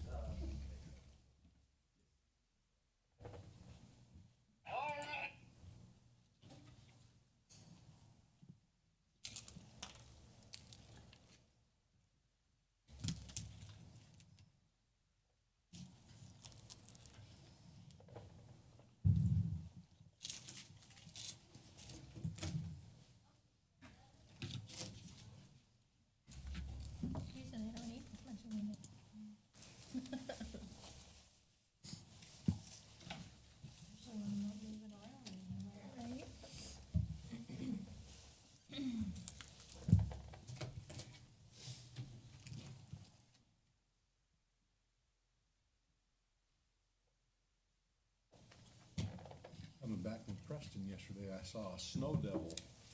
I've seen dust devils and fire devils. Where there was one going across, just pulling up fresh snow. The only time I've ever couldn't stop fast enough to get a picture before it dissipated, but that was pretty cool to see. It started real tight, and then it just dissipated as it got spread out, but it's pretty interesting. Beautiful. It used to have to be pretty powdery. Yeah, that top layer is pretty sugary, pretty soft right now. Would you like to come over by my table? Come hang out with you. Yeah. 2575. Okay. You're gonna use the Walgreens sign going southbound. Oh, okay. So 2575. Okay. Basically 2600. Yeah. I mean, it's, you wanna be accurate. He's gonna use that sign in front of Walgreens, it's 50. Okay. Post that. Next time you're on Wall Avenue. You're going south. All right. Heard a rumor about you, Carl. What'd you hear? You're buying one of those lots behind you? That's what I was just telling. We put money down, and I just talked to my wife because we was walking around. Now we're not sure. We just, it's one of those things where, it's right now our house is at the maximum capacity. We got all the kids are home and everything. But in 5 years, there could be just me and two of my little ones. So then, some of them may be coming back, but but it's still like, it's Same meeting. we just at my daughter's missionary fair, homecoming we had, and there was 60 people in her house, and it was crowded, but it wasn't, the basement's not finished. If I finish the basement, and I want to add on to the back of my house, and I could add on what I want to add on. I wanted to put a third car garage, but Gary says I can't. To you to just do Gary's this chapter. fault. Yeah. I just wanna check. So, Just don't ask. I trust your judgment, because I've done that quite a bit on my life. okay. So your daughter's home then? Yep, she came home, she's been home a month now. Month tomorrow. What's up? Mine's been home about 5 months. About 5 months? Already engaged. Good for her. I think my daughter will get married pretty Gonna quick. beat him up. I'm gonna rough them up. Then, Are ya? after you get to each page is a string type. You just. I think my daughter will get married. I just think she will. I've kind of had that feeling about her, It's one of those things. My daughter wasn't. She kind of. Okay. Really had a thing, and she, You told me she that had story experience and a stuff. while ago, yeah. So now she's home trying to figure out how to. She's gonna go to school. Yeah, and she's got a job now starting at, she'll start on the 20th, March for America First. Good. And that's where she worked before, and so, Right. she's excited about that, but right now she's so desperate for money, cause she doesn't have any money, and she's donating plasma twice a week, and, Oh, I hate when they do that. and it's just, Does it for, she makes great money, but they get, she does it for vacations. that's what, my wife's saying the same, so my wife started, they get like $50 every time they go in, and they go in twice a week. If you go every time you're supposed to in the month, you get like $100 bonuses. You can go twice a week, and you get $50 each time. So it's basically $100 a week. And the state, well, my wife works for the state, so they give them time to do it and stuff. Oh, really? Yeah. Okay, let's get started again. Right. Second Street Mark. Right behind, Monroe and Second Street.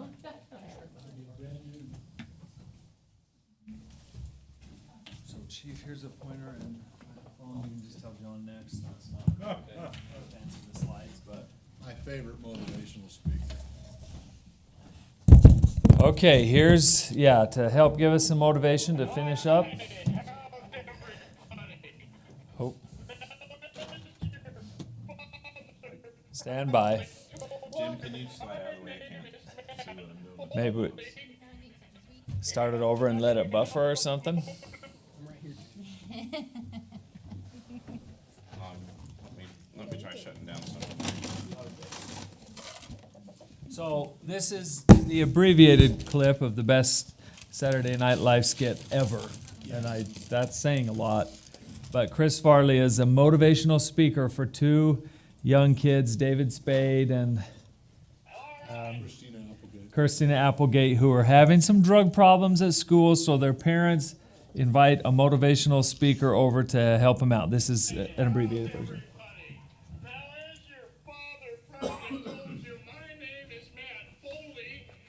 And I am a motivational speaker. First off, I am 35 years old. I am divorced, and I live in a van down by the river. You're probably gonna find out as you go out there that you're not going to amount to jack squat. From what I've heard, you're using your paper not for writing, but for rolling doobies. You're gonna be doing a lot of doobie rolling when you're living in a van down by the river. Now you kids are probably asking yourselves, hey Matt, how can we get back on the right track? Well, Matt's gonna be your shadow. Here's you, here's Matt, there's you, there.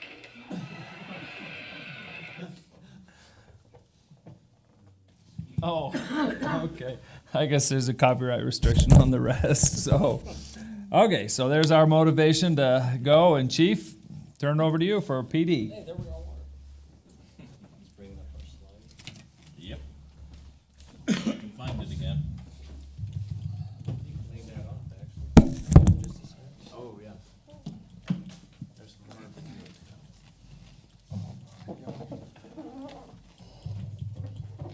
Yep, that was my whole presentation right there. Done. You're approved. I hope you saw it. Too quick. There we go. Can you hear me okay? What was that? Can't even hear you. Hold it down. Push the bottom button on it.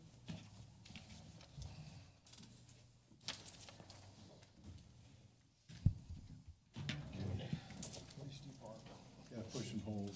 There, good. No? I'll move. 61. Our batteries dead again? Maybe the battery's dead. There we go. All right, I want to make my presentation as quick and painless as possible, but that wouldn't be right. So, John, will you play the video? Oh, no. Heck yeah.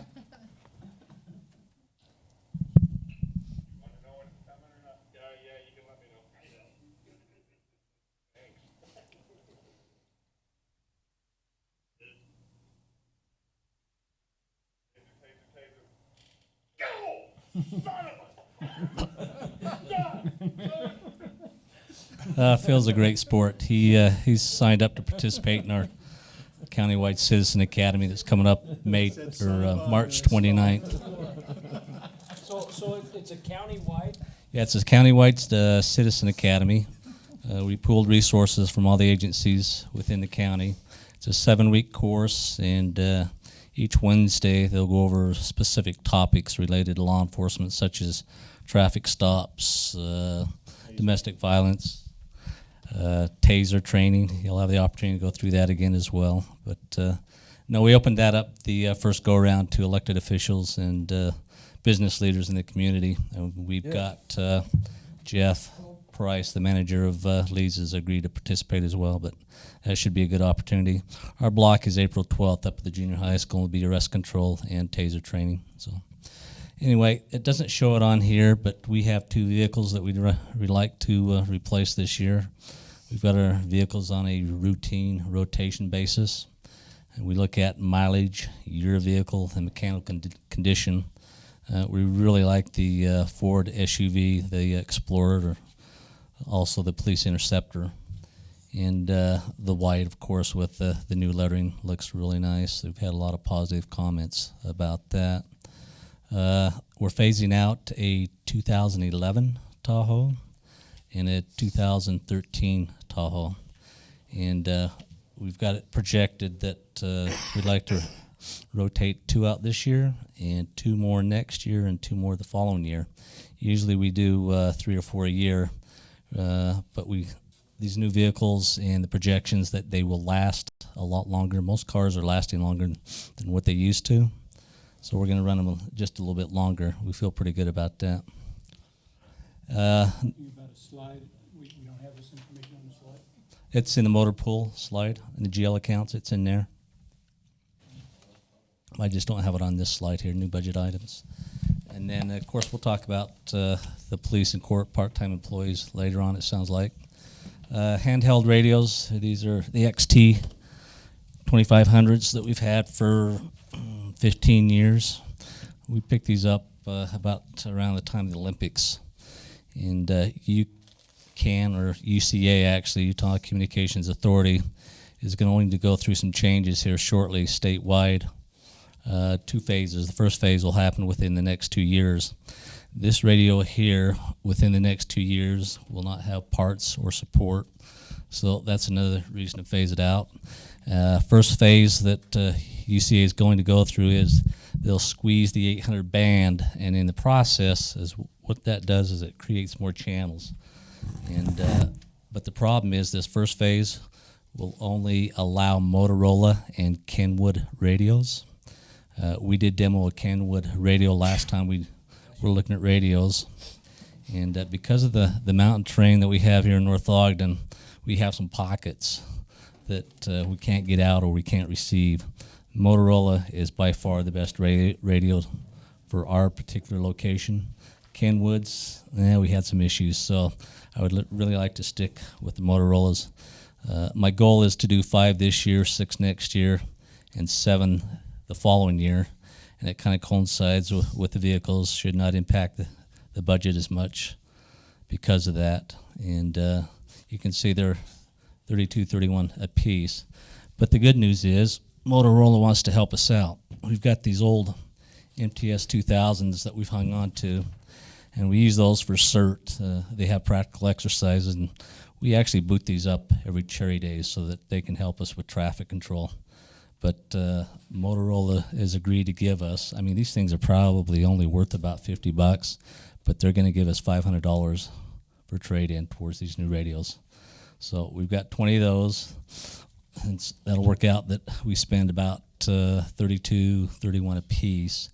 Now, these radios that we currently carry, what I would like to do is do what we did with the MTS 2000s, is just turn 12 of those over to CERT, so they have those, and then give 6 to Public Works so that we have communications with them if we have an event, whether it be a flood or earthquake or fire, winds, or whatever the case may be. Right now, the only way we can communicate with Public Works if we have an event is with cell phones, so that will enhance that ability there. Base station, we've got one over there in the office that's 17 years old. Robert Bruff is the guru from UCA that I've been talking to about this, trying to time this out so that we do this timely and cost effectively. But that base radio we have over there is 17 years old. He says we have to replace that before phase 1, so that's where we're putting in for that. The Smith & Wesson handguns, we've had those for 10 years. Normally we hang on to our guns for about 7 years. This has been a terrific model. Can't say enough good things about the M&P 40 caliber. So what I would like to do is phase out the current model, go with the same model. We've got a vendor that we used last year when we bought the new gun for the new officer, state contract price, $499, and he'll give us $200 for the trade-ins. But I also have about 30-something weapons in our evidence. We've got to go through each one, determine the disposition as far as case, but we can actually turn some of those over as well, trade those in, and apply those towards the cost of the new handguns. So we may be in at these at minimal cost for the entire department. The last item I have on there is the K9 GL account. Vet fees, Anthony Bersaman, he's the K9 officer. If he has to go on vacation or training or something without the dog, we have to put that in a kennel. The K9 units in Weber County have found a kennel that they feel safe and comfortable with, so that's what we'll probably do as well. There's also training. Anthony trains 1 day every week with the K9, with the other K9 units in the county. And then there's some small equipment things that he'll need as well. So we're asking for $1,000 there. Any question on those things? Kevin, just a couple of questions. Sure. We've got up there salary times 2 and then benefits times 2. What benefits do we pay part-time employees that are included in that? I believe it's FICA. Is that correct, John? Yeah. Yeah. Okay, so really not benefits. Just minimal. Minimal. Just Yeah. whatever we have to pay. Okay. Required by law. Then the other thing that I'd wondered about, and what are we doing? We got a bicycle donated. Are we using that, or what's? Oh yeah, we use that. We'll break those out in the spring. We usually we take them into Kent's Shooter Supply, get a spring tune-up, and we've got 2 officers that are certified to do bike patrol. We've got another officer that's going to go through a class this spring. So by Cherry Days, we should have 3 officers up on bikes. Okay. How about a horse patrol? Are we going to try and get one? That'd be costly. You got a horse you want to donate? What's the guy down in Ogden's name? That's all he does. Didn't he got canned, I think, from Ogden City or something? Ron Gardner. I don't know what happened. Yeah. So, any other questions on these items? So some of the justification for 2 new part-time equivalent, is that what that means? Yeah, 2 part-time employees. Wouldn't that have something to do with the court because we were changing the court? Yeah, do we want to talk about this now or with that other sheet that's coming up? No, go ahead on. Oh. Well, Chief has got a slide about it, and I think 2 Yeah, slides. do you want to flip to that, John, if you could? Was it this one? Yeah, Justice Court needs. You had a slide that had a lot of numbers, like the cases, traffic. And Yeah. Do you want to go to that one first? Right there. Yeah, that's it. Yeah, you can see the history over the last 10 years. I've got asterisks down there under the right column, total criminal cases. It also includes DUIs. You got 299 for 2015 and 2016. You got 221. The guys made 57 DUI arrests for 2015, and there were 61 last year. And that just increases the workload. They have, I think it's 6 months to adjudicate or dispose of a criminal case, and they only have 90 days to get a traffic citation through. But there's a lot of time with paperwork, attorneys, probation, counseling, therapy, those type of things. And it just spends a lot of time, those gals in the office doing that. Right now, we have 1 full-time and a part-time. And there's another sheet in there, John, that shows a comparison with other agencies that are similar in size to North Ogden's JP Court. It shows Brigham City and some of those agencies. Right there. You can see the police for Brigham City, Centerville, Clinton, Farmington, North Salt Lake, Pleasant View, Riverdale, Roy, South Ogden.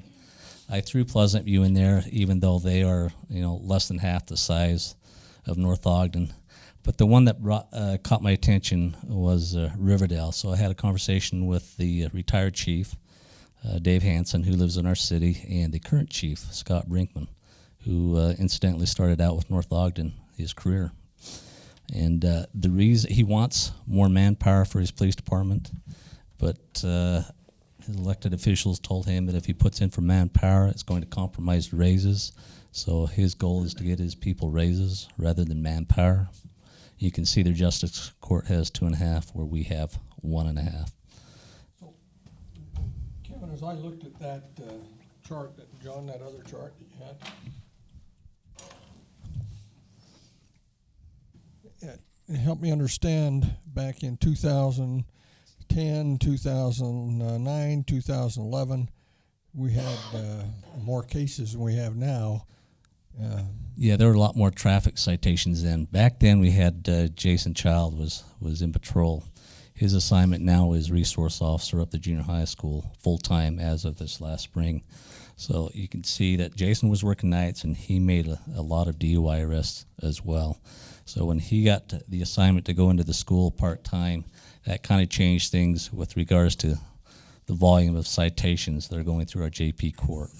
I But then you also have to account for the AOC, which is the Administrative Office of the Courts, and that's the attachment we can look at later on or further in the slide. You know, the DUI things seem to hold pretty steady till 2014. Then they made a jump of about 100, and then they've come way back down. I think there was only 16 DUI arrests in 14. I could look that up. I think I've got a sheet here somewhere. Well, isn't that second column criminal cases including DUI? Yes. So that's all criminal cases made a jump in 2015, then came down. What were we in 2017? Where are we right now? I haven't ran those numbers yet. We've got, what, 2.5 months? One thing that the Judge Lambert told me in my conversations with him is that the DUI cases and some other cases are much longer than they ever used to be because of the new court requirements, and they don't allow them to just plead and not show up to court. There's a mandatory court appearance, mandatory paperwork, and they went from 15-minute cases to every case is an hour or something like that. Yeah. And that was the situation a couple of weeks ago on that warrant. That guy posted bail, thought he was good, but he wasn't because there was mandatory appearance for that particular violation. So they waited 3 weeks and then issued a warrant for contempt because he didn't show up for his appearance.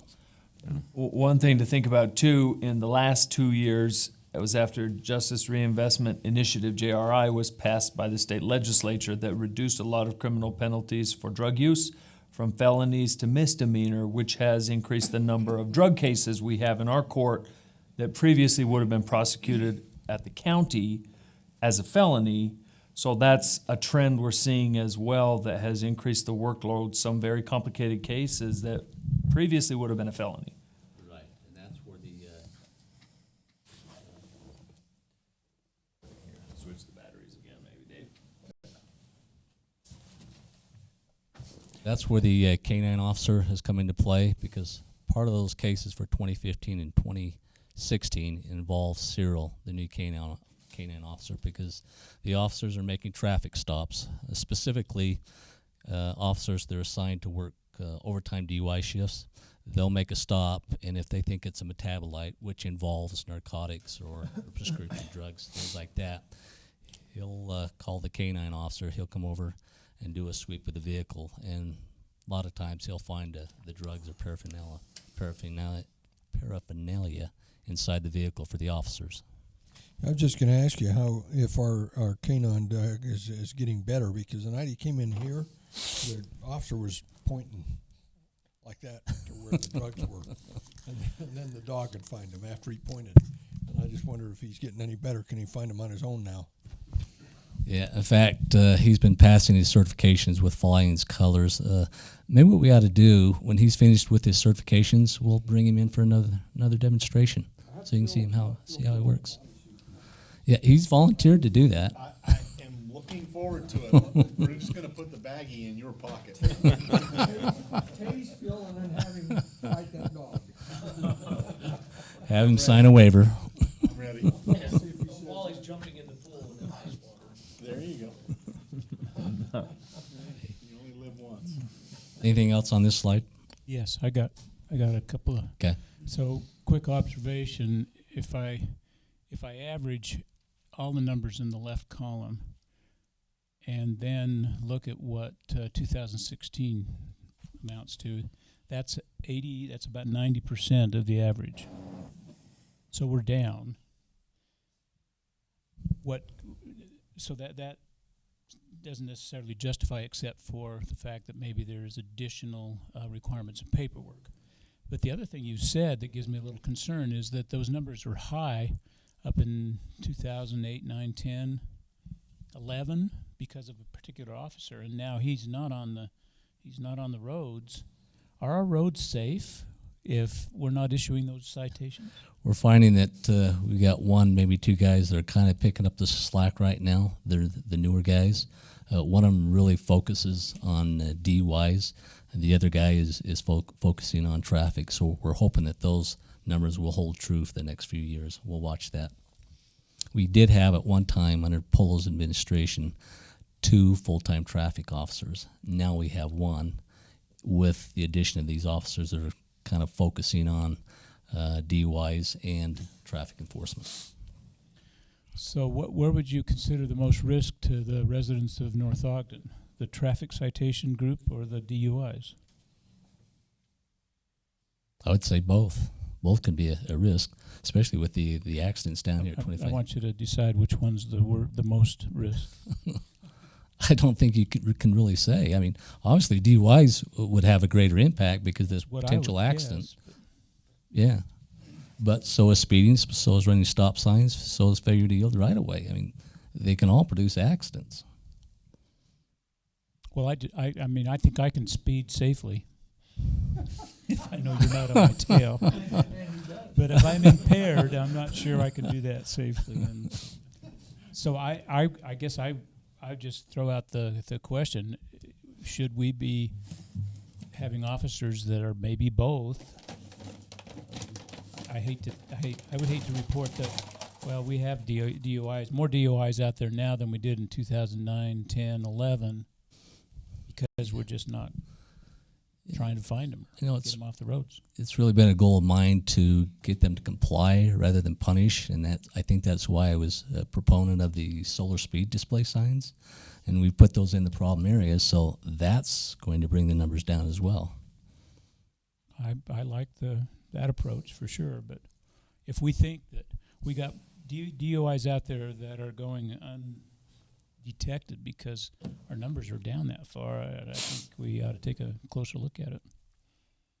No, I think over the last 2 years, they've done an outstanding job. We do have, we get grant money through the state and the feds to offer overtime DUI shifts. And we've got 2 or 3 guys that just jump all over those, and they'll come out and do what they can to find them. But in 2014, 15, 16, we're not finding them. I'm making a real generalization because those numbers are down. I'm kind of challenging your. No, because we had 61 DUI arrests for 2016, 57 for 2015. And I think there was 16. I've got a sheet here somewhere. I could find it for you. But there was like only 16 for 2014. So the arrests are up over the last 2 years. Okay. You could make that number on the total traffic cases. That would go up if there was a policeman every day in front of my house on Mountain Road. I guarantee you that. And you know that. Yes, and Dave Worm does spend a lot of time over there at the intersection of Fruitland Drive and Mountain Road. If the state would ever let us put a camera there, man, we'd have traffic tickets like crazy. So, council, let me just throw again in my support. The 2 part-time employees, in particular the court employee and the police employee, in my opinion, are vital. Judge Lambert has expanded his hours from when he started 10 years ago, or approximately from 2 hours of court to 3 hours a couple of years ago, and now to 4, with the most recent change in the law, in the way that felonies have been downgraded with mandatory appearances and stuff. And Laura and Nina are absolutely swamped. And then the other thing the chief, I'm sure, has told you in the past, but the grammar request for video from the body cameras has skyrocketed, and we can't keep up with it. So I think the employees are vital to this. That's part of the justification for the part-time employee in the PD. That could almost be considered a conflict of interest, an attorney putting his word behind that.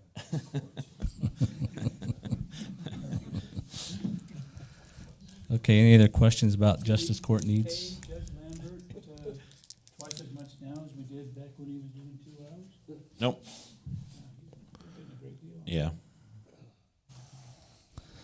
And as you saw in the handout, there's specific things that the part-time employee will be doing for the courts.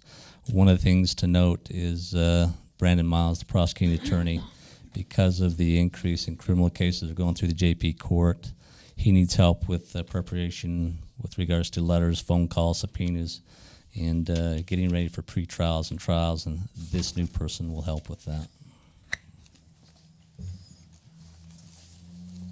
I've said it on other occasions, I'll say it again. I think one of the things that the city council is mandated to do is provide police support.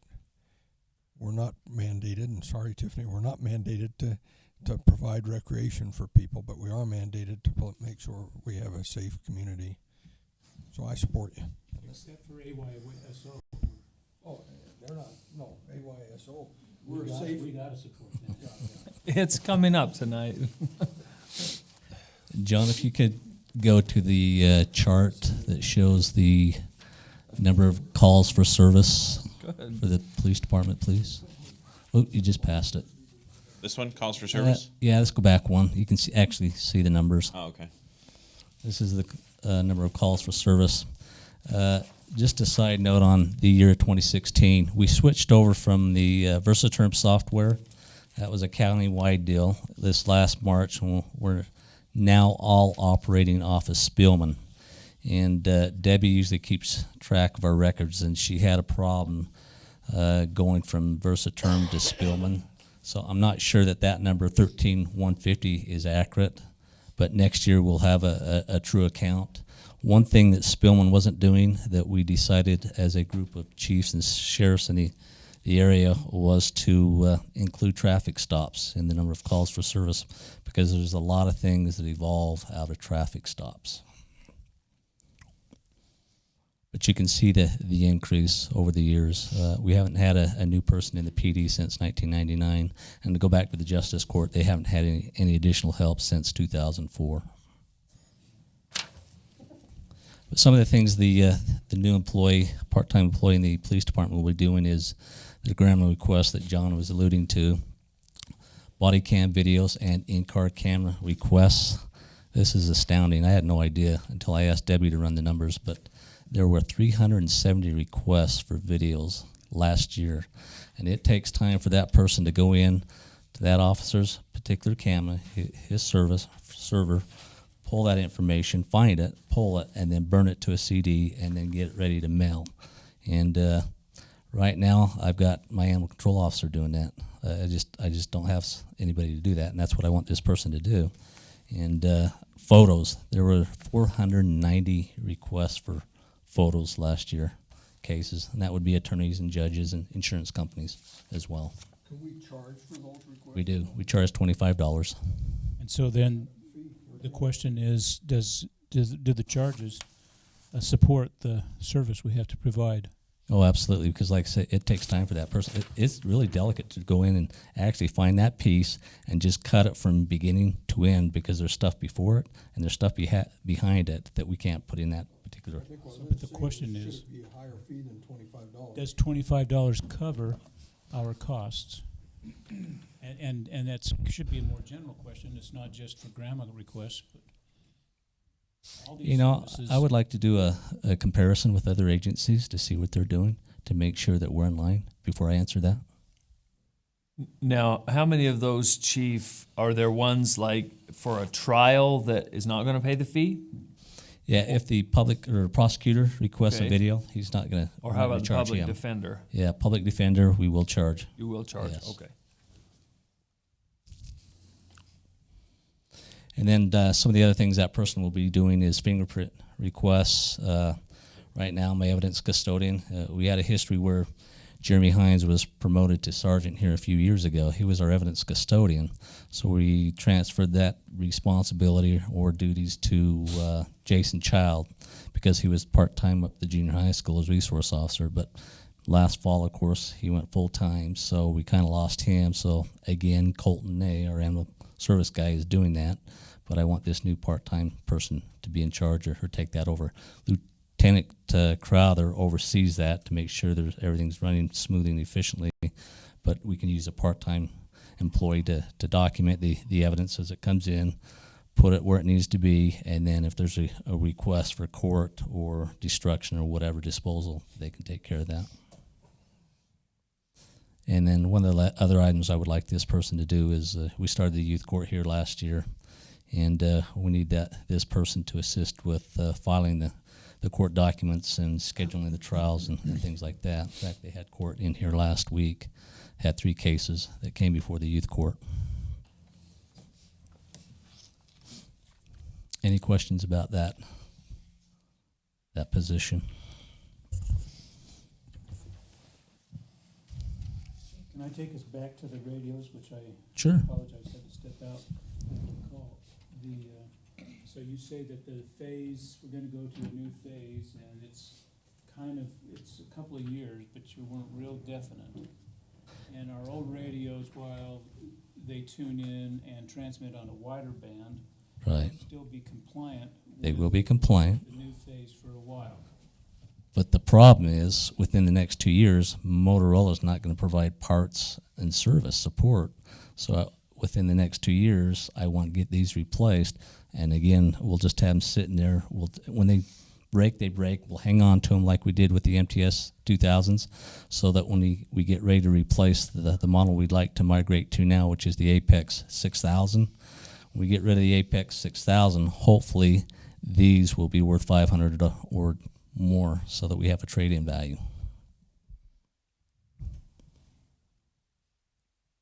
Well, in the spirit of our depreciation discussion, I'd like to, if we do have a couple of years, I'd like to see put into the budget some savings this year to bank for the next year or two, so that we have enough money together to buy them then.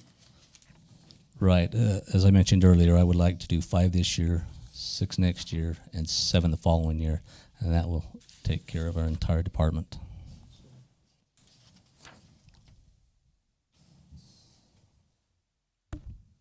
Any other questions about new items? If not, I'll move to the GL accounts. We can talk about those.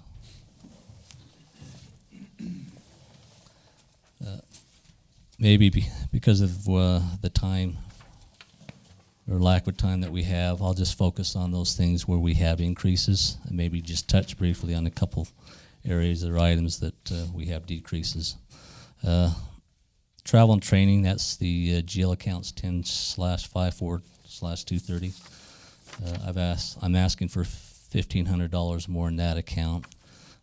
Basically 4 reasons. One, I think it's time that we abandon our current range up there at Rice Creek Reservoir, and the main reason is safety.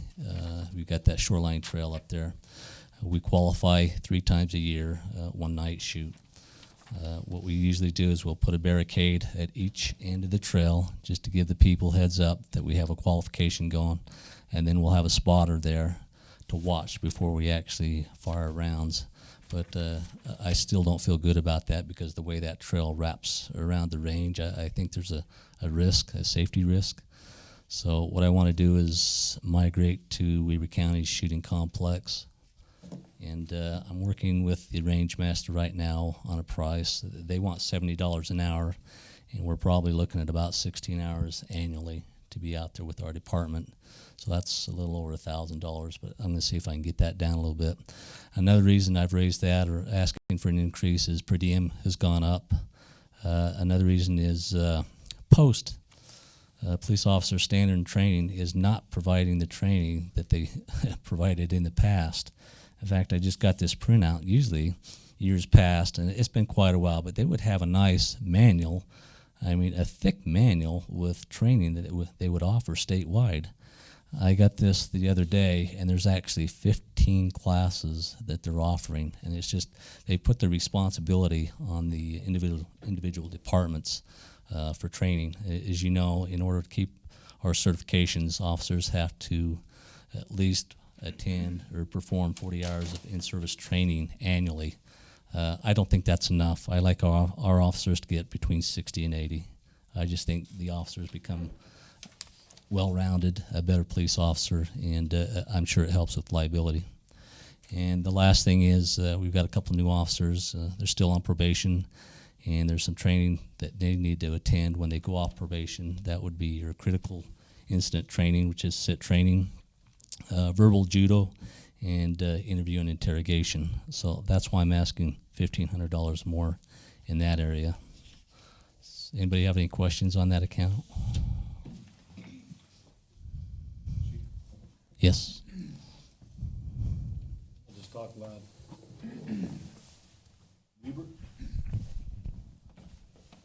The Weber County range wants to charge us $70 an hour. $70 an hour to use that range. Or how many?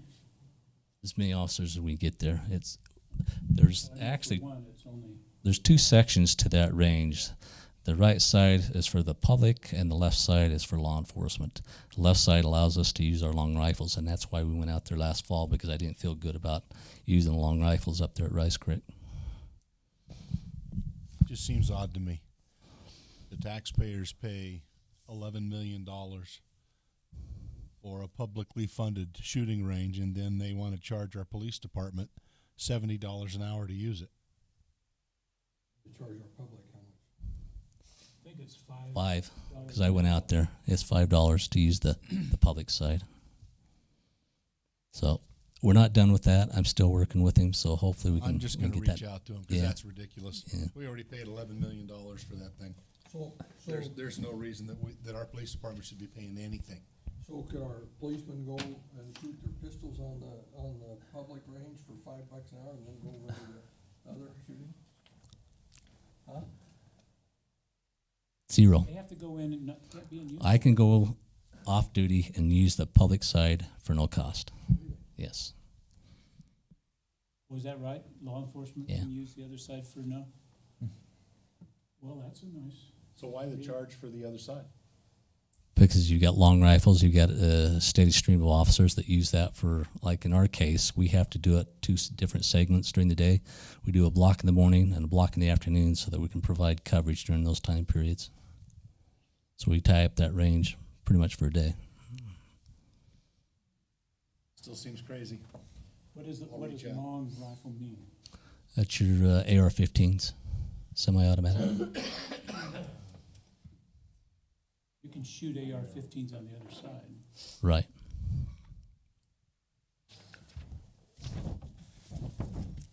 Okay, any other questions, that account? Okay, moving on. Slight increase in computer services, but that's attributed to Comcast. I think it was like $48 total. Moving down from there, the $350 for forensic service, which is CSI, of course. There's a formula that's used, and I'll explain it to you the best I can, but there's a base cost, and it involves population. Our base cost is $4,000 because of our population. And then there's also a 5-year average. Now, over the last 5 years, we've averaged 74 cases or call-outs. We've used CSI 74 times. High number would be 99 in 2012. The low number was 2016, 56. We've gradually gone down from 99 to 56. Within the next 2 years, that cost, I'm pretty confident, will go down. And the formula is that their budget is $757,000, I think. And, of course, we use, on an average, 74 calls over the last 5 years. And CSI countywide was called out 2,700 times. So our percentage is 2.66% of 750-something thousand plus the 4,000. So if you add all that up, do the math, our dues are $24,106.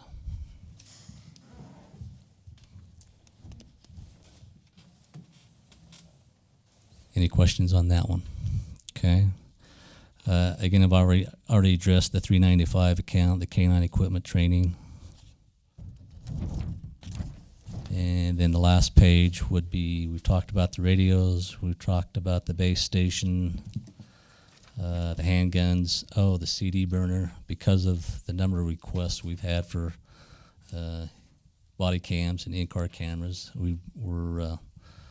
our CD burner's falling apart, so we need a new one.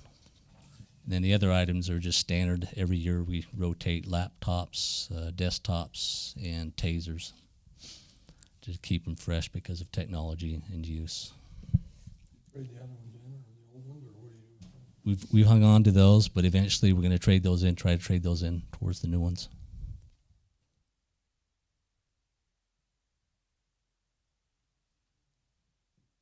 Any questions on GL accounts? Bill wants one of those tables.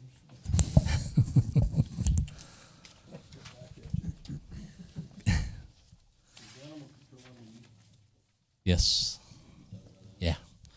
Animal control pretty much is the same. except for the equipment. Now, we've talked about that temporary shelter being relocated from the old Public Works facility to the new Public Works facility there on the west side of the admin building. Tiny really hasn't really given us a solid number as far as construction costs, so I've put $4,000 in there in the small equipment account to cover cages just in case we run out of funds to build the facility. Now, the cages would be the individual kennels for the dogs. Right now, the kennel we have over there at the old site has three kennels. I'm hoping we double or even go to 8 kennels. And the reason being is that we actually make money by taking the animals over there and then try to locate the owner. We charge $50 when we do that. Now, if we take the animal down to Weber County Shelter, they charge us $85, and we don't get anything, or they charge us $85 to do that. So we take as many as we can over to our temporary shelter so that we actually. What percent? Oh, quite frequently. Yeah, a lot of them are chipped, or they'll have tags, or people will come looking. Do you charge the owners to shoot their dogs? We don't. You don't charge them? No. If you say, I got 2, you can come take it. We don't. So how, explain the chip thing to me. I took my dog into the vet, and I said, hey, I want to talk to you about putting a chip in this dog, and he says it's a waste of money. And I said, why is it a waste of money? And he said, because the chips, something about the chips have to be read by the vet that put it in. And he said, if you don't have a... No, that's not true, because we've got a machine. Colton has a little machine. He can actually scan that and try to determine whether or not it has a chip. And if it has a chip, then he can hopefully identify the owner. How are they registered then? Is the vet that puts it in supposed to put it into a computer database? That's When they license the dog here, they tell us whether or not it's chipped. And do they have a chip number or anything? I don't know how that works, Jim. He had a book he showed me. Yeah. He had chip numbers that he'd put in the dogs and the dates. And he said, somebody has to come to me and find out if I issued that chip number. He said, It goes into a database. It's supposed to go in a database. Yeah. Chip numbers. I like chocolate chips. Just throw that out. Corn chips. That's what kind of dog I got, a corn dog. Any other questions about animal services? How many years are we stuck in the bond? 20 years. My most annoying part of animal services. Weber County bond. It's another giant about boondoggle. 20,000 annually for that bond for 20 years. So we're probably looking at 400-something thousand, I guess, over the term of the bond. Build a nice one for 400. Well, we at least build a bathroom and a half. So yeah. Okay, sorry, just needed to bring that up because it drives All me right. crazy. We send Last less item than would, 100 I guess, be animals there. judicial. There's no changes except for training there. And again, that's because of AOC and mandated training by the Administrative Office of the Courts. They've asked for $400 additional in training.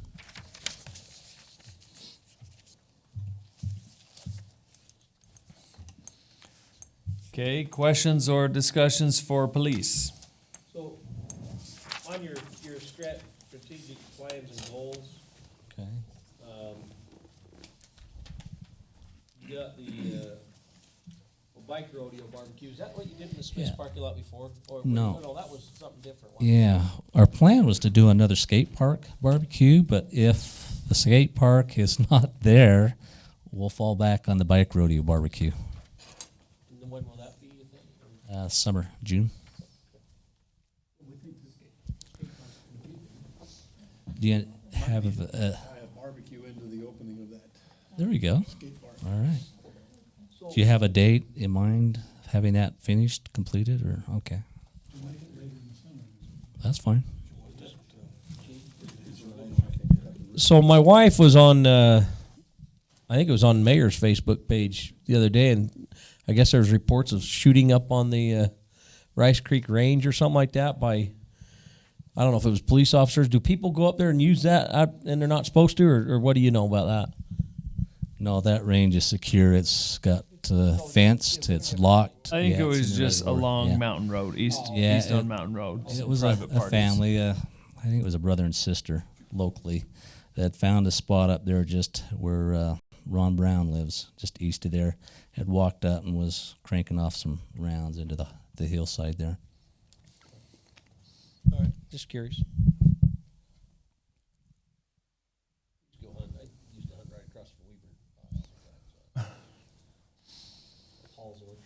As the city grows, there's some people who still want a more rural lifestyle that they're used to, and some that are more city-oriented, and there's some potential disagreements on some of these areas that are not in the city limits, or they're in the county.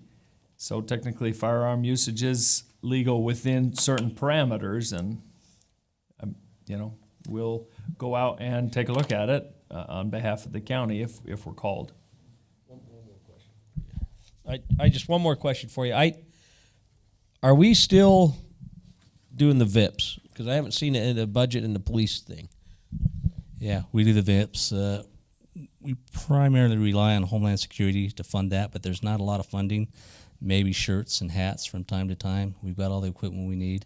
And in fact, we just added a couple, Tanner Willoughby, and I can't think of his wife's name right offhand. So we've got 5 VIPs people right now. VIPs is volunteers in police service. If you notice up here in the east parking lot, they've got one of our older Trailblazers, and it's got VIPs on the side. And what they'll do is come out at usually nighttime and patrol the city. They focus on our commercial, our businesses, our schools, our churches, and our parks. And they'll just drive, check doors, see if there's any broken windows, and they'll also do the vacation checks as well. And if they have cell phones, so if they come across a problem, they get a hold of the sergeant that's on duty, and they dispatch an officer to investigate. And we also use them for cherry days for traffic control, and tour of Utah, they'll help us with traffic control. Or in fact, we had a crime scene up here on the hillside a couple of years ago where a car was stolen and burned. And we wanted to leave it there for the night and wait for CSI to come out in the morning to process. And they stood by and set up a perimeter and took care of the vehicle for us until CSI could arrive on scene. Volunteers, right? Volunteers, strictly volunteers, yeah. And one of them, John Wickersham, he's been with us from the get-go. He's faithfully every Monday over running the metal detector in our JP court. So, Kevin, I think some time ago, Mayor indicated that we don't allow shooting of bows and arrows in the city even. Okay, yeah, That's true? You can. I had a request up on 850 East. He's a scout leader, and apparently he does the merit badge thing for bow and arrows. So I went up and looked at his property. He's got acres of fields around him, so I felt safe as long as he did what I asked him to do, created the barrier, went out there where I knew his arrows wouldn't come to play with other animals or people or things like that. So that doesn't happen very often, but otherwise discharging or shooting a projectile in the city is off limits. So these people I see in their backyard, they have a target set up there. It's illegal. Breaking the law. It's illegal. With a bow and arrow? Bow and arrow, it's illegal. They don't shoot it though. Oh, no, they have somebody standing in front of the target with an apple in their mouth. And trying to shoot. Okay, anything else? Oh, SWAT, that's one of our goals this year, is I've been in touch with Sergeant Farr, he's the SWAT commander, and what I would like to do, he's offered to do this at no cost, he'll pay for the training, is train 2 or 3 of our officers to be negotiators, so that when we have an event, they can get on that from the get-go, and a lot of times eliminate us, if they can resolve the situation right from the onset, we won't have to call out SWAT, and that keeps our SWAT dues down, because that's based on a 5-year average of call-outs as well. You still have an old trailer over here in the public works place? Two of them. Charge rent for those? Well, what are we gonna do with it? No, FEMA still owns those trailers. They're on loan to us. They come out maybe every 4 or 5 years to see if we still have them. They inspect them, go through them, and they're ours until they say otherwise. Yeah. They're emergency trailers, command centers for if we had to set up a temporary command center or other city operations like our play last summer. Cherry Days, we use them for the parade. Yeah.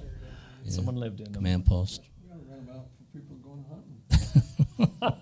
As long as they're in the city limits. As long as we know when FEMA is coming to do their inspection. Shoot. Okay, anything else for police? Anything about strategic plans or goals or highlights? I know that's in your packets. If you have any questions, I'd be more than happy to answer.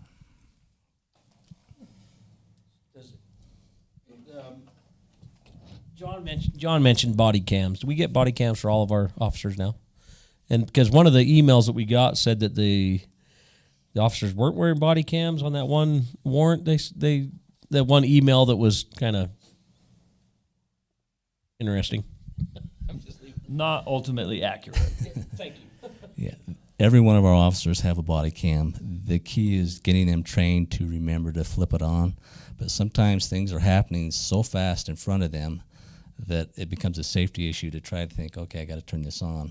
And then there's other times where it'll go dead, and we only get just a section of what really transpired. But for the most part, the guys are getting accustomed to turning that on anytime they go on a call or have contact with a citizen.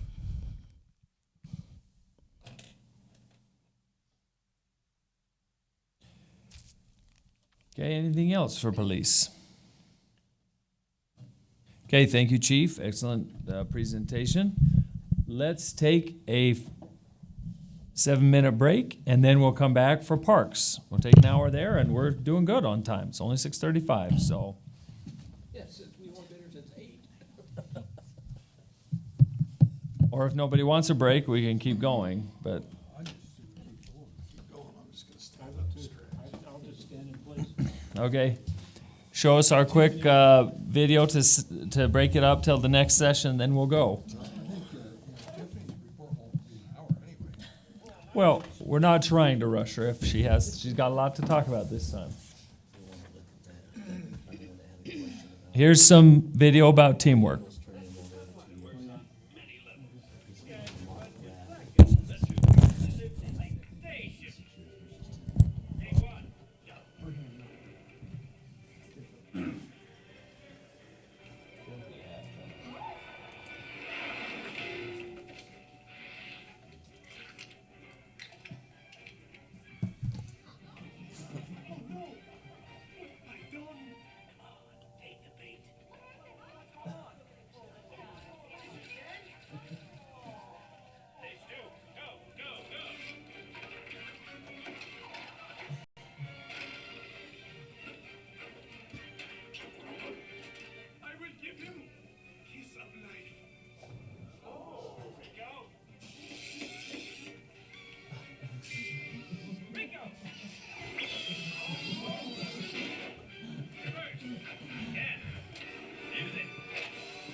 If you haven't watched The Penguins of Madagascar, it's one of the best movies out there, so do yourself a favor. Okay, with that, Parks and Recreation. Awesome. Great lead in to our team, and I hope you've met everybody. We'll go start with our accomplishments. The first page on there is the newest member of our team, Justin. Oh, my mic. Justin, our irrigation specialist. So last year we talked to you guys, we had, in an attempt to save some money, we'd split our assistant park supervisor position into 2 permanent part-time positions, and we'd tried unsuccessfully to keep those full. So last year we combined those back into a full-time position, and we did hire an irrigation specialist, and that's been fantastic. Justin has a ton of knowledge about sprinklers.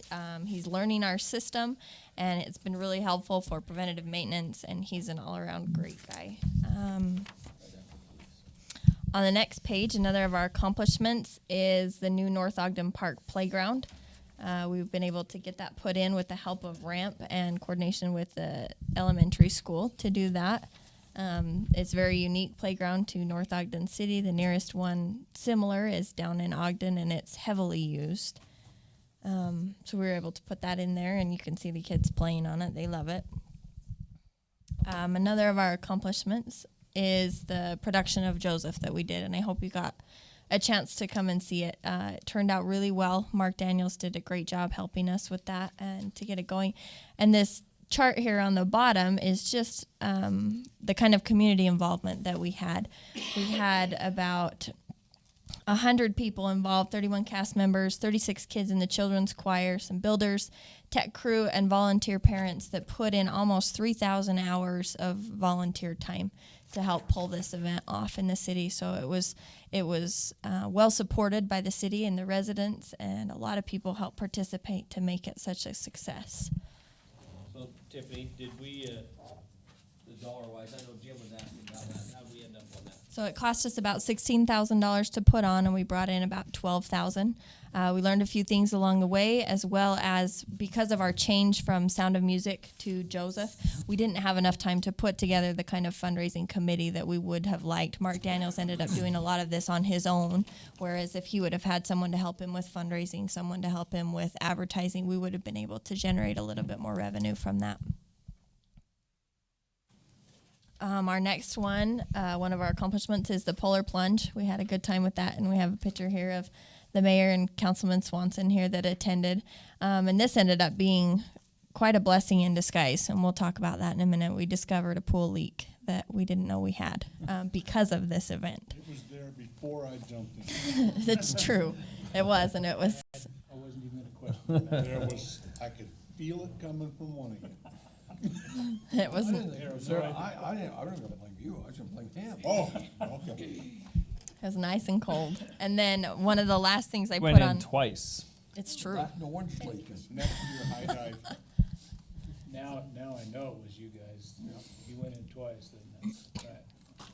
So we've done a lot of things, but the last thing I wanted to highlight on here is our park and trail improvements. We put in solar lights all along Bicentennial Trail, as well as the benches for that trail, and then our park signs that we put up with the municipality's grant from RAMP. So we have nice stone signs at each of our parks, listing the name of the park and helping better identify those. To our department needs, we'll talk about this a little bit more when we get to personnel changes, but and I've been very patient in waiting from last year to this year. We need another parks worker to help us on our crew. So right now we have a staff of 4 full-time employees that help us with our mowing. One of those is Justin, our irrigation specialist, and he's been heavily focused on helping us with our sprinklers. We need someone to be on our mowing crew to help us with our mowing, our trimming, our weed eating, edging. And that's what this demonstrates right here. When we had 2 permanent part-time people who were not skilled in irrigation, they were great for helping mow because they weren't so great with helping with sprinklers. And so now that we've combined those together and we have an irrigation specialist who's doing great things for our sprinkler systems, we need some help with our mowing. We do over 65 acres in 12 parks. And meanwhile, Justin's helping with 3,600 sprinkler heads. And so a crew of 3 plus an irrigation specialist is pretty tight to get that mowing done. So it would be great to have another person. That person would be a parks worker 1 position. So basically, if you had the sprinklers working crappy, you wouldn't have to mow as much. Well, It's one way of looking at it. yes, yes it is. Quit mowing off, the sprinkler heads off. There we go. Sprinkler. That's not quite what we had in mind. Oh, And then down here at the bottom is just a little bit more information. We presented this to the Planning Commission about what our crew does. We have 4 full-time employees and a little bit of information about our parks, 64 picnic tables, 9 playgrounds, and 38 benches. So Tiffany, real quick, you want another full-time employee? Yes, a parks worker Not one. just someone to mow during summer, but you want a full-time. Full-time employee, and this person, so they would help mow, but they would also help with snow. A big part of this is because we have so many plow trucks, our guys get called out to help with plowing. And so they're out doing cul-de-sacs, and the sidewalks are not getting done as soon as we would like to see them done, especially the school zones. They've been pushed off quite a bit, and so we've had our office staff been out, especially with the heavy snows this winter, and helping to get the sidewalks cleared. But that full-time person would help with that. Are you still using part-time during the summer, and these Yes. full-time ones supervise, or? They mow as well. Yeah, they supervise, and they're out on the mowers also. But we usually have our seasonal crew that you can see up here, those little green circles, they're usually on our weed eaters and stick edgers, and then we put our full-time personnel on our heavy equipment, our big mowers and machinery. The next page talks about the equipment that we'll need. We've got in our line 1064-260, we have an increase for an extra set of snowblower paddles. We use the single stage snow throwers, and they have the rubber paddles that scrape all the way down to the cement or the asphalt, whatever we're working on. And because we've been out so many times doing so many miles of snow clearing this winter, we're having to replace those more often. So that's the increase in the budget for those. We also have budgeted our rotation for one of our Toro mowers, and you'll remember that I asked you for one of those last year. Ideally, we would do every other year, but what we've decided to do is put one in for each year. The trade-in for that we're hoping is about $6,000. The new mower is $12,000, and we haven't purchased the mower yet for this fiscal year. We'll do that right at the end of June, and we'll purchase this next fiscal one, if approved, right at the beginning of July, so that we get both of those mowers at the same time. That's helpful for our mechanics so that they have the same parts and pieces, and they're not having to work with, one mower of this kind, one of this kind. So we'll get 2 of them right close together, back to back, at the end of one budget year and the beginning of another, to help the mechanics out as they do repairs and maintenance for us. What's the lifespan on a mower? We're hoping to turn them over every 2 years. So would leasing be an option or not? We've looked into it, but it's less expensive to do it this way when we can get about $6,000 out of them. Tiffany? Yes. Is there any opportunity to do a similar program like the vehicle change-outs? Unfortunately, they're not that valuable. I wish, but they're not worth that much, no. They get pretty beat up on our hills because we have such steep terrain, and so that's another reason is when we kept our mowers for a lot longer, the mechanics were really struggling with them because the hills just beat them up. There aren't mowers built to mow the kind of hills that we have in our parks. We've looked and looked. We've tried different kinds. We've brought in, special tractors, and they just don't make them. So the best solution is to turn them over more often so that we're not having that kind of wear and tear on them. So are there, how many big mowers, or do I see 2 or 3 of the different kinds? I think we have 4 that we have right here. Yeah.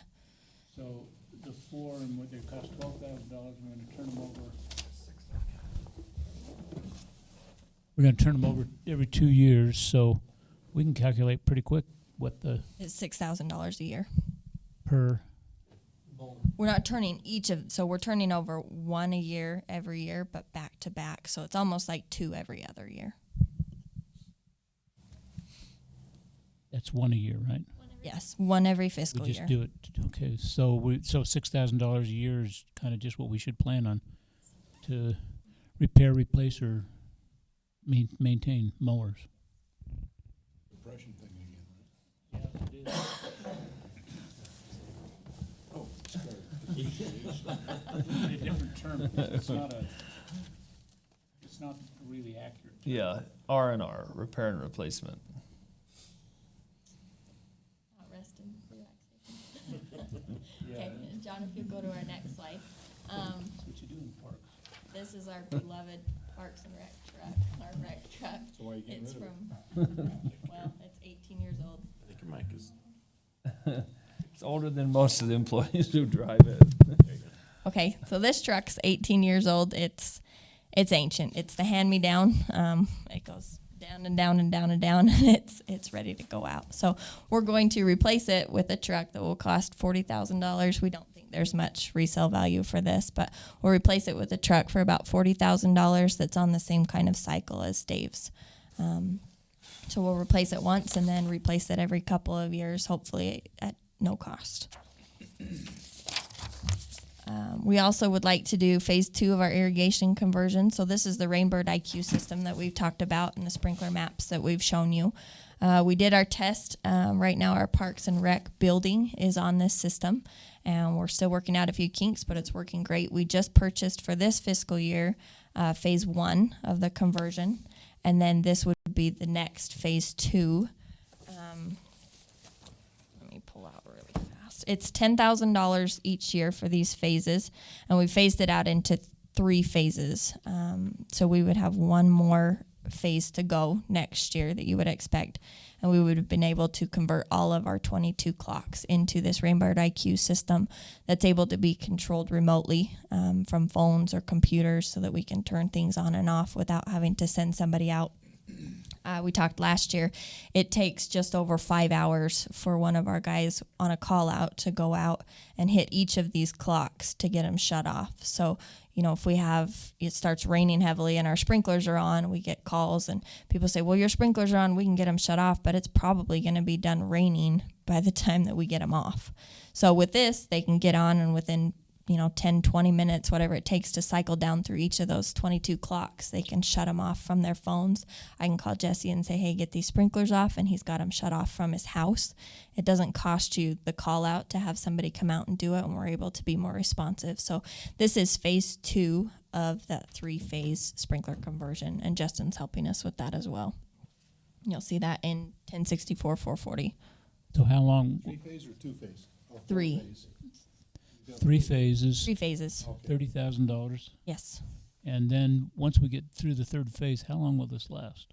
We're hoping about 20 years for the system. And by the way, with computers, they ought to be able to write a script. You wanted to shut them all, we got rain out here, and the script just turns them all off. Yeah.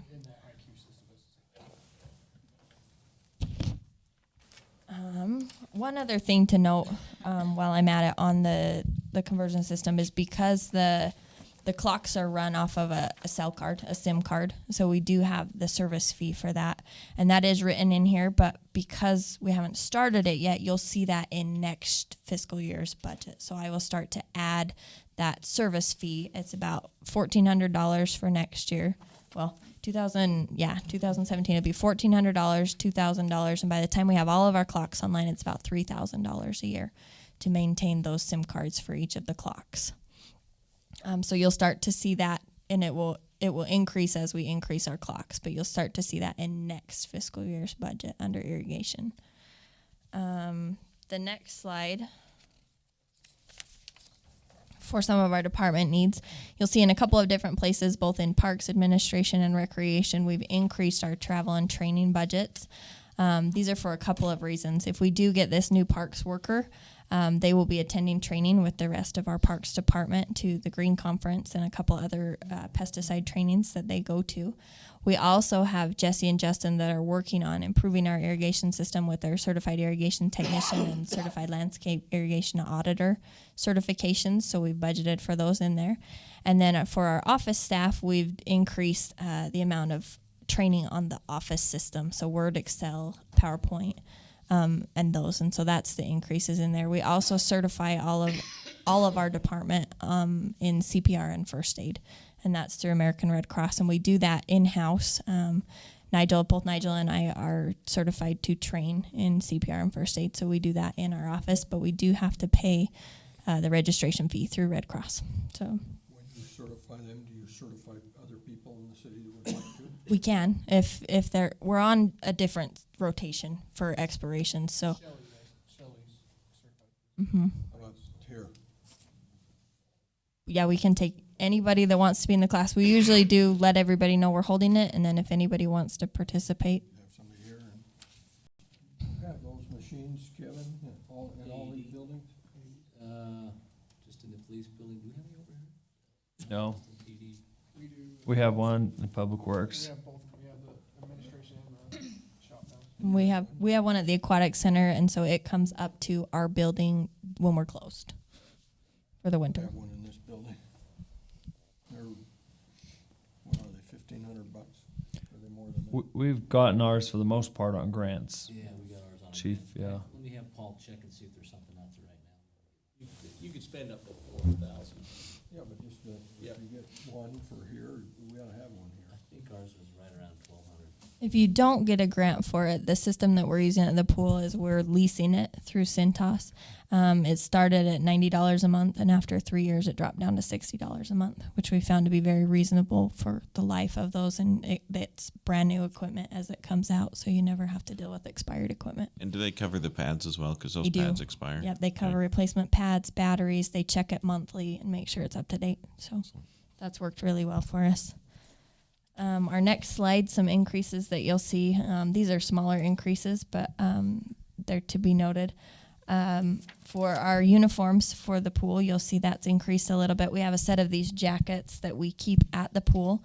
There are 12 of them for the 12 lifeguards that we have on staff, and that's for days when it starts to rain or in some cases snow or it's really windy. Their uniform is shorts and a short sleeve shirt, and so to help with hypothermia, we have these jackets, and they just take them out.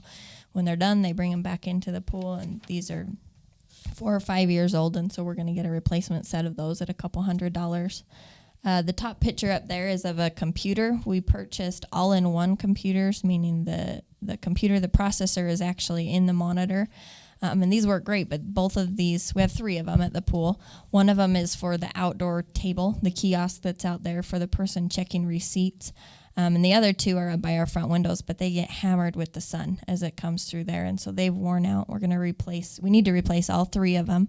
What we'd like to do is replace the 2 up front, and then the one that is outside, we're looking to replace it with a tablet with some modified adapters for the scanning equipment that we need. And that way we're not having to haul a computer out, even though it is all in one. Take the cords, make sure they're safe for people walking across them, and that has to go in and out and in and out. So we think we'll do better with a tablet and an adapter and some scanning equipment. So you'll see that under our small equipment purchases. And then also we need a little bit of additional funding to replace our lounge chairs, and that's what this bottom right picture is of. The chairs are metal, and as people move them around to get them to different places in the pool, they drag across the cement, and it sharpens them up really good. They're quite sharp at the bottom there. It's not safe for people that could grab onto them. And so what we've found is that on these replacement chairs we're going to get, there's a company that makes a foot. It's a plastic footer that snaps onto the bottom of there so that as people drag them around, the plastic wears down, but it doesn't wear the metal down. And so that's what we're looking to as we replace these chairs, is making sure that they're safe and that we don't have this happening anymore. It depends on the cost of them. I got to find how much I looked at in there. I think we said $3,000, and we get as many chairs as that will do. It's probably about 15 to do that.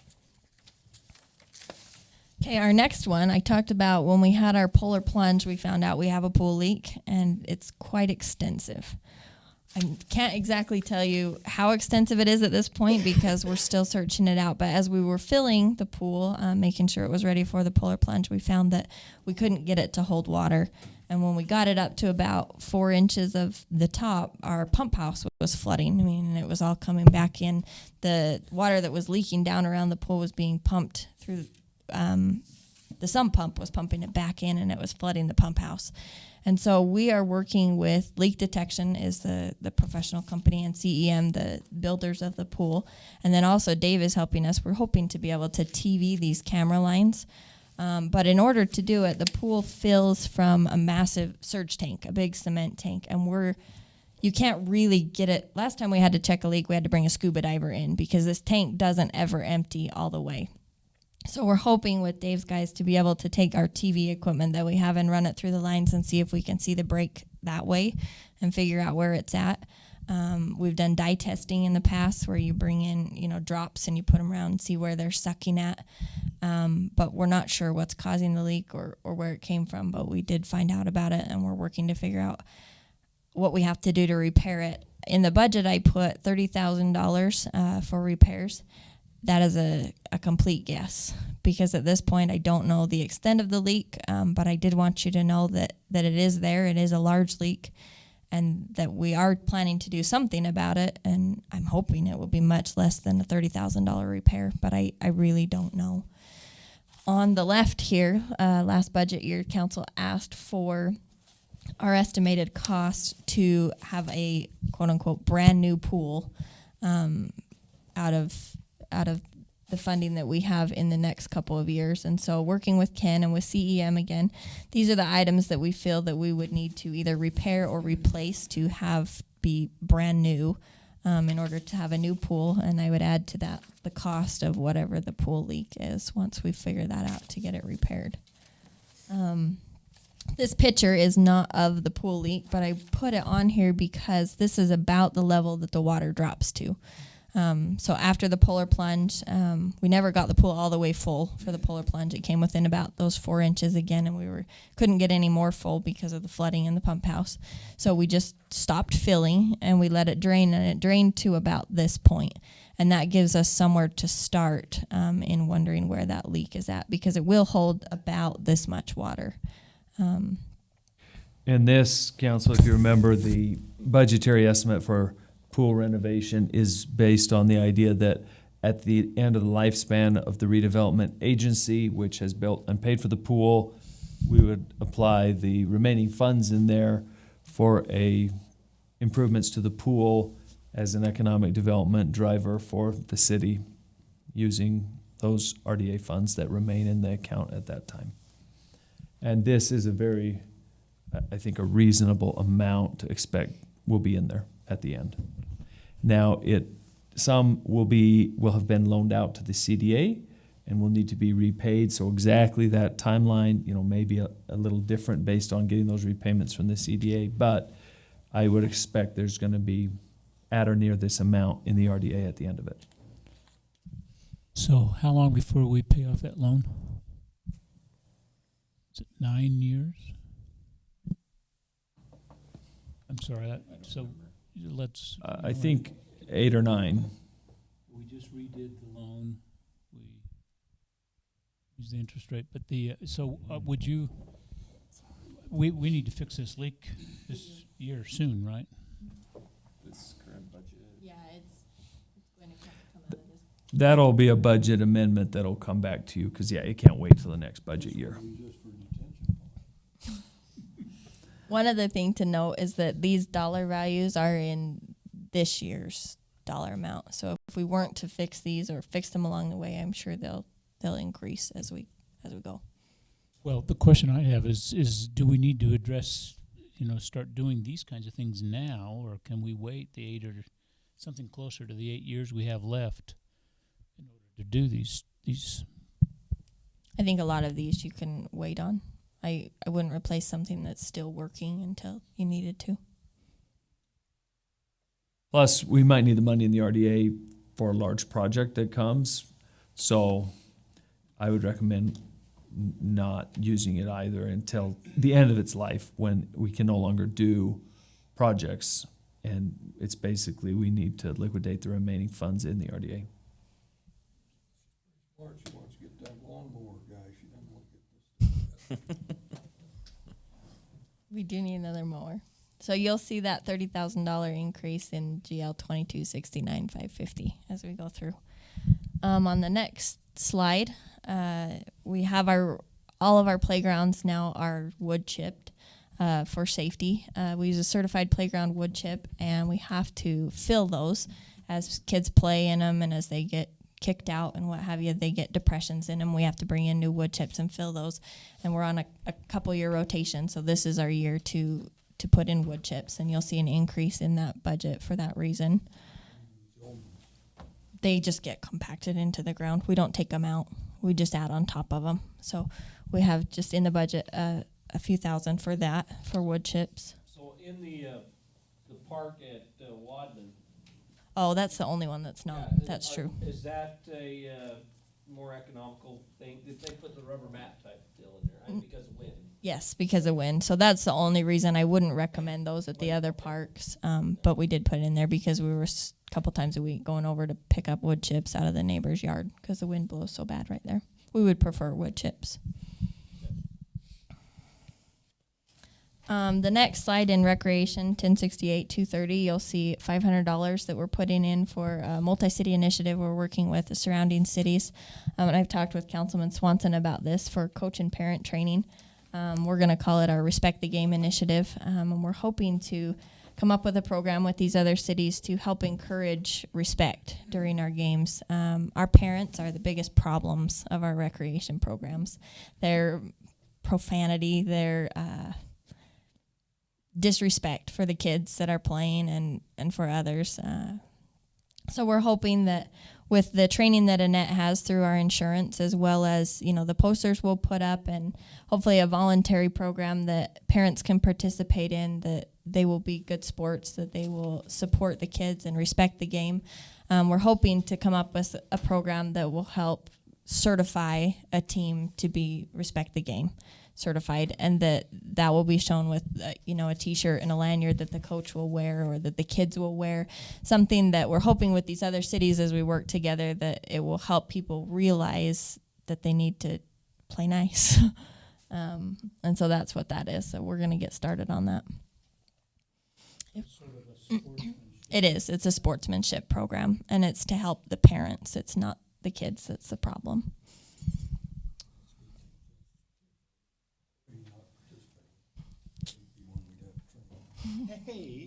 Okay, and our next slide, another one of our major projects is the skate park relocation that you all know about. So I've just included a picture here of the relocated pieces at North Ogden Park right there. That all went effortlessly. It went really well. They were moved within a day, and just a nice picture of our park there with our volleyball courts and our basketball courts. So I wondered if in a day, could they spend as much money in a day as they bid to do that? We don't know. We didn't get a broken down cost. That was their estimate.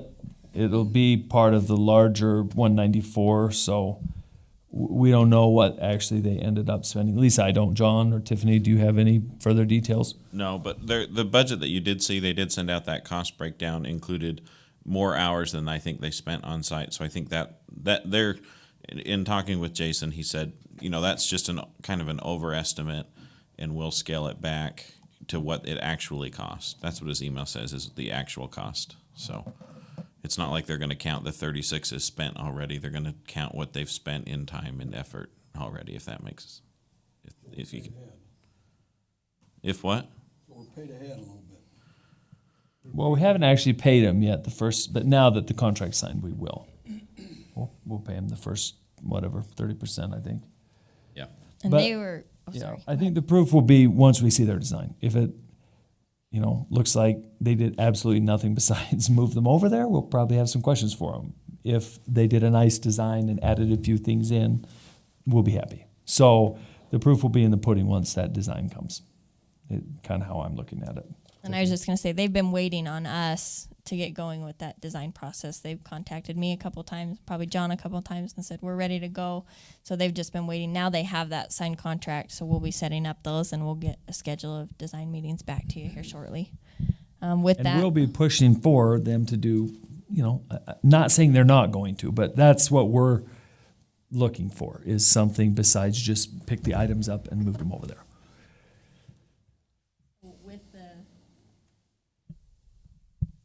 With that relocation of the skate park comes our having to move the volleyball courts, and that's going to be just north of our office, as you can see here.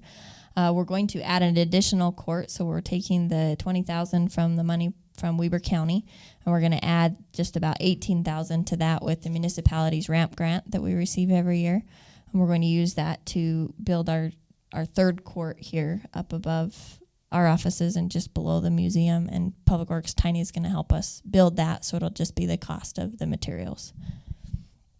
Mayor, I'd ask to see a cost breakdown on the volleyball court, actual what we had. I mean, I know Matt said it'd be about $20,000 to move two of them, and now we're looking at getting another $18,000 to add one. So that tells me that they're more than $10,000 each to move. So I mean, it'd be nice to have a cost break.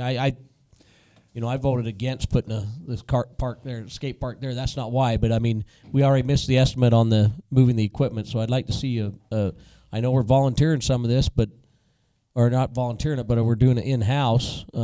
I'd still like to see a cost breakdown.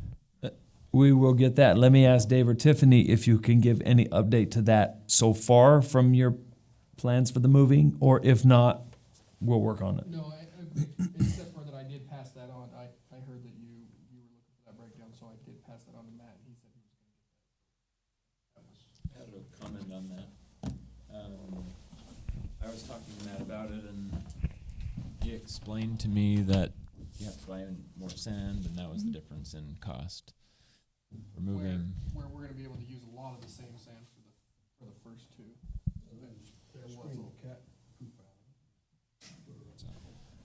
It's not a breakdown, but just an idea.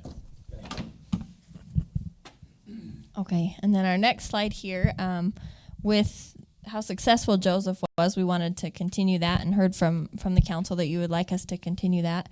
Mark Daniels is taking a break. He's going to Europe for the summer. He said he won't be around. So we're hoping to work with Aubrey Obrey. She is the theater director out at Fremont High School, and she has said that she would be willing to work with us like Mark did to do Seussical, the musical, this year. And so you'll see that in our budget 1062-627.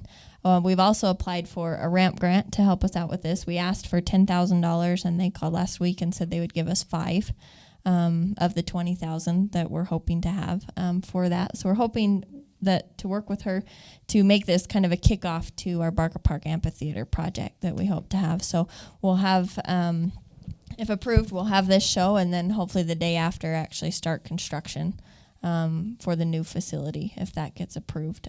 But during the show, before the show, and working with the Barker Park Amphitheater Committee, who's meeting tomorrow, we'll use this to help us raise awareness for the park, to help us fundraise for the park, and for this amphitheater project that we have next. We checked out nobody has the rights to this nationwide. No, we haven't. We've just chosen that it's a good pick for the park. And they know more about that than I do. They know the show better, and they've said this is a show that will involve hopefully as many people, as many cast and crew as you did with Seussical. So you have your community involvement there that you can do on the stage that you have with the limited resources that you have.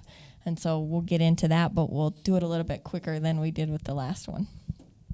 And so then our next couple of slides are for the Barker Park Amphitheater. So in working with the Barker Park Amphitheater Committee, I was actually out on maternity leave, but they were able to take a field trip to see a couple of different theaters, like USANA or Sandy City. These pictures are of Sandy City Amphitheater. And we've been working with Mark Daniels to help us lay out what a good theater should have, what kind of rooms it needs, and working with Matt on the sizing. So that's what we have right now to lay out. We applied for a ramp grant for it, like the mayor said, of just over $500,000, and we were awarded $320,000 and some change to do that, with the note from RAMP that they would like to see this as a multi-year project. They would like to see us come back. And one of the things that they liked most about this project that I mentioned earlier is that it's useful in every phase of the project. So they funded some other projects, including this year, that have not even opened. The Smith Family Park is not open. It's not working yet. And so what they really liked about our project is that we've designed it in phases so that after phase one, we'll be able to use it as a facility, even though it doesn't have the shell on the building or the seats on the concrete. But we've made it so that we would need to pay for the design of the full facility. The reason being is we need to lay the concrete, the footings, and the foundation for the entire thing. And then we'll wait to put the shell on it until we have the money to do that. But that's not funding that's matched or paid for through RAMP. So the city would need to pay for that on top of the match that we have for the RAMP grant, and that was about $200,000. But we're hoping to have designed it all and have it laid out so that we can use the concrete work as a stage. It will be big enough to do performances. Like the stage we have now, we couldn't bring in like the Army Corps Band like the mayor has talked about, or the Utah Symphony. There's just not enough space. And so this increase in size for the stage would help us do that. And laying out the concrete work for the seats makes it a great opportunity for fundraising. As people come in, they can still use those steps or the concrete work as seating for now, as well as the grass area. But then on top of that, we can sell seats and name them and use that as a fundraising effort so that the facility is fully functional. I have a fence around the outside, hopefully some restrooms. And then eventually we'll get to phases 2 and possibly 3 with the parking in the back. But we've made this design for this facility based off of the idea that eventually we would like to bring in, we want it to be capable of bringing in national talent. People like Taylor Swift size shows. And that, the park, who is that? The Beatles, Beach Boys impersonators, of course. Now you're getting this crowd going. But we kept that in mind in designing it, and this park has always been designed that way. The electrical and the conduit that's been pulled in is of that size. There's electrical at the park now to hold a show of that size. And so we want to put in a building that's capable of that so that you don't end up after the fact having somebody say, well, I'm not coming because you don't have such and such.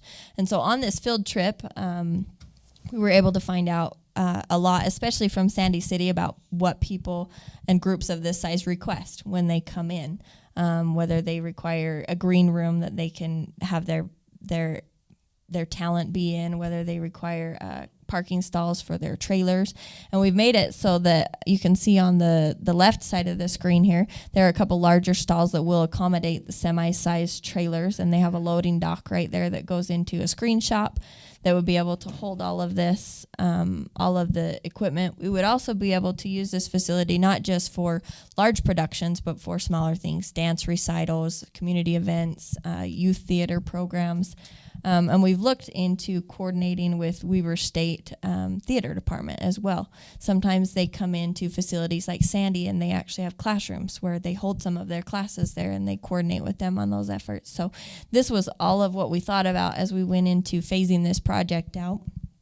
But this is just phase 1 that we're talking about. The whole facility and our entire project is $3.2 million.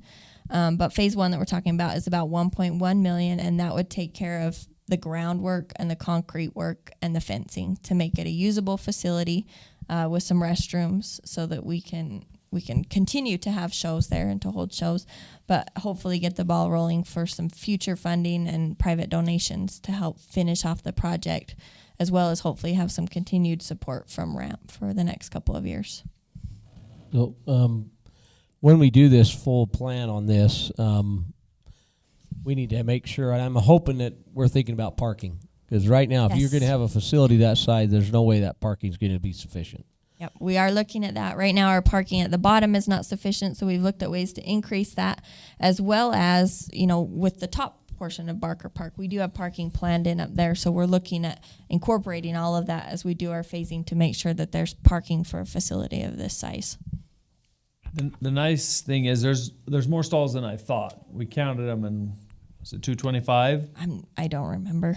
It was a lot for the start, but yeah, definitely there'll be more parking to the north in the full Barker Park plan, to the north of here, and there's also some potential that we could take some of the grass out at the south side and make more parking as well. What do we expect to be, number we'll be able to seat in the built out? 300 in the cement seating, plus whatever you can get on the grass. So, Tiffany, when some years ago when I was on the Pioneer Days committee, they were looking at putting seats on the south side of the bleachers there, and there's times when they're tearing down stadiums, and they sell those seats, and pretty cheap compared to what you can buy them for brand new ones. And they could just be installed here if we could find some of those. That's good to know. Thank you. What is the timing, do you think, as far as when they'll actually be? I'm hoping to have a better idea of timing after our meeting tomorrow, because I haven't actually met yet. They canceled a couple meetings in December around the holidays, so I haven't met with this committee yet, but I'm hoping after tomorrow that I'll have a pretty good idea of what we're going to lay out for a plan and fundraising and everything else. I would love to see this happen, in conjunction with ramp grants over the next couple of years. But I realize that that's probably going to take some private donations and not just city funding to make that happen. I think there's one of two ways it will end up going. If we get donations, we'll do this whole thing here. If not, and if the council is hesitant to do the whole amount I showed you earlier, then we would probably do everything but the restroom and apply for another ramp grant of similar size next year to do that as a phase like 1B. So it will kind of largely depend on the availability of private funds, which I think we'll get a good sense of over the next few months, seeing, our foundation is saying this is really likely, or our private companies saying, keep talking to us, or, is nobody giving us any positive vibes. So by the summer, we'll probably have a sense, I doubt we'll have any approvals, but a sense of what kind of private money is out there. And that'll really help guide us too. And it kind of depends too what amount we're able to take out of the general fund for this year. So the nice thing is there's two options there. The restrooms we could, even though we really want to see it done, it could be put off a year and try for another ramp grant of similar size next year to do the restrooms. And if we got another 300,000, we could do restrooms and maybe the stage room or something of this building. It would be really nice to be able to get some sort of walls. I know one of the biggest problems, and the reason we had to use the FEMA trailers is because there's nowhere to put props or anything. And so we pulled those 2 trailers over there, and they were trying to store props and things in there. But that's the only downside of just having the platform to work off of, is there's nowhere to store any of your stage props or equipment. So the more we can get done, the more walls we can get up, the better. But it's a great start to have a platform that's big enough to handle what we'd like to do on it. So will they let you roll the money forward from year to year? It has to be used within the year. Major grants, I think we might have 18 months on them, but we do have to move quickly on it. So we'd like to, if possible, do this year, at least my preference, but we'll see how things work out. It's And calendar year, is that what you mean? well, yeah, because either we have, this work is either going to be done this summer or fall, or next spring or early summer, depending on the timeline. Or if we have 18 months, I guess we could use this late summer and fall next year. But I'm hoping we're having another grant in by that point in January, another one, or December, January, December, another one submitted for some next phase of this. Because like I say, Far West City got 3 in a row for the Smith Park that Tiffany mentioned, about $750,000 total in a 3-year period. No reason this project couldn't. It's very unique. Mm-hmm. No one else besides Ogden has a public amphitheater like this in the whole county. This is going to bring arts. That is an area there's not a lot of in the ramp. And good news, the Ogden ice sheet that's been a 10-year ramp project, this is the last year. It's 200,000 a year. Is it? I think it's more. I'm not sure. It's I'd huge. have to go I think look, it might be but 300. I think it's 300. It's a huge amount every year right off the top of ramp funding. And this year is the last year. So next year there's suddenly 300 available more for major projects. So the terrain's great for us to do a multi-phase project here over the next few years. I don't think it's unreasonable to say $750,000 to $1 million in ramp funding potential for this project. Hey, if we can get another $1 million, I don't know, in private donations and $1 million from the city, we're close to having the whole thing built. That's not pie in the sky. So, yeah. One other thing to take note of is as they look at the projects, you have a better chance next year of receiving another grant if we show that we've moved on the funding that they've given us. So that's another reason. One other thing, Evan, this is probably for you more than anything else, is that for the rest of the regular grants, so up to $200,000, a check is cut to the city. For major grants over $200,000, the funding is given to us as we go. And so we need to use all of this. It's all going to be in this fiscal year if we get it done in this fiscal year, is what I'm trying to say. So we spend the money and they reimburse? Yes. Does the 18 months, that's the time frame, when does that clock start? from when it's finally awarded. So it just went to WACOG just barely for approval, and then they'll call. It's usually April, the time frame. But our goal, I think, really should be to try and do it this year. So again, we have something to show that look what Yes. we did when we apply in January for a new one. Mhm. I mean, it's not the end of the world if we haven't done it, but it's just a lot less exciting. Like, wow, we gave these people $320,000 last year. They haven't actually started it, but now they want to do the next piece. So, you know, it would be nice to have it done and say, look how beautiful this was. It's totally functional. We're ready for phase 2. Yeah. And like the mayor said, with the ending of the legacy project for the ice sheet and the final phase of the Smith Park being finished, there's a lot more funding that opens up. And they told me at the hearing when I went, they said, we'd like to see you apply next year to continue this project because it is a one of a kind in the county. And last thing I'll say, but you can see again here very easily how big this is compared to the current place. There's the current one. I mean, you got all this additional stage room. And then, of course, you know, this will be the support area. But, I mean, it's going to be an impressive amphitheater. Really nice space. So, once the plans are ready for this, I suggest we get a nice brochure put together, go out and visit some people and say, this is what we want to do.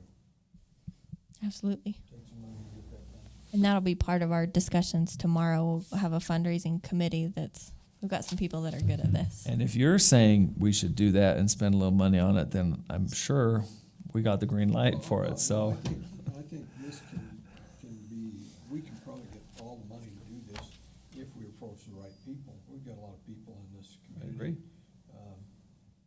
Go over here to the Senior Citizen Center, and you walk in and you see Sam Barker's picture in there. His daughter used to live in North Ogden. Don't know if she still does or not, but there's a name that ties it with Barker Park. They're not relatives of that, but they have donated to that. They built the newest building at the ATC. They've got a building up at Weaver State that they built.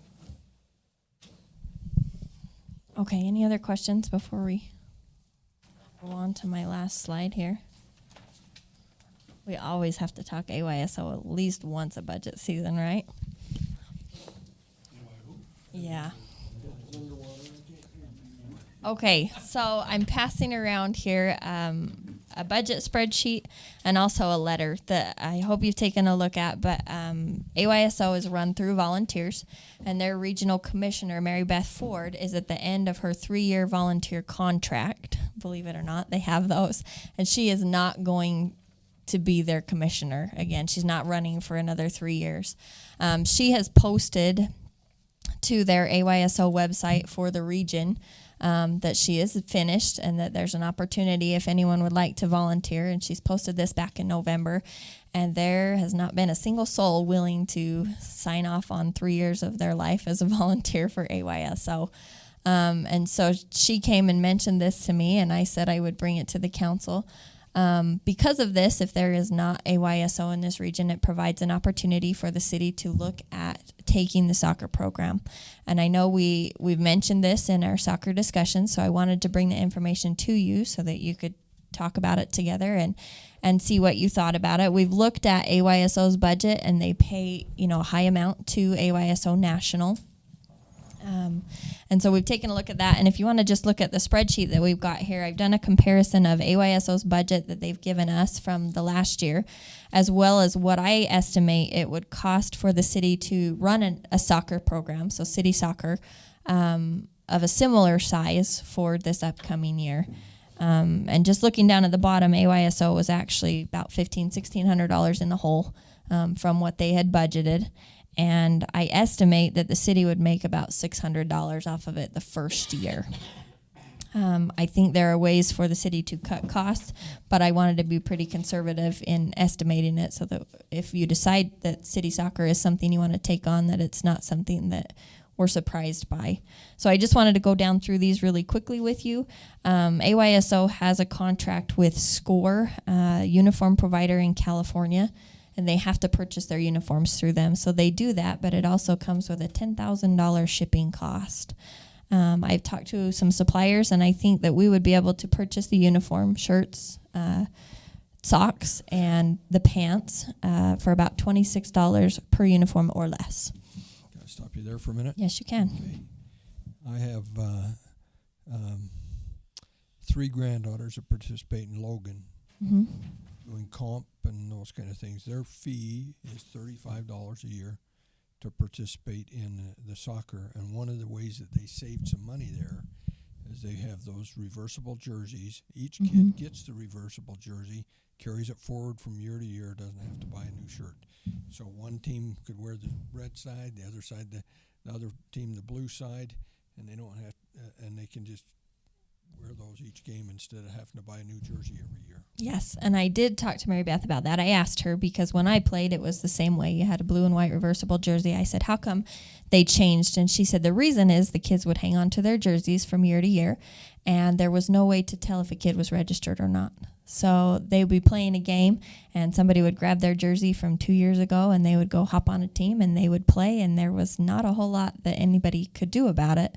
So they never collected the fee for it, and because it's a volunteer-run organization, there's nobody checking off that, number 22 on this team has paid their registration fee. As we move forward, if we're serious about looking at this, I would ask that you call and talk to the people in Logan and see how they're doing that. Absolutely, and there's much more research that needs to be done in this, but this is just information that I received last week. So I put this together in a hurry to have it ready for this so that you could see it today, but there's a lot that I can do to look into it further. Right now, AYSO charges $65 for registration. That's for a fall and a spring soccer season of 6 to 7 weeks each. In comparison to our programs, I feel that's a little low. And if we were to take on city soccer for a fall and spring, I feel like a more reasonable amount would be $80. That's for fall and spring. So that would be $40 for a fall and $40 for a spring. That's more comparable to our basketball and our baseball and the other programs that we have. AYSO provides scholarships for 50 players. These were usually the children of volunteers, so they're field coordinators and other volunteers.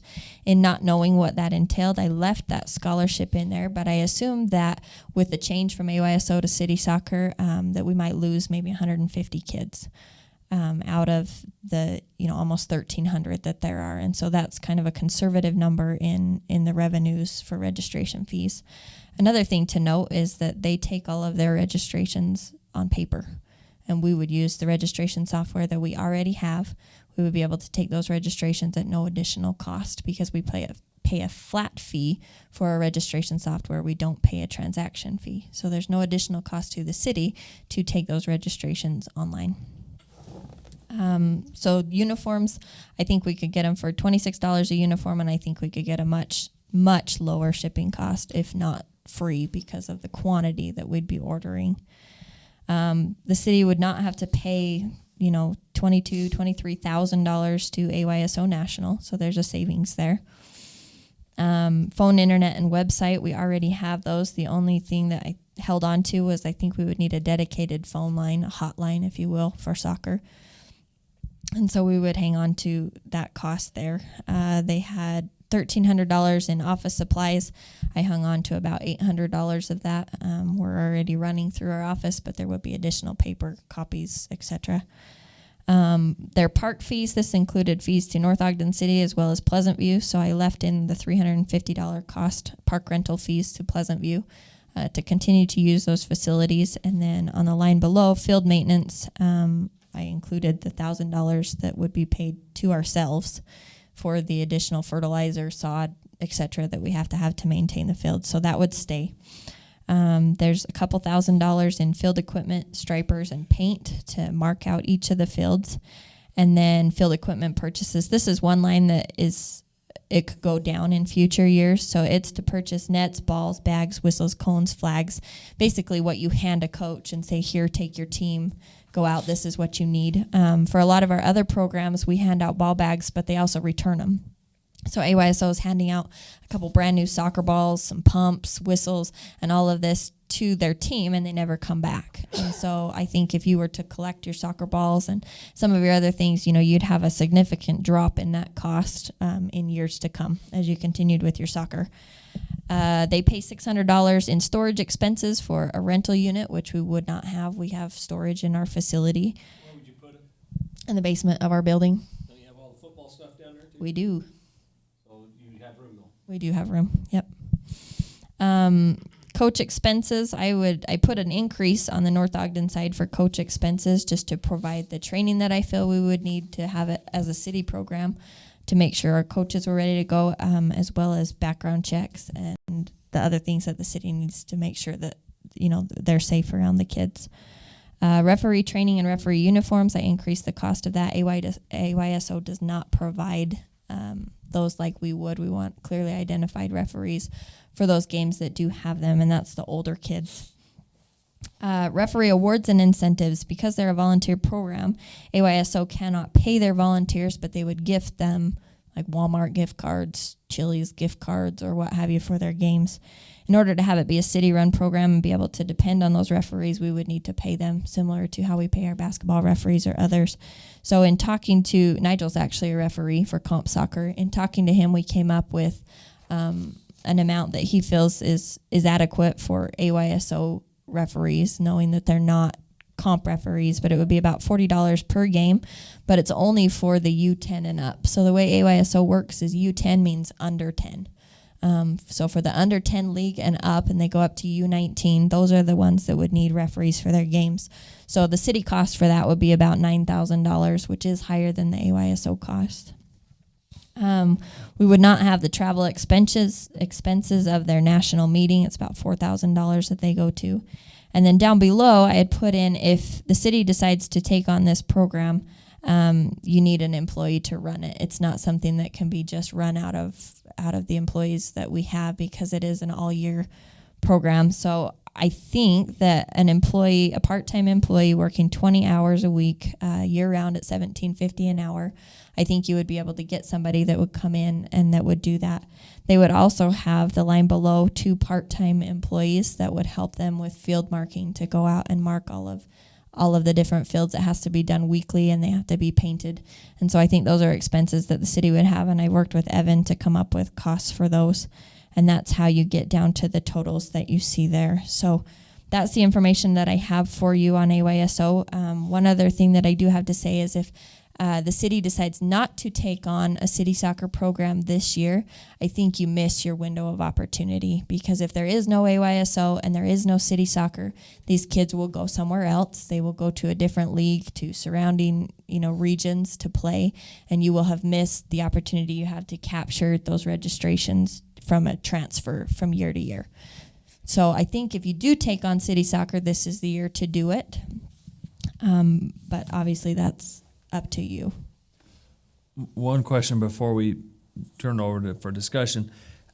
What is your sense of how likely it is AYSO will not find a commissioner and not be operational? What I am hearing from Mary Beth, I don't know anything other than what I'm getting from her, but it's pretty dismal as far as she's concerned. She cannot find any interest in somebody devoting the kind of time that it takes to do it. So she doesn't feel that there will be a soccer program here for the kids in this region if the city doesn't provide a soccer program. And she has not anything to do with this discussion, but has been an incredible volunteer and has done a ton of work, because she's running a program for over 1,000 kids for free. So it is sad, but she's done an incredible job. Okay, so it's a giant program. It's fairly likely then that this need or gap will exist. When do you think we would know that for certain? Like, when's the next registration or the next? I mean, when is it certain that it's like not happening? Because worst thing would be we stand up a program and then AYSO finds somebody, and now there's 2 programs. I believe when I did some research on this that they have to have their budget by May 1st to their national people. I was gonna say I've got Oh, okay. 3 or 4 pages of notes here. I did a lot of research on it, and I think that it was May 1st they had to have their budget to the national people. She told me that they take registrations for fall soccer in April and May. So that would be this coming April and May. They would start taking registrations for soccer to begin fall of 2017. I don't know that we necessarily have to wait for them to make a decision.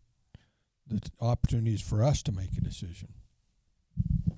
I would ask the question, do we feel like is it ethical for us to say go, which not knowing for sure whether they're going to be able to field a volunteer and get a program going, but if we say go and get this advertised, I think my guess is it would go.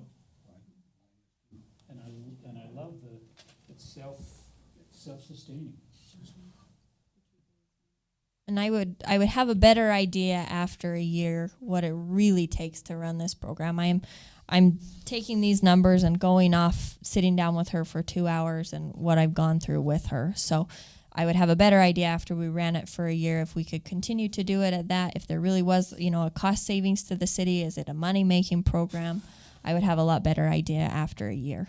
Again, I would ask you to call Logan's City's recreation director. I wish I could remember his name. I spoke to him last year at length about it, and they just told AYSO, we're not going to use you anymore. They started their own program. They've never looked back. One thing I'd mention, though, theirs was cheaper. Ours would not be. So that is why I think it's important to know if AYSO is going to be around, because if we're introducing a more expensive program and the less expensive one is still functional, we might not get nearly the people that we're thinking. But if the AYSO is not functional, clearly there's going to be 1,000 or more kids looking for something else to, another way to play soccer. We don't know if ours could be cheaper. Once we've explored with Logan City and maybe some other areas that are doing theirs, we might be half that price instead of at $80. We don't know that. Yeah, and I looked at that. I asked her about registration. She said right now they pay a per person a $17.50 fee to AYSO National. Next year that is going up to $25 per kid. And so with that, they were planning on increasing the AYSO fees to at least $75, and I had proposed $80. Brigham City does 2 separate registrations. They do a $50 fall registration and a $35 spring, so an $85 total. South Ogden does $100 for fall and spring, and Plain City, she said, does a $65 or $75. She couldn't remember registration, so I don't think $80 is out of line with other soccer programs in the area. Are those other soccer programs belong to those cities? They're regional programs that belong to AYSO. They're the same as AYSO this. thing. So it's not a consistent registration price wherever you go in AYSO. No, it's not. It's region can determine theirs, and even within the region. Like when I did the research on it, Harrisville charged their kids less because people did volunteers stripe the parks for them. One other thing to note, there is another soccer program in the area. It's called SWAT. And from what she told me, it stands for Soccer with an Attitude. It's a break off of some disgruntled parents that didn't like AYSO, so they put together their own program. She said it's much, much smaller than AYSO. It's, 100 people maybe at the most. But that, SWAT, and then AYSO, and then competition soccer are the only soccer leagues in the area. And it may be in this 1750, but in my research, $1 from every registrant went to the U.S. Olympic soccer team. Okay. And that's probably in the national number. So what decisions can we make now? What's the timeline for, what's the deadlines when we think we really need to decide something so that we have the time to spin this up if that's what we're going to do? In order to capture those registrations, I would probably need to open registration April, May at a similar time frame. I think from our office, I don't know that I would have to have that employee until closer to May time, May, June. because we can open registration online. I can get some flyers out. Those things aren't too labor intensive, but come, close to May 1st would probably be the latest that I would need an employee to run this program. Nice for you to know those if we needed to get something in the city magazine. Yes. By the end of this month. So, By the middle of this month. So we're talking a week and a half. So I think if it's something you choose to do, we have the right avenues to advertise it and to capture that window of opportunity. But it's not something that our office can do as we are. Without additional help. Yeah. This is almost as many kids as we run through almost the rest of our programs. It's huge.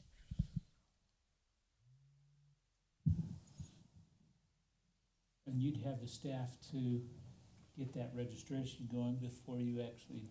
I can open a registration in our software, and that's not an issue. That takes 10, 15 minutes.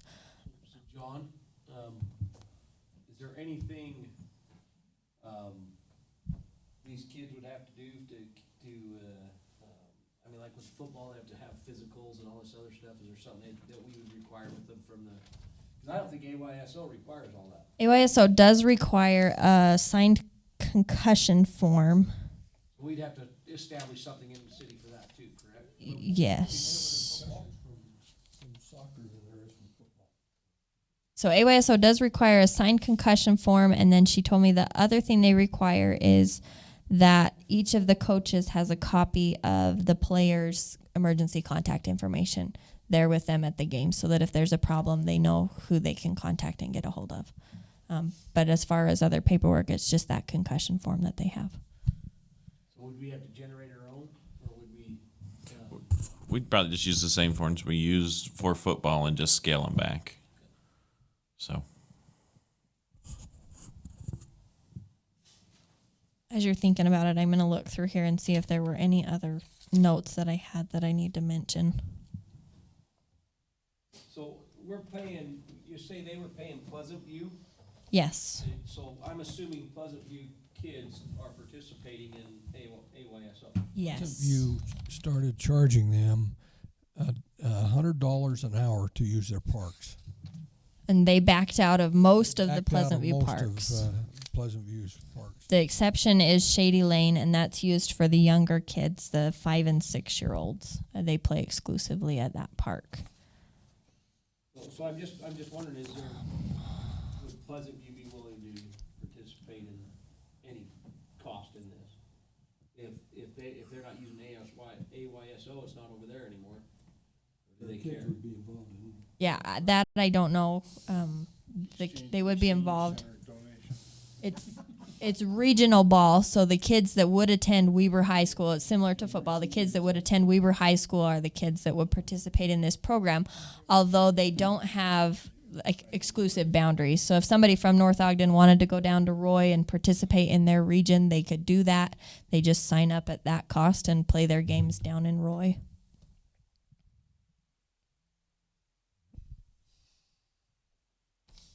Well, I think we ought to gather the information from Logan and any other research we can suggest we might do, and then in a week get it on the agenda. Can we put this on the agenda? Yeah, and I'd like to see if Mary Beth could come. I just would like to have something on the record from them. I personally, maybe I'm the only one, but would feel bad like if we cut the knees out. If AYSO is going to continue, I think we need to do that to be fair. I really do. Know their intentions, because I just feel that's important. Absolutely. I'm supportive of this if they're not doing it, absolutely, because there's a ton of kids that need a recreation program, but I'm supportive of moving it. I've been for 2 or 3 years. My biggest concern.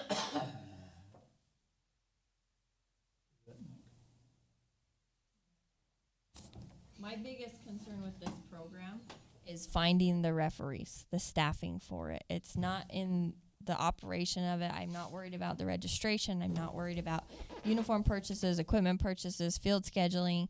My concern is the staffing. There's a shortage of referees, and that's my biggest worry in all of what we do. The hardest part of of running these programs is finding the referees, and that would be my biggest concern, so that you're aware. How about coaches? Because in other programs, we've struggled to get adequate coaches. Coaches is Granted, probably a second. AYSO has done it, but my biggest concern is this enough personnel? Because that's the place I see where costs could really escalate. If it turns out we need more, well, that changes these numbers dramatically. Yeah, my original thought was that you needed a full-time 40-hour-a-week person. Mary Beth told me it is for sure a full-time position from about, what did she say, March to November. So there's about 3 months out of the year where it's not a full-time job. However, a lot of what they were doing was taking registrations by hand on paper. They laid them all out on a big table for 1,000 No kids. software to No assign software, the and they teams. sorted it all. Our software sorts teams, it does schedules, and so I feel like you could cut a lot of that personnel involvement, the volunteer work that they had with the software that we have. And I will for sure be able to tell you if 20 hours a week is enough for somebody, assuming we can get somebody that will work 20 hours a week at $17.50 an hour, that would be able to take care of it all. But the software part, I feel, is a huge chunk of time that would be cut out because we have software and we're not doing it by hand. And they can do it online, or Yes. they can call in and you can enter. So AYSO has had registration, and they've done it here at the offices, and we could still have a registration day because that's what people are used to. But we get a lot of people come into our office and they say, how do I register for soccer? And I say, well, you have to go to their website, fill out their information, print out your form, take it to her house, knock on her door, call her cell phone number, and give it to her. And then she tracks all of those papers by hand. And so we would eliminate all of that with our software, that you can register for your division either online, over the phone, at home, or you can come in person and do it. But I doubt we would have a big registration night like they have, because we wouldn't need it. And I wouldn't have to staff it because it would be available like the rest of our registrations. Nobody wants to do that by hand. After I heard what went on, I was amazed. It's only 40 hours a week for. How many referees is this on a game day? There are 3 at each game, and there are hundreds of games. How many on a day, though? Like on a Saturday, there's... So for Everyone each- plays every Saturday, but granted, they're So slotted there's throughout the day. like the U5, U6, U7, U8, U10, 12, 14 to 19. And there's between 4 and 7 games for each of those leagues every Saturday. But not all the younger ones will have the referees, No, right? They'll your just older, have the coaches. your older ones will. So is it like 5 to 10 referees a did- day? I think I 10 did. to 20? So your U10, 12, 14 to 19. I did 4 leagues times 7 games times 3 refs at a game times $40. And that's how I did the math for this number that I came up with. But their referees were volunteers? Their referees were all volunteers, and I have the number for a volunteer coordinator that's been coordinating their volunteers for them in the past, but I'm not comfortable picking up a program that the city is offering depending on volunteer referees. I'm not Well, saying you hopefully couldn't many of have them some. would now be paid referees, a lot yeah. of the same people, so. Yeah, I'm not saying you wouldn't have people willing to volunteer. I'm just saying I'm not comfortable depending on it. It sounds like it really hinges on a comfortability, given where she's at and how she feels like this thing is going to go or not go. So we'll work on that as well as some additional research. Phil? Well, and the other thought I have is AYSO is gonna be like a drowning rat. No direct comparison made, but their likelihood is to tell us, oh yeah, even if they know it's sinking, because they don't want us to start a program. AYSO doesn't want us to start a program? Yeah, I'm sure AYSO does not want us to start a program. From the national level. From the national level, and so I'm sure that if we talk to them right up until the very last moment that it's too late for us to really do anything, that they would, I mean, if I were them, I'd string it along and say, oh yeah, we got it, we're gonna handle it, knowing all along that all I'm really doing is delaying you so that you can't start a program to compete with me. I don't have any contacts with AYSO National. I couldn't tell you. I just know from a local level that there hasn't been anybody willing to step forward and sign in for a 3-year volunteer contract. Yeah, we're not contacting AYSO National. No. But whatever contacts Yeah. she might make, to She's coming from a standpoint, the reason that she does this and that she volunteers is because she loves the kids and she loves to see them play soccer. Her kids played soccer, but they've outgrown the sport. They're all too old. And so she came to me because she wants to see the kids have an opportunity to play soccer. It's a learning league. There's no score kept. It's not competitive. There's a place for that. It's comp soccer. This is... She'd rather see them have us do a soccer thing. Yeah, absolutely. Yeah. She's going to tell us the accurate story. And- the national people might do what you're describing, but we're not planning on contacting them. And, from my standpoint, I want to see these kids have an opportunity to go outside and to play, and I think it would probably be a huge challenge at that, but I think there needs to be opportunity for kids to get out and to play. Yeah, you and can invite her to the meeting, so and then let her know that we're making this kind of consideration and see what she'll do to reach out up to national or not, and get her feel. We don't want to reach out to them. Well, I wouldn't prompt it. I'd just let her know that we consider doing a program. We're trying to make the consideration as complete as we can next Tuesday. yeah, and I think that's important just to really look at it, because no or very few recreation programs pay for themselves. I mean, it always, there's always something we didn't consider or cost more, and not that this work wasn't well done, but expanding our program to double the number of kids that we currently put through the program, that's going to cost money. So Ask Logan if there's place for some. I will. that's where I just think we've really got to think it through and know if indeed AYSO is not going to find someone. Because if she's like, yeah, well, they are going to, I don't know, send somebody from the other region or something, it would just be good to know in our calculation if there is still going to be another major soccer program or not, to determine if this really will budget itself. Well, we kind of are in control of this. If we say we're gonna have our program, then AYSO doesn't have a place to have their guys play. Because we're gonna have the program. So we They don't have the another. parks, Yeah, because they our don't have any program's parks, using them. because we would be using our parks. So that means that we would need to have the courtesy to tell them that we're filled up now. Are we ready to do that? Yeah, when for a long time they have taken care of our kids and done a program that's been one of the most popular sports programs because it's so low cost.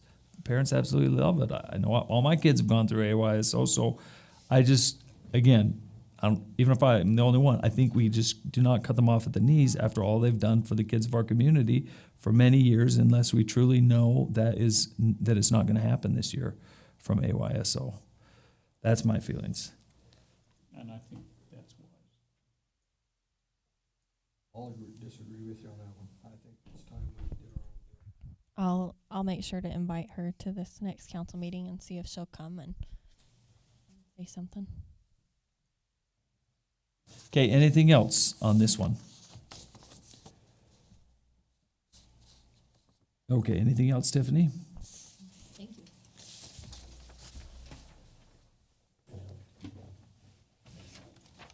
Okay, so we have 3 more items still, which are discussion, kind of a combined list of new personnel requests, utility rate discussion, and then economic development. So would you like to take a brief break and then continue? Just continue? Table these items? What's your feeling, council? I'd like to at least go through the utility rate. Probably for all 3, I would guess about an hour. Evan? I would like to know if we should keep all these personnel changes in the budget, so. it'd be Yes, nice if- it would be helpful to, you know, do at least the utility and the personnel. The economic development, if you're happy with how it's gone, we'll keep those same numbers in the proposed budget and can be adjusted at that point. But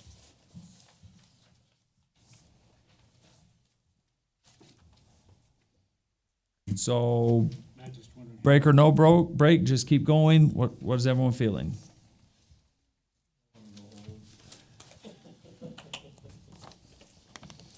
Well, and are we ready to give that kind of a thumbs up to those personnel changes tonight with what? Well, we're not necessarily asking for a thumbs up, like it's approved for the budget, but basically to put it into our tentative budget for the next meeting to then see the fiscal impact with the stuff we've gone over tonight, the equipment, and the personnel side.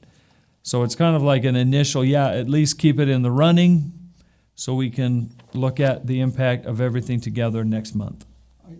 I don't know if I want to keep all these in place till I see what it's gonna do to us overall. So leave them in there until, I mean, it's easy enough for us just to put them all in the proposed budget, and then we'll see how they impact and can go from there. I mean, we think they're all worth at least seeing the impact of. Most of them we've talked about either at some point in this presentation or previously in the closed meeting we held. So, I mean, none of them are completely new off the wall. Oh, and there is a list if you haven't got a copy of it. So maybe, we could just take like 5 minutes and summarize what each of them is, just see if you have any questions, and then have more discussion about it next month. Does that sound good? Yes, sure. Okay, so Evan, why don't you just take us through the list, kind of what the proposal is, and then if there's questions, council, as we go along, please just ask.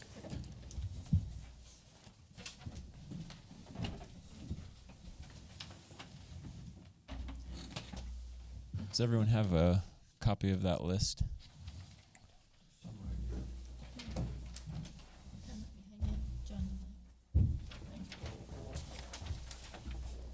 Okay, the mayor's right. We have talked about most of these, so we will kind of go through them. I don't know that we talked about dollars for all of them, but first is the Planning Commission changing their pay to $100 per month.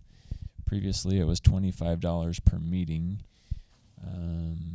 so that's an increase. It also simplifies the process, so we're not paying based on attendance. We're just programming it into our payroll system to pay them that monthly amount.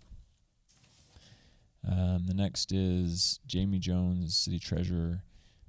She's close to completing her bachelor's degree in accounting, and we felt like it would be appropriate to give her an increase to her salary because we value education and because we don't want her to leave the city. I will find out more on March 20th, but I have one more semester, and it depends on the classes if they offer it in the summer or in the. I know. So close. So close. Here's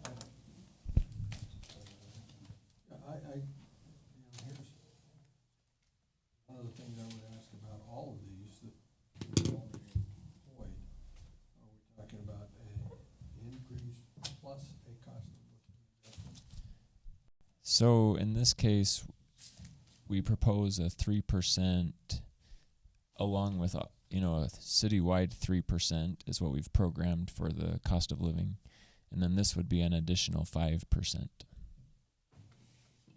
our case, it would be that, but if not all these are gonna be a 5% or 3%. So there aren't very many similar situations. I think it's that one and the city planner that are out of the ordinary increases. A lot of these are new positions. So Yeah, I think those are the only two specific ones. The next one is the city administrator, city attorney, making that a full-time position where it has been a contract position. And that's 80,000 is the starting wage with benefits.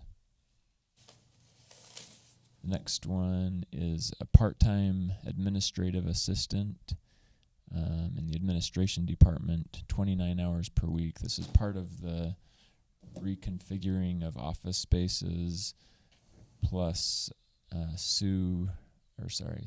the building office manager retiring in place, so there's a reduction in hours there, and this would help make up for those lost hours. How is that person supposed to help the building department? The thing I don't want is that I've gotten in trouble with the secretary not doing something she was supposed to. And Mayor Taylor was to pay some secondary law. This is before I was in the city management. And so I need to make sure that the building department has someone designated other than everybody doing it. Right. And I don't know if this person is going to be assigned or if they're going to get someone else from up here, because I don't see anybody fulfilling the other half-time or downstairs. I'd like to see what their duties are going to be. Okay. We don't have that level of detail yet, do we? No.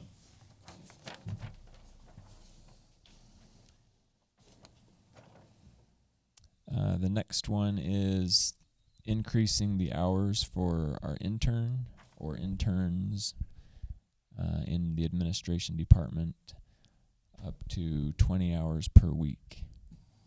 That's an increased cost of $9,100. Currently, we have one intern, We have one intern.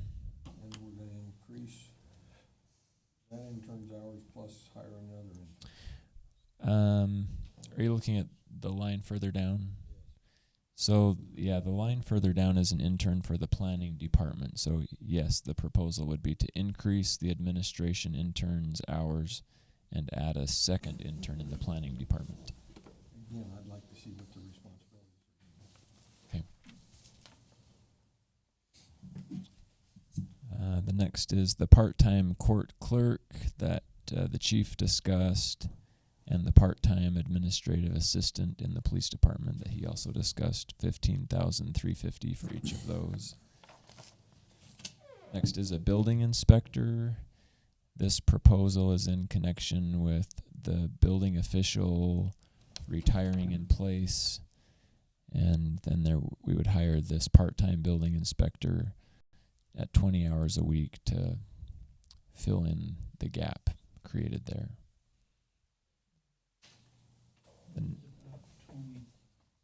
Close to $20 an hour.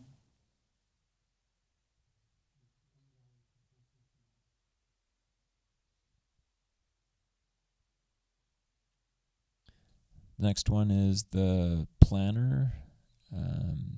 There was a request made by the administration to adjust his salary based on the market. And this proposed adjustment is a total, I remember it was a total of $2 per hour, which includes the 3%. So I don't remember the breakdown of what it is beyond the 3%. And this, just a little background on it, our assistant planner has done a fantastic job. He's taken on more roles and responsibilities and is extremely talented, doing a great job. And we, as he's growing in the job, would like to be able to grow his salary a little bit, so he's, incentivized to stay here with us, especially after he's gotten to know our community so well, all the training and things that have gone into it. So that's kind of the rationale there in doing a market adjustment on that position. How many hours does he work? He's full-time. Yeah, he's full-time. Right now, there are job offers going out in email on the listserv or the government listserv, where the base pay is more than he's making now. And so there's a big risk that we'll lose him to another community, and basically we trained somebody else's employee. Which is what happened with our first planner one. Now works for Mill Creek or somewhere down there in Salt Lake County. So this is, I mean, he's doing a great job. We really want to keep him here. And has progressed to the point we feel he deserves a higher pay, not just because we don't want to lose him, but he's really learned a lot. He's making regularly a large share of the presentations to the Planning Commission, taking on increased duties, and really doing a great job. The next item is the intern in the planning department, proposed at 800 hours per year, $10 an hour.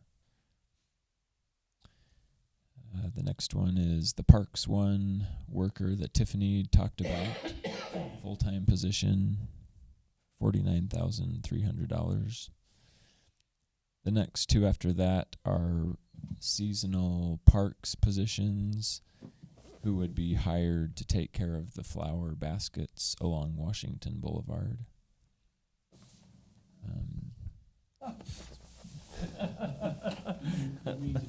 I didn't actually ask for these positions. Tiffany did. We're actually working on some possible other proposals too, but that is just to kind of give an idea of there. We were bringing that up when we said we were going to have flower baskets. Who were going to water them? There it is. Yeah, there it is. There it is. The next is a proposed part-time utility billing clerk, $14,295. The next is Why are we doing that one? That's just to help Stacy. We're just. She was over here. Can we use the mic, please? I'm getting text that our audience can't hear. Yeah, we need a rechargeable mic. That thing's burned through like 3 sets of batteries today. Pretty heavy stuff going. Yeah, so it's just to help inside the office with Stacy, with utility billing. So. I would like to know what specific responsibilities people are going to have to perform. If they yes, I'm okay with them. And we'll work on that for next month, Jim, what you've asked for, a detailed duty description for each one of what the duties are. I have no doubt that she must be overwhelmed. Dave wouldn't be putting it on the list, but before she wasn't. When she was over here, there was other help, and we kind of consolidating that here. We're just not doing that over there. So. It'd be nice and when you're saying, okay, here's what the duties would be, how many hours in their time do you think they'd be doing each duty? We'll do that especially for the administrative pool we'll have here, because there'll be 6 administrative assistants in the pool, but each one is going to have a specific area of focus, such as Joyce is Deputy City Recorder and Records. Susan Nance is Deputy City Recorder and Minutes and Agendas. So we'll break that out in detail for the next month.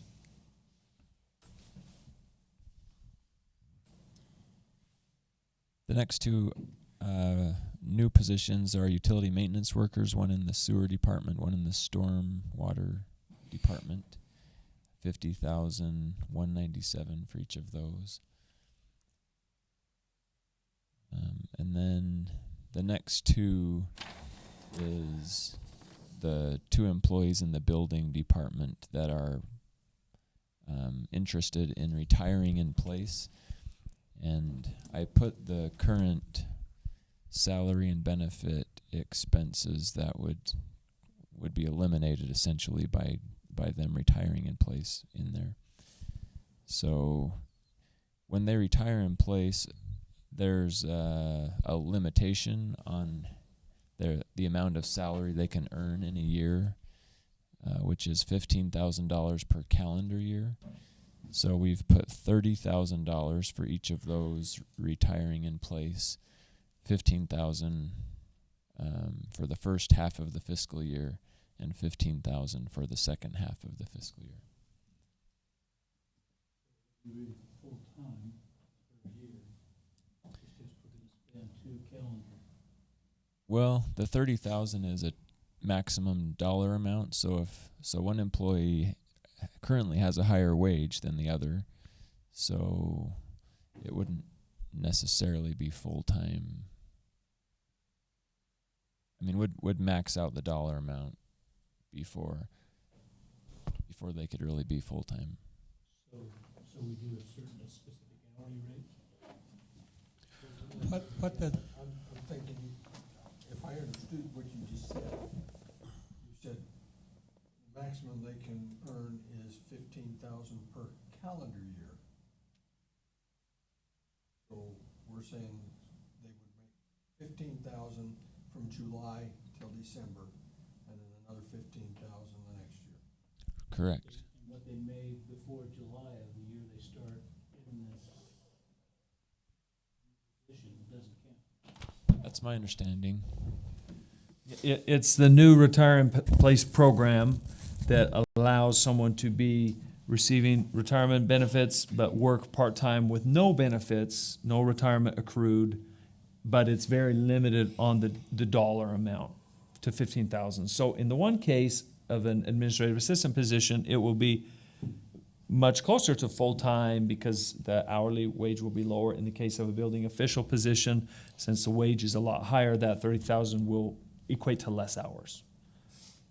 So we'll basically get as many hours as we can in that amount, and that will be that. And our building official that is talking about this is only planning on doing it for 1 full year, which would be half one fiscal year and half in the other, or calendar year, so it would work. Now, the administrative assistant, though, John or Evan, do you know, is she planning on only doing a year as well, or do we know that? Because We do not know that. okay, because we may not want to use all the 30,000 in that case in the same way. So that we'll need to research a little bit more. And basically, all I want to work is 20 hours a week. I'm not going to work more than 20 hours a week. I'm getting too old for this. So, and that gets back to what Carl mentioned earlier. So we do need to plan because Gary's willing to stay with us 1 more year, but part-time, and then he's really, really, really retired at that point, and we need more new personnel in building. Carl? Well, if Evan's done, I just want to bring up something. I don't know if you're done or not. The final item on the list that isn't on your list is the green waste employee increase of hours. So we can add that to the list. That's all for that list. So there is one more thing with this retirement. Actually, this is not a new one. This is an old one.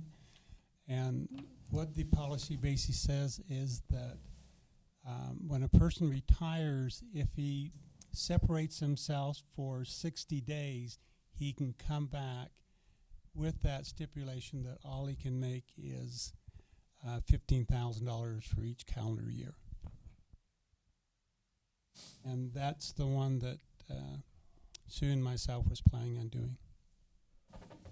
Which does, just to think about what we're looking at on our end, is in an administrative position where there's other people that can cover it, that 60 days is not as big a concern.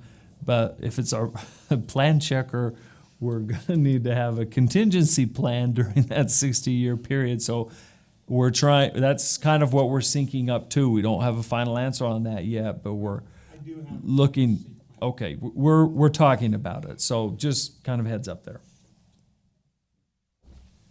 You have something? Or? Okay, just something that we need to think about, and this is just the real life things. This is an election year. The mayor's running for election. We're going to have 2 city council members are running for election. I don't know if you're rerunning or what, but the mayor has said that he was planning on running for re-election.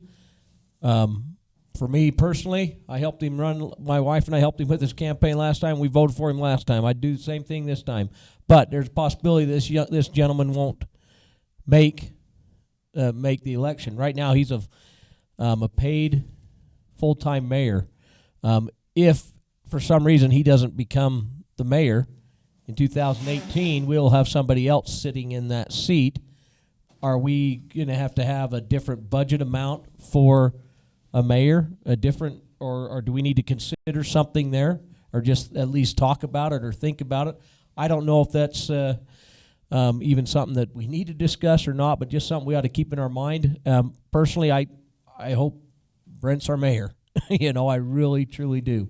The other thing too is that we are going to have two new council members.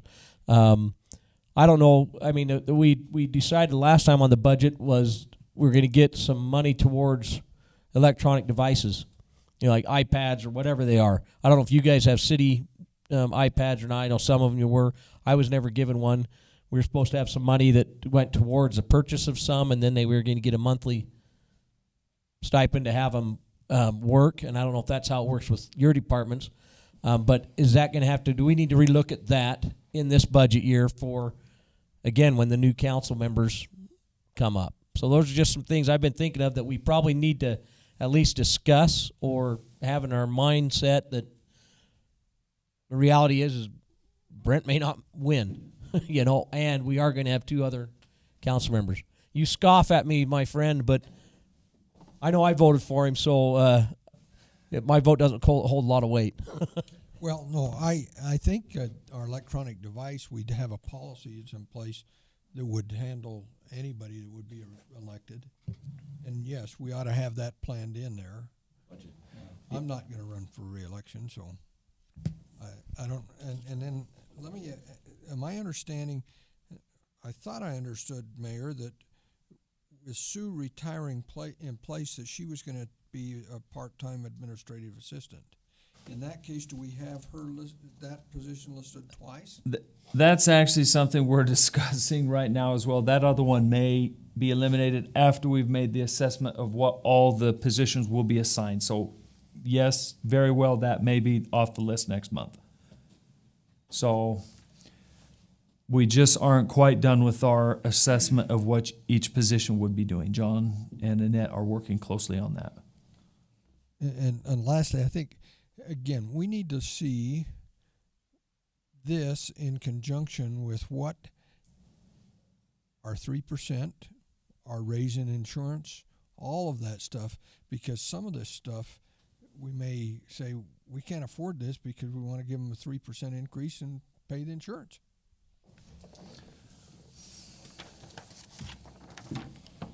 Carl, to one of the questions you just asked, regarding the event that he is no longer our mayor, in my mind, that's part of the discussion or part of the decision, the influence for me to make a decision on what we're looking at with John Call is making him full-time city administrator and city attorney, in that it's a perfect transition piece. I agree with you, yes. John, we won't go into all of that right at the moment, but I think with that change made, it doesn't matter who's sitting here. From the administrative side, we have somebody very capable in place to handle that piece. Whether it's we end up with a continued full-time mayor, or we have somebody else who wins an election and is a part-time unpaid mayor, we still have a very capable person in place to handle that administrative side. So that's my feeling on that question that you asked. In that case, you probably would need to, though, plan for either another administrator or another city attorney. Right. That would be during a transition, great, but yes, there probably would be a budget impact of some other position, whether you make John the full-time administrator and bring an attorney in, because right now our attorney does work more than half-time as attorney side or doing other projects, so there probably would need to be someone additional in that case as well. Well, I will tell you, I don't think, my personal feeling is, I don't think anybody's going to file against him. And if they do, not even Barack Obama could beat him. Okay, so I think he's done a good job as a mayor. I think he's got a thing, and I think if somebody does file against him, the precedent has been set that the mayor is a full-time mayor, and they will be expecting to do that. And and I don't disagree with you in the fact that, but reality is it could. The other thing too is, Or, by the way, I could get called up if there's a war. I'm still in the National Guard. I mean, there could be other contingencies too, so it's not a bad discussion.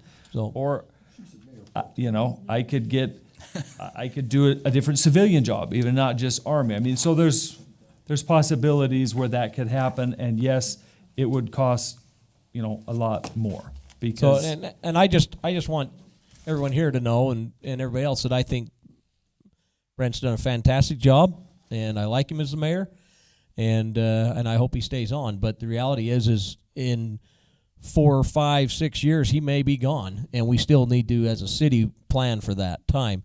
The other, and I don't disagree with the fact that the next mayor is going to think it's a full-time position. The challenge is there are full-time benefits that this mayor is not taking because he has other benefits he receives from other sources, and so I think that there would still be a budget increase. So anyway, I know this sucks to talk about, but because I just honestly believe in hope for the best, prepare for the worst, take whatever comes, and so I just want us to make sure we prepare for the worst. And Annette says that electronic devices are in the new budget for the new council members. And so you should talk to her because to get that worked out. Okay. I was going to say something, but Cheryl has the mic close up too, and so I'm. You also have to remember when we made the mayor full-time, it was at council discretion whether it stayed a full-time position or it went back to part-time.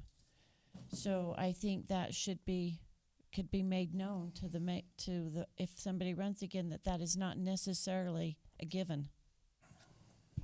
In fact, I think there's some, at least in my mind, there's some special qualifications this mayor has that I think would be hard-pressed to find anybody else who does. So I think to me, and I won't have a vote, it's a given that we go back to the way we were before, and we definitely have to consider John's son to be we need a lawyer. And just one other thing, I think someone else looking at it is probably not in the case. Like I have my health insurance from the Army, so that's $25,000 to the city that I don't cost. Someone else is likely, if they're a provider for a family, not to be in that case. Or I get no retirement. Most people are not going to take the time out in a young part of their life to not have any retirement for 4 or 8 years. So I think that will weed itself out too, because not everyone is going to be like, yeah, I can do a job with no retirement and no benefits, unless they're just, maybe already retired or something like that. That's a very real possibility. Somebody might step up that way, but I still think that the criteria for the decision that I voted on or decided on had to do with the qualifications here, and clearly shown those capabilities and the fruits here from the labors. We're gonna, and maybe you'll still want to address that. I would like to get a total cost for all of these personnel. I'm looking at somewhere in the almost $500,000, which we have never ever done. I added up this column. Wasn't even looking at the right. The left column's about 240,000 net. Well, I added up the last column was 290, so 291. 300,000.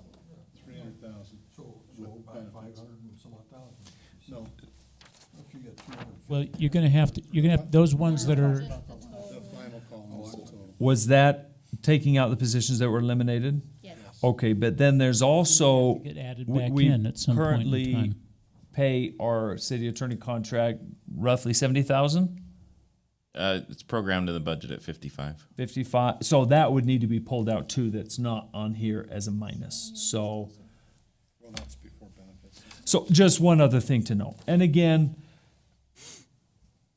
we realize, sorry everyone, not all of these are going to be in the final budget. So we get that. We're trying to show you the whole list of what we're asking for, and then we'll get the additional details you've asked for, Jim, and next month be able to see these in context with the equipment and capital projects we went over today and see what the true impact is to each area. And then next month, kind of go through and sift through these and get to a list that the council is comfortable with.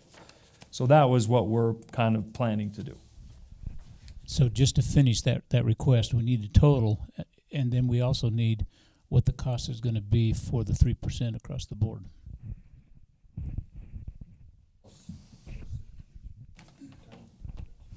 Yeah, 3%, it falls over in all the benefits as well. Just very briefly going back to our, good, worst, whatever comes, discussion, and to the points you made, Lynn, my vote to do a full-time mayor had nothing to do with the fiscal savings. If we'd been able to save the same amount of money but didn't have a person with the education and the qualifications, wouldn't have voted for it. And I think we need to keep that in mind, that the reason we went this direction wasn't because he was willing to work without benefits or retirement. It was because we had somebody with unique qualifications from an educational standpoint, an MPA, and working on the PhD, and then also the leadership experience from the military and also business world that created kind of a unique, I don't know what word to use, but a unique situation, a unique commodity that was just kind of the icing on the cake was the fact that he was also in a position willing to work for lower than what the administrator had been and without benefits. And so all of that will, for me, a person remaining full-time here will be based on qualifications, not whether or not they need benefits or retirement or anything like that. Without those qualifications, that doesn't work here, whoever it is, in my mind.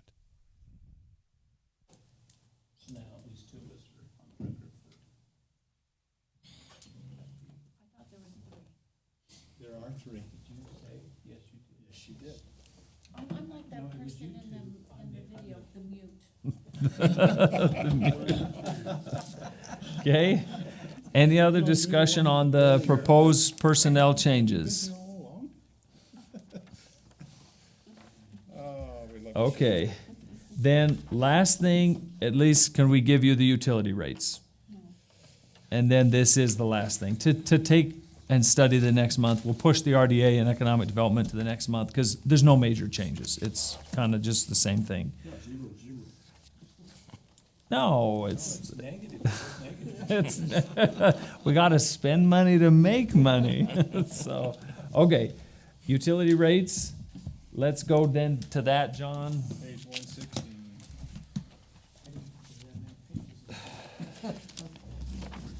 So this is kind of informational and to start digesting. So we did a utility rate study. Let's talk about that first. Again, this is just, we're not saying where we need to target. We're just showing you where we sit currently versus other cities of similar size and some other in Weber County. So Evan, why don't you talk us through this, or John, who's ready to talk us through this part? Evan? Go ahead. Okay, we're all looking to you. Okay, it's fairly self-explanatory. We have a water base rate. Well, we have all the cities we're comparing. We have a water base rate. The base rate typically includes a certain number of 1,000 gallons, which is shown there. No. Maybe Dave should talk about this. Dave? Yeah, some of them do, but not that other one. Ours, We don't. ours,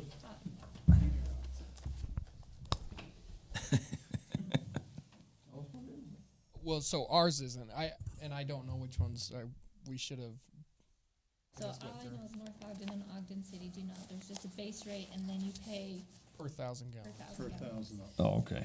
And there's a tiered rate, and North Ogden, similar to Ogden, is from 1 to 6,000 is this rate.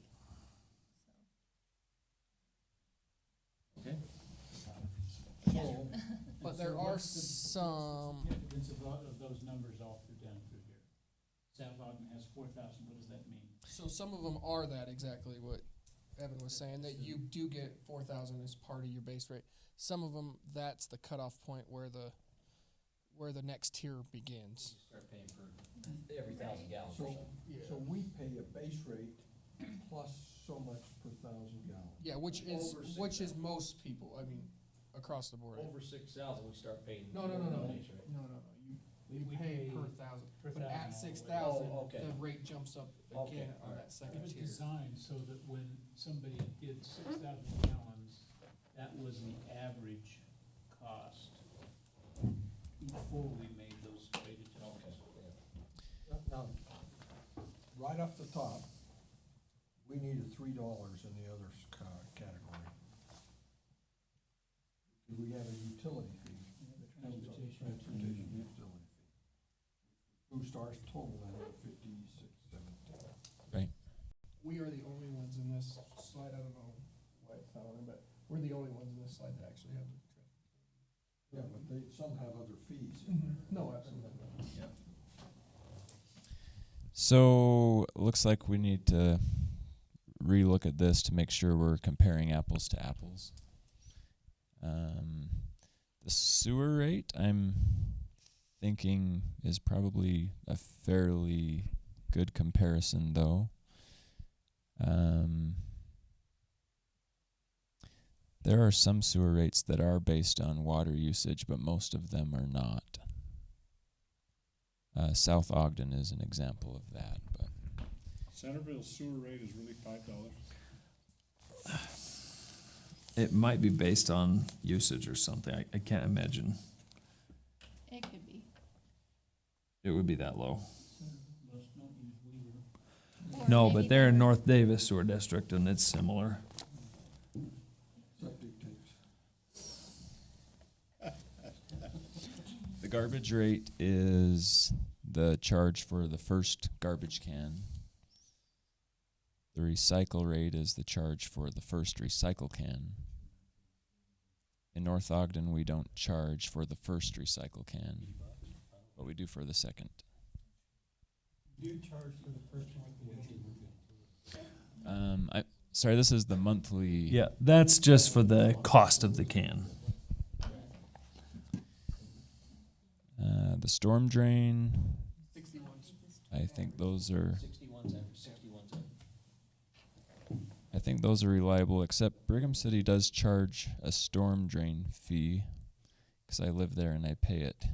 So Maybe you're the only one that pays it. maybe I am. You are the storm drain fund. So get to the last column, how does it get calculated? No, this very last column, isn't that, That's the per 1,000 per gallon 1,000 gallons? for the water. So 6,000. This is the flat fee, this is the flat fee, and then this is That's kind of for informational, or if it was used for the calculation. So the second to last column is probably the better column to look at when you're comparing. Anyway, I think it's helpful to see where we fall compared to other cities. The more useful analysis is what our infrastructure needs are and what our philosophy is on funding future The infrastructure other thing needs. to look at is I know Roy City's bi-monthly, right? So you really can cut that 115 in half. You do what? That 115, you can see that Roy's by far. You pay higher than everybody. every other They only month. pay every other month. So it's really 150 divided by 2. Or 57, but so this is around where we are. So is Clinton accurate? 100? Could be the same, I'm not sure. Almost double a lot of them. No, Jamie, you're in South Weaver. I'm not. Sewers is very high. I worked at South Weaver. The ones that aren't in the districts have very high sewer rates. That's normal. Bonded, so that's Yeah. why their water rate's so high.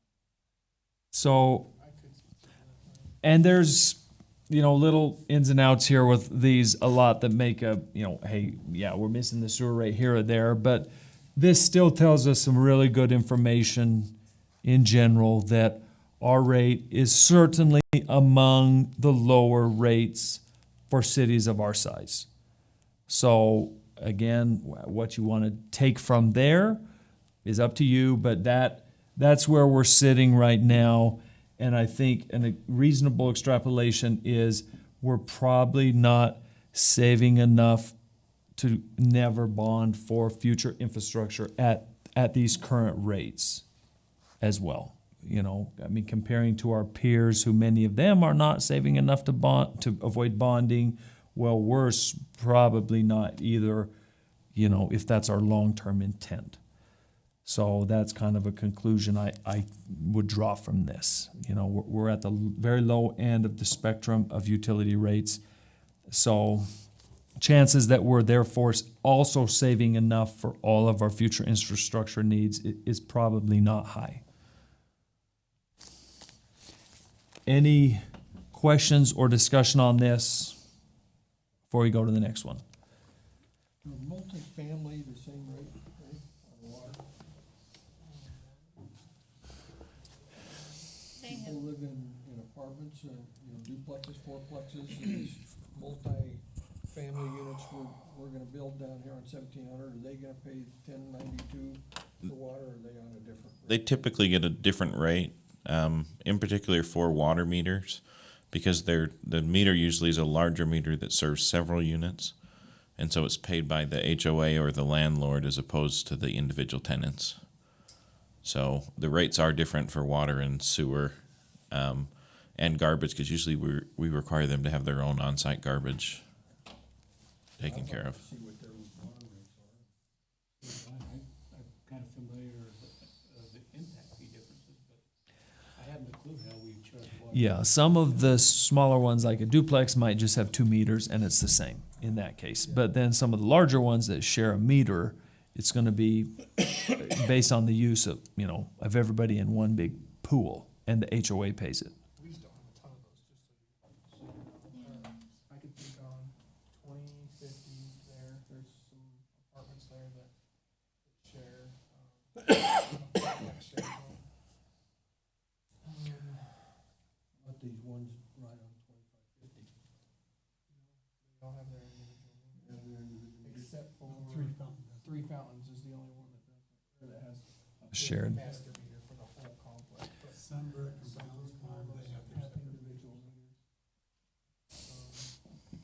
And the new one, the new senior living, we decided to do one master meter. There's not too many that are, or that are. So we can do some more research, though, to get you a little more information on that. Other questions on the study part?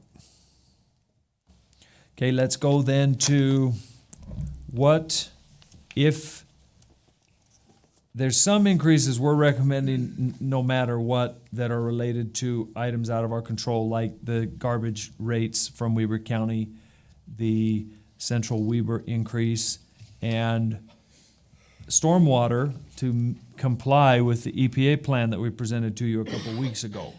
We need to start raising that storm drain to be able to do what the EPA audit is requiring us to do. So those are kind of pre-programmed recommendations. They're not huge, any of them in and of themselves, but I think about $1.50 total between those three things. But then we just, for discussion purposes, this is not a proposal, this is just putting some numbers in front of you to look at what would a increase of 3%, 7%, and 12% produce in the various funds in terms of revenue. So Evan, why don't you please talk us through this chart? Okay. So looking at the blue section, rate number 1,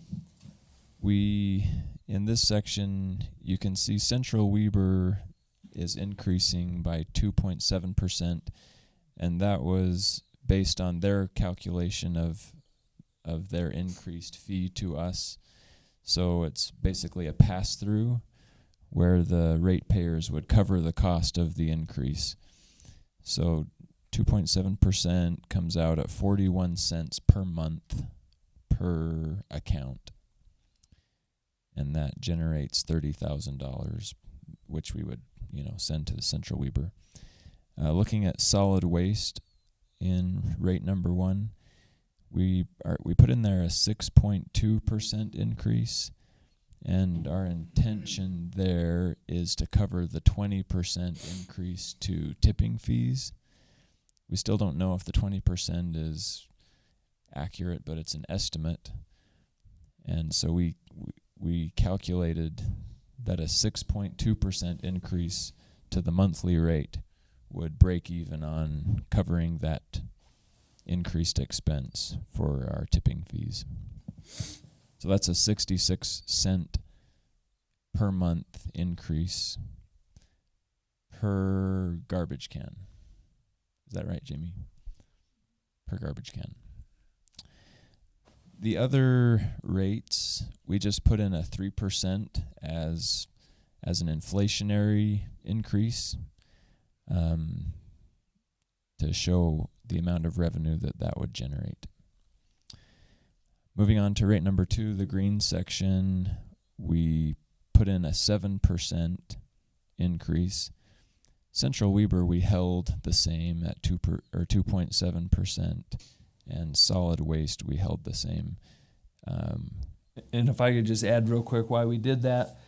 Central Weber, there's no reason to inflate it more because there's no infrastructure to them. We only pay a pass-through to them. The city sewer is where we are paying for our own infrastructure. So that one we escalated to the 7. And then the same thing, the solid waste, there's no infrastructure. We need to pad the solid waste with additional infrastructure because all there is garbage cans. So we held those two numbers steady under any scenario. Thank you. So the 7% on the other rates carries across and shows you what the new rate would be. These are monthly increases. Well, sorry. These are monthly totals for those various rates and the amount of revenue.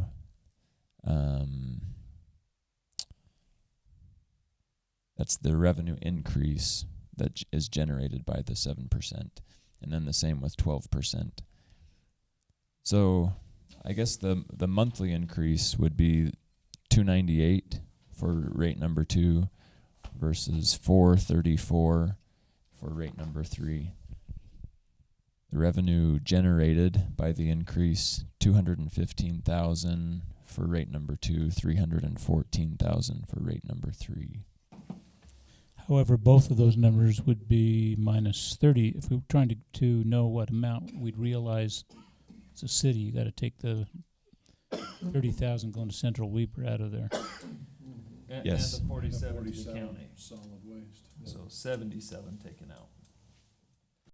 So for depreciation, quote unquote, amount, you'd be looking at 138 in the 7% or 237 in the 12%, which would be about 2.8 million a year, or Oh, it's working now. oh wait, no, that is the year. Sorry, I was thinking this was the month. I'd love to do that. Sorry. So, this is a monthly figure? No, sorry, I was That's too late. That's an annual figure? That's an annual figure, yeah. The revenue increase is an annual figure. Okay, so I guess what I'd like to see is, what would be our justification now besides Lynn Satterwhite's depreciation? You gave us 15 slides. I know that. But would all of this be going to depreciation, or are we gonna fund something else with it? So that's the question. We put this together really just to demonstrate what rate increase equals what revenue increase. So we haven't really tied this to anything yet. Most of the funds, well, it's going to largely depend on if new employees are approved or not for the utility funds. But if not, and I'm not saying you should not approve them for this sole reason, but if not, then it's likely all of the funds, or nearly all of them, will have a positive end of year balance. So yes, Jim, to your question, it would be going to future projects in future years, because we don't anticipate having a large number of costs in the utility funds, even with a 3% escalation, because there's more utility customers as well. So most or all of this, and we'll have a better analysis next month, would be going to repair and replacement of assets, or new employees if new employees are hired. So, if I understand all this correctly, no matter what, it's going to be raised $1.89 a month. Correct? Well, If we voted on it, yeah. Well, you have to do the city, you have to do the central Weber, right? It's about That's $1.10. 41 cents, That's like okay. minimum, Okay. but we would recommend doing something in storm drain too. 'cause Okay, that let me just, EPA audit. okay, then let me clarify my, it says only one increase shown for the central Weber and solid waste. Now, didn't it, central Weber, I thought they were going to increase every year for like the next 10 years or something like that. They're So, very likely to, yes. so I mean, so there's This a isn't the only increase. Yeah. so there's a possibility this year we're increasing to 41 cents, then next year we're going to have to increase it, and so on and so on and so on, right? Yes. Okay. But the $1.89 includes 3%. Yeah, if you took those other threes out, it'd be about $1.10. But we would really recommend bare minimum, do something in storm drain, because we need to show back to DEQ that we're complying with the audit, and we need to start building more revenue in there to do some of the things that they are mandating. So, we're not looking for a decision tonight. Is there questions you have you'd like to think about over the next month? Or other scenarios you want us to research? We just picked these three, Evan and I, just as three numbers, 3, 7, and 12%. Is there other scenarios you'd like us to calculate or additional information for this discussion next month? Well, based on what Carl just said, that makes me think where I might vote on this, because, we're talking about if we have a 3%, a 7%, or 12%, next year we may have another 3%, and the next year another 3% automatically coming in just to pay the Central Weaver thing.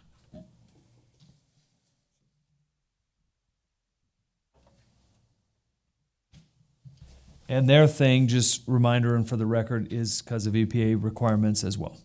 So there's probably in the long run, a 35 to 40% increase to be expected to comply with EPA requirements, and it's coming, a piece at a time over the next 10 years. So, if we increase these fees, which it looks like we're going to have to, no matter what, on the central Weber very minimum, is it a public hearing and the whole 9 yards, when you're increasing fees and all that stuff? Because as well as I do, when we're gonna have hundreds of people in here that we need to explain this, and just going back to what Lynn and Phil both have been saying is, not Phil, sorry, Jim, have been saying that we're gonna have to justify it, and in any aspect of it. Phil, you may feel the same way. Evan, can you just explain the process? My understanding is we do not have to have a public hearing, but we can have a public hearing if. Why wouldn't we have? We would have a public hearing to do this budget, and we could do the increases. Yeah, I would in the budget. recommend- You'd still have to have a public hearing. The more we could advertise it, the better, just to let people know why. So I think we need a meeting over there and we need to get 300 people in that place so we can explain, you know, even if it's only this 3%. And I'll just remind us, the numbers we just looked at, we need $12 million plus minus 237,000 if we were to do the highest rate increase, and we still need about 11 point. Get the picture. That's just what that Nigerian princess told me is coming. Should arrive tomorrow.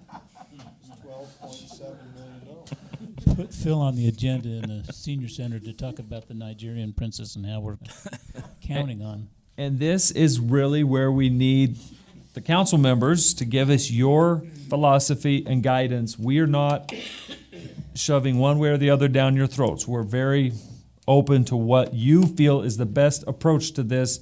Is it small increases several times or over a period of years? Is it, hey, you know what, we just want to take a big bite out of this apple in 1 year?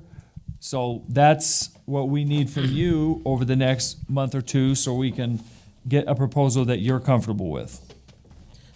Mayor, you probably will remember this. We were sitting over here when we were on the city council together, and these fees came up. Based on the calculations that we were doing while they were having the discussion, I remember Brent and I looking at each other and saying, yeah, we need to increase fees by $20 a month to cover all of these upcoming expenses. And this was 2010, I think, when Exactly. we had that discussion. And so, yeah. It hasn't gone up. It hasn't even gone up $10 a month since we've been on the council. Since I was on the council back in 2010, I think it's gone up $6 or $7. That's about it. It's probably close to 10. I bet, yeah, or 10. I mean, it has been raised several times. That's what With the water rates, because we escalated those rates to discourage high usage, a lot of our water bills are high. Yeah. We've got hit by that at my household. Phil? I think there are a couple things here. One, what I don't see here with water rates is something we've talked about a number of times. It is time to put the tiered pricing going up the hill. I mean, for folks like me that live higher up on the mountain, we need to get that done so that those that cost the city more to get the water to them are paying for that additional cost. And I'd like to see that in this budget if we can. A proposal for that, a pumping tier or whatever you want to call it that offset the folks up in the up in the cove. If they're on our culinary, they ought to be paying more because we've got to pump it 2-3 times to get the water up there. For that, there's additional cost.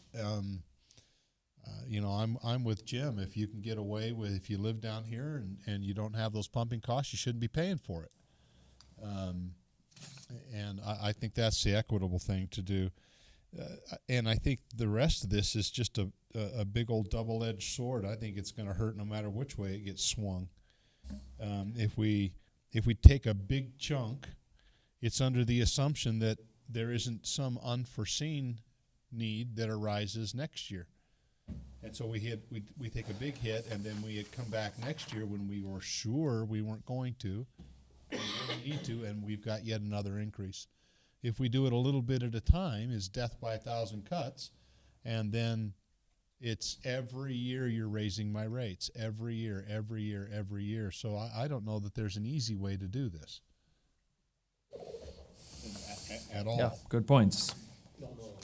And Dave, John, to answer Phil's question, so how long would it take for us to come up with a tiered rate proposal? I mean, we've talked about the legality of it. We know we can do it, right, John? So what's reasonable? Do you I think the we actually timeline? we have it available already. So Okay, because we have already thought about it. I thought we did have that from Matt and We do. you. Yep, Okay. we have it available. Email that out to us. Yep. So we can And start looking at that. I want to say we had an estimate for how much it was going to produce, and I hate to go off memory, but it was under 100,000, but it was not an insignificant number either that would help.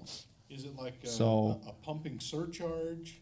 It was based on the Is that how pressure we zone do this? that the house was in, and so the higher the pressure zone the further up the hill, well, it was tiered. So, there was a this much, and this much rate. Yeah, I think it broke down if we pumped twice or if we pumped 3 times. And then what Matt took is that power rate for us to, how many residents are in that group per thousand, and he did a breakdown. But yeah, Matt's got all of that available already. So. And a lot of the benefits were going to be future because the highest amount was above 3,600 or so, and there's just not a lot of houses there yet. But it'd be good to implement this sooner so that it's in existence, as people move in versus something we add in down the road, because there's 2,500 houses to be built in that zone in the future, and that will be a pretty significant number as that place fills in. Yeah, exactly what the mayor just said. And That I would third just- tier didn't have almost any kind of money revenue coming in the first few years just because there's no houses up there. So. And this, council, this will also get programmed into impact fees. Would be my anticipation is that those who use 3 pumps will pay for more of the infrastructure because the people who don't use a pump shouldn't pay for it up on the hill. Which will help with the fund balance because that could be a significant difference in impact fees further up the hill. Well, that's the case CPA will pay for it, right? Now, I'll just turn around what you just talked about on water, okay? And you're saying this guy up on the hill, because we have to pump up there to him, he should pay more for his water. Now, I'm going to turn that around, and that's going to make my argument again for a smaller garbage can, because I'm tired of paying for guys that use 2 garbage cans and fill them with their grass clippings. I don't think I should have to pay for that. And it's happening all over the city. The people are dumping their grass in there, and that's heavy. That's costing us a lot. It is. Our waste goes up by about 20-25% in the summer months just because of grass. Costs a lot of money. Okay. Other discussion or things you want us to research for this discussion next month? Just one more really quick observation. We just added up the costs of it, the increased employee costs. 200 and, what did you say? 290. 290. If we did the rate 3, that is the 12% rate increase, we still are at a deficit of 50. Well, only 2 of those positions are utility, though. I know, but okay. And I know there's other revenue. I'm just saying, I'm not able to look at the whole picture and kind of pull it together. But just doing some of those simple calculations, yeah. And that's where I'm throwing you the idea of a more like a rolling depreciation amount than saving it for the long term, because the likelihood is it'll probably get changed by some future council before that money went to what it was. But if we figured out what do we need for each year's depreciation based on the same calculations, just extrapolated a little differently, we could get a number that's probably actually more likely to result in use in the way we're intending. Well, and we're motivated. We've already indicated that we're going to have a discussion with Matt. Not that that's the end of it, but it's those kinds of discussions to get a more refined model for estimating lifespan of these assets. And I think, we can't swallow that. Jim said it well at the beginning. He said it in his home when I just showed him this the first time. You're going to put me in a room with a huge elephant and want me to eat it all in one night. And $12 million is more than we can deal with tonight. So rolling fund and I don't know, something like that probably is more realistic. We're certainly motivated to try to get that number something that's more realistic. And one just piece of good news to include in your considerations here, there'll definitely be no property tax increase this year, and that makes 9 years since North Ogden City has raised property taxes, which I think will continue for the foreseeable future. I don't see a property tax increase in the city's near future, and if we do these good economic development projects and our CDA turns out the way that it is going to turn out, then I don't see one in the medium term for North Ogden. So, yes, utility rates for a good purpose to make sure we're not having to bond. So that's a good way to let our residents know that, hey, it's been 9 years since we had a property tax increase and could be another 9 before there is one. But utilities, we're saving money for infrastructure to not have to bond. I just ask a quick question on the utility rate study that we had for where we compared cities. I'm just looking at, if we went with the 12%, that's $57. Plus the 3, so that Jim noticed, so it'd be 60 actually. Oh, $60. So we need to add 3 into our own calculation for our transportation fee. Okay, so Washington Terrace. How big is Washington Terrace? Anybody know? 9,000 people. So we're twice as big.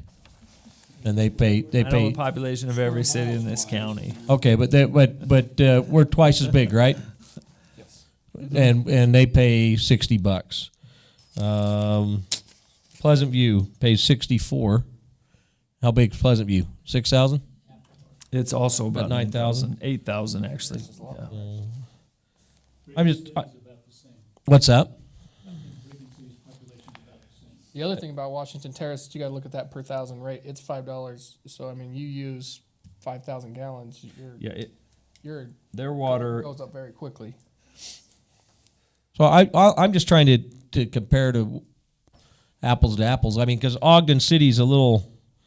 I mean, I know it shows $94, but they are, 4 times bigger than we are? Right, and 10 times they bigger save a lot for infrastructure.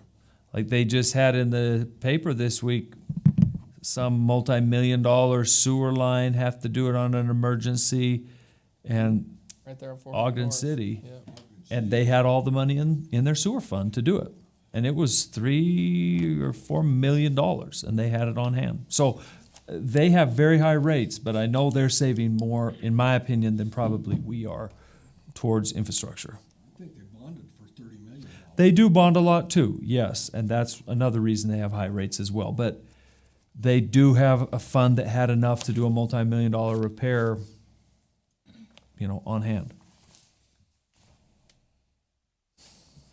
I just wanted to clarify on the public hearing. We are required to have a public hearing for the budget, but we are not required to have a public hearing when we adopt new fees in our fee schedule. So we have a public hearing tentatively scheduled for June 13th. That's our budget public hearing. If you want to have one sooner than that, we can do it sooner than that. But We could do the meeting Lynn described for either the tentative budget, do a big open house, or for the final budget, depending on whether you feel it's more appropriate to do it at the earlier or later. So that would be an option. I would agree with Cheryl too. The earlier the better, because then you have time to modify it. Get it out there. Yeah. I think also that on these fees, Weber County, the solid waste, we have to do a good job of letting individuals know why those rates are going up, that it isn't us. That solid waste is going up because of mismanagement at the commission level. And that the water, the Central Weber is going up because of mismanagement, and their anger needs to go. The EPA. Well, the EPA, yeah, but It really is. The sewer. A lot of this is, at least in the solid waste piece, instead of being angry at us, the folks need to be angry at those that have caused this problem, and we need to help them understand who it is, why it is these rates. We're not raising the solid waste because we want to, or because it helps us at all. We're doing it because someone above us mismanaged tens of millions of dollars, mismanaged tens of millions of dollars worth of assets, and now there's a problem, and there's this sudden rate increase that has to happen, and will likely happen again in future years because of it. Well, and the mayor has always been pretty transparent. And if we go out with, if we went out to a 12% increase and didn't let people know about it before. Yeah, it's just not even possible. I mean, we would, whatever we're doing, we want our residents to know why. Totally agree, because then I've found that when you give the true information to citizens. Most people are reasonable and can say, well, I understand that. I can agree with that because you gave me the information. When the information is not given is when reasonable people will draw their own conclusions that will probably be worse than whatever the true reason is. So with that in mind, maybe let's really quick circle to our last item. We need to come back to a new date for the tentative budget in May. The 9th was the day we talked about. That doesn't work for everyone, and I think it's very important that we have all the council members there. So the budget does need to be approved the first regular meeting in May, right, John? So that would have been the 9th, so we actually need to go earlier. To the 2nd was what I was going to say. So how does that work for everyone? The May 2nd? Good? Cheryl, do you know? Maybe everyone check.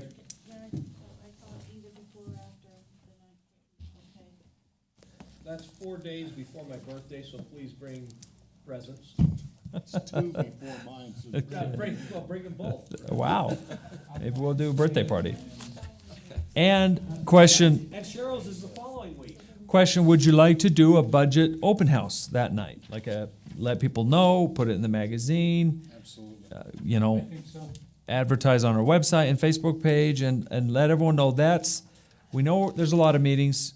Everyone's invited to all of them, all day and night long, but if there's one meeting you're coming to, you can only come to, please come to this one to really hear some of the highlights of the budget. And we'll take a few minutes to highlight the major things in each department, our major projects, and our utility rates. Does that sound good? And does it work for everyone? The 2nd? I think you got it. I think if we could be accused of not managing the city well, it would be that we have ignored what we've learned here. So we need to include that in the discussion. And we need to give ourselves enough time that we have some rational approach, albeit phased or it's a long-term approach, but I think we need to have our ducks in a row and explain that. I think it would be, I think it'd be good too to have information like this readily available for the public, even if it's on a board or something that they can see if we're gonna have an open house, they're gonna. And we'll print some. Yeah, that chart. We'll. It'd be nice to have population with that too, because people will be wondering, well, how many people will serve, We'll stuff like that. summarize this down to maybe 4 pages. 2 front and back, or something like that. How can we do that tonight? I don't think you can do that, by the way. Yeah, maybe 4 pages front. Well, we'll see. We'll get it into a more digestible format to get our residents information of the highlights of the budget proposal, so we can get feedback. So does that work for everyone? I'm sorry, I just want to make sure. The 2nd, May 2nd, good? 6 p.m.? Okay. So we'll start planning that. Is there anything else of any of the items you'd like us to work on for next month? As far as, we've got so much information here and you're gonna digest this and condense it down and stuff. Is there any way we could get maybe I do not have an accounting brain, but maybe police, this is what they want. Parks and Recs, this is what they want, in the budget. I mean, just something condensed a little bit like that for somebody. We have that in one page for you. There's a 1-page handout we passed out at the very start. We'll refine and improve upon it, but that has the major budgetary items and personnel requested from each department, by department. Maybe I have that. Okay. So that is one condensed and summarized version. Phil had asked us to do that, and we did. I got it. Okay. Okay. There was just so much crappy stuff that I was getting handed. So if you don't have a county brand, what does it matter if you have that? Because I have to vote on it, so I have to at least. Okay, Dave? Me and Councilman Swanton, we've talked, and I know he's talked to you guys about it a little bit. I'm not trying to push the snowplow truck thing, but with the fire in Sandy City, or was it Sandy? Yeah. Yeah, the fire in Sandy City. I think they have a lot of 11 trucks on order. already on order, and then the state of Utah with UDOT is planning on 40 in the next month. They were trying to push that through legislation or down at the Capitol too, but I know that they were trying to push 40 trucks. So I'm not trying to push, but That's What you're pushing. Well, would, Is there economy of scale here that with all those being ordered, we get a cheaper rate, or are you telling me we'll be last in line? I just don't want to be last in line. Is what I'm. Salesman's going to Aruba for a month. so how about we try and get a sense, well, we're gonna ask you, council, next month at the next retreat, if you're comfortable with us ordering that. If you're still not comfortable with the purchase, we won't. But if you are comfortable at that point, seeing the whole budget in context, you can let us know if you're comfortable with us making the order. So let's do that. If you're not, we totally understand and we won't, but that'll be a question we put to you next month at the follow-on budget retreat. Is that fair, Dave? Yes. No, Okay, so great. please be thinking about that one. Anything else about the budget? Anyone wants to say? Phil? I just had one thought as, after Tiffany gave her presentation, on the, boy, my brain is just, AYSO? yes, it was on the sprinkler controls. So what I understand is we've done 1 year, right? We're a third of the way through, and it's 10,000 each time we do it. Since we're, I don't know, since we're, and it's more expenditure, but since we're that close, does it make sense to just get it done this year? All 20? All 20. I mean, we're talking. We would be happy with that. We're talking an additional 10 grand for, the control, the man hours, everything else. Does it make sense? I'm thinking it does, at the moment, to go ahead and just get it done. So that our parks are all on these automatic, we don't have to have somebody out. We either don't, we don't have sprinklers that are running through the middle of the rainstorms and fielding those calls. And we don't have somebody who feels the need to go out and spend 4 or 5 hours running around shutting those down. If we're that close to getting it done, I would propose that we just get it done. Okay, other thoughts on that? Would you like us to incorporate that into the proposed budget next month? I want us to. Or see it as an option? Look at another item. Remember what motivated us on this whole depreciation thing was all those water meter radios that all went out at once. This year, we are going to get a mic, Dave. I'm right here. This year, we're going to replace how many more? It will be, it'll be between 15 and 1,800. And how many more do we have after that to have finished? Another about 1,500. Or well, it's not even that. It's 1,200 after that. Okay, so there's about, so the number that we've got in the budget this year, all of those are past their life, right? Yes. And all of the other 1,200 or 1,000 or 1,300, whatever it is, are just as likely in a cold winter to. Kick the bucket. Yeah, I had another. I'm glad you. Yeah, we could lose them. So, if we're thinking this way, think about that one as well. It's not managed by fear.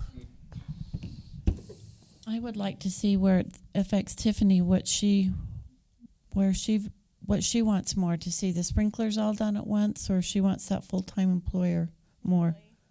I would think so too. So we'll put that on our possible list, and then you can see that next month, kind of how it fits into the budget, and decide where that prioritizes to that point. Okay, anything else on the budget? Was this in the packet that was emailed, this summary sheet? No.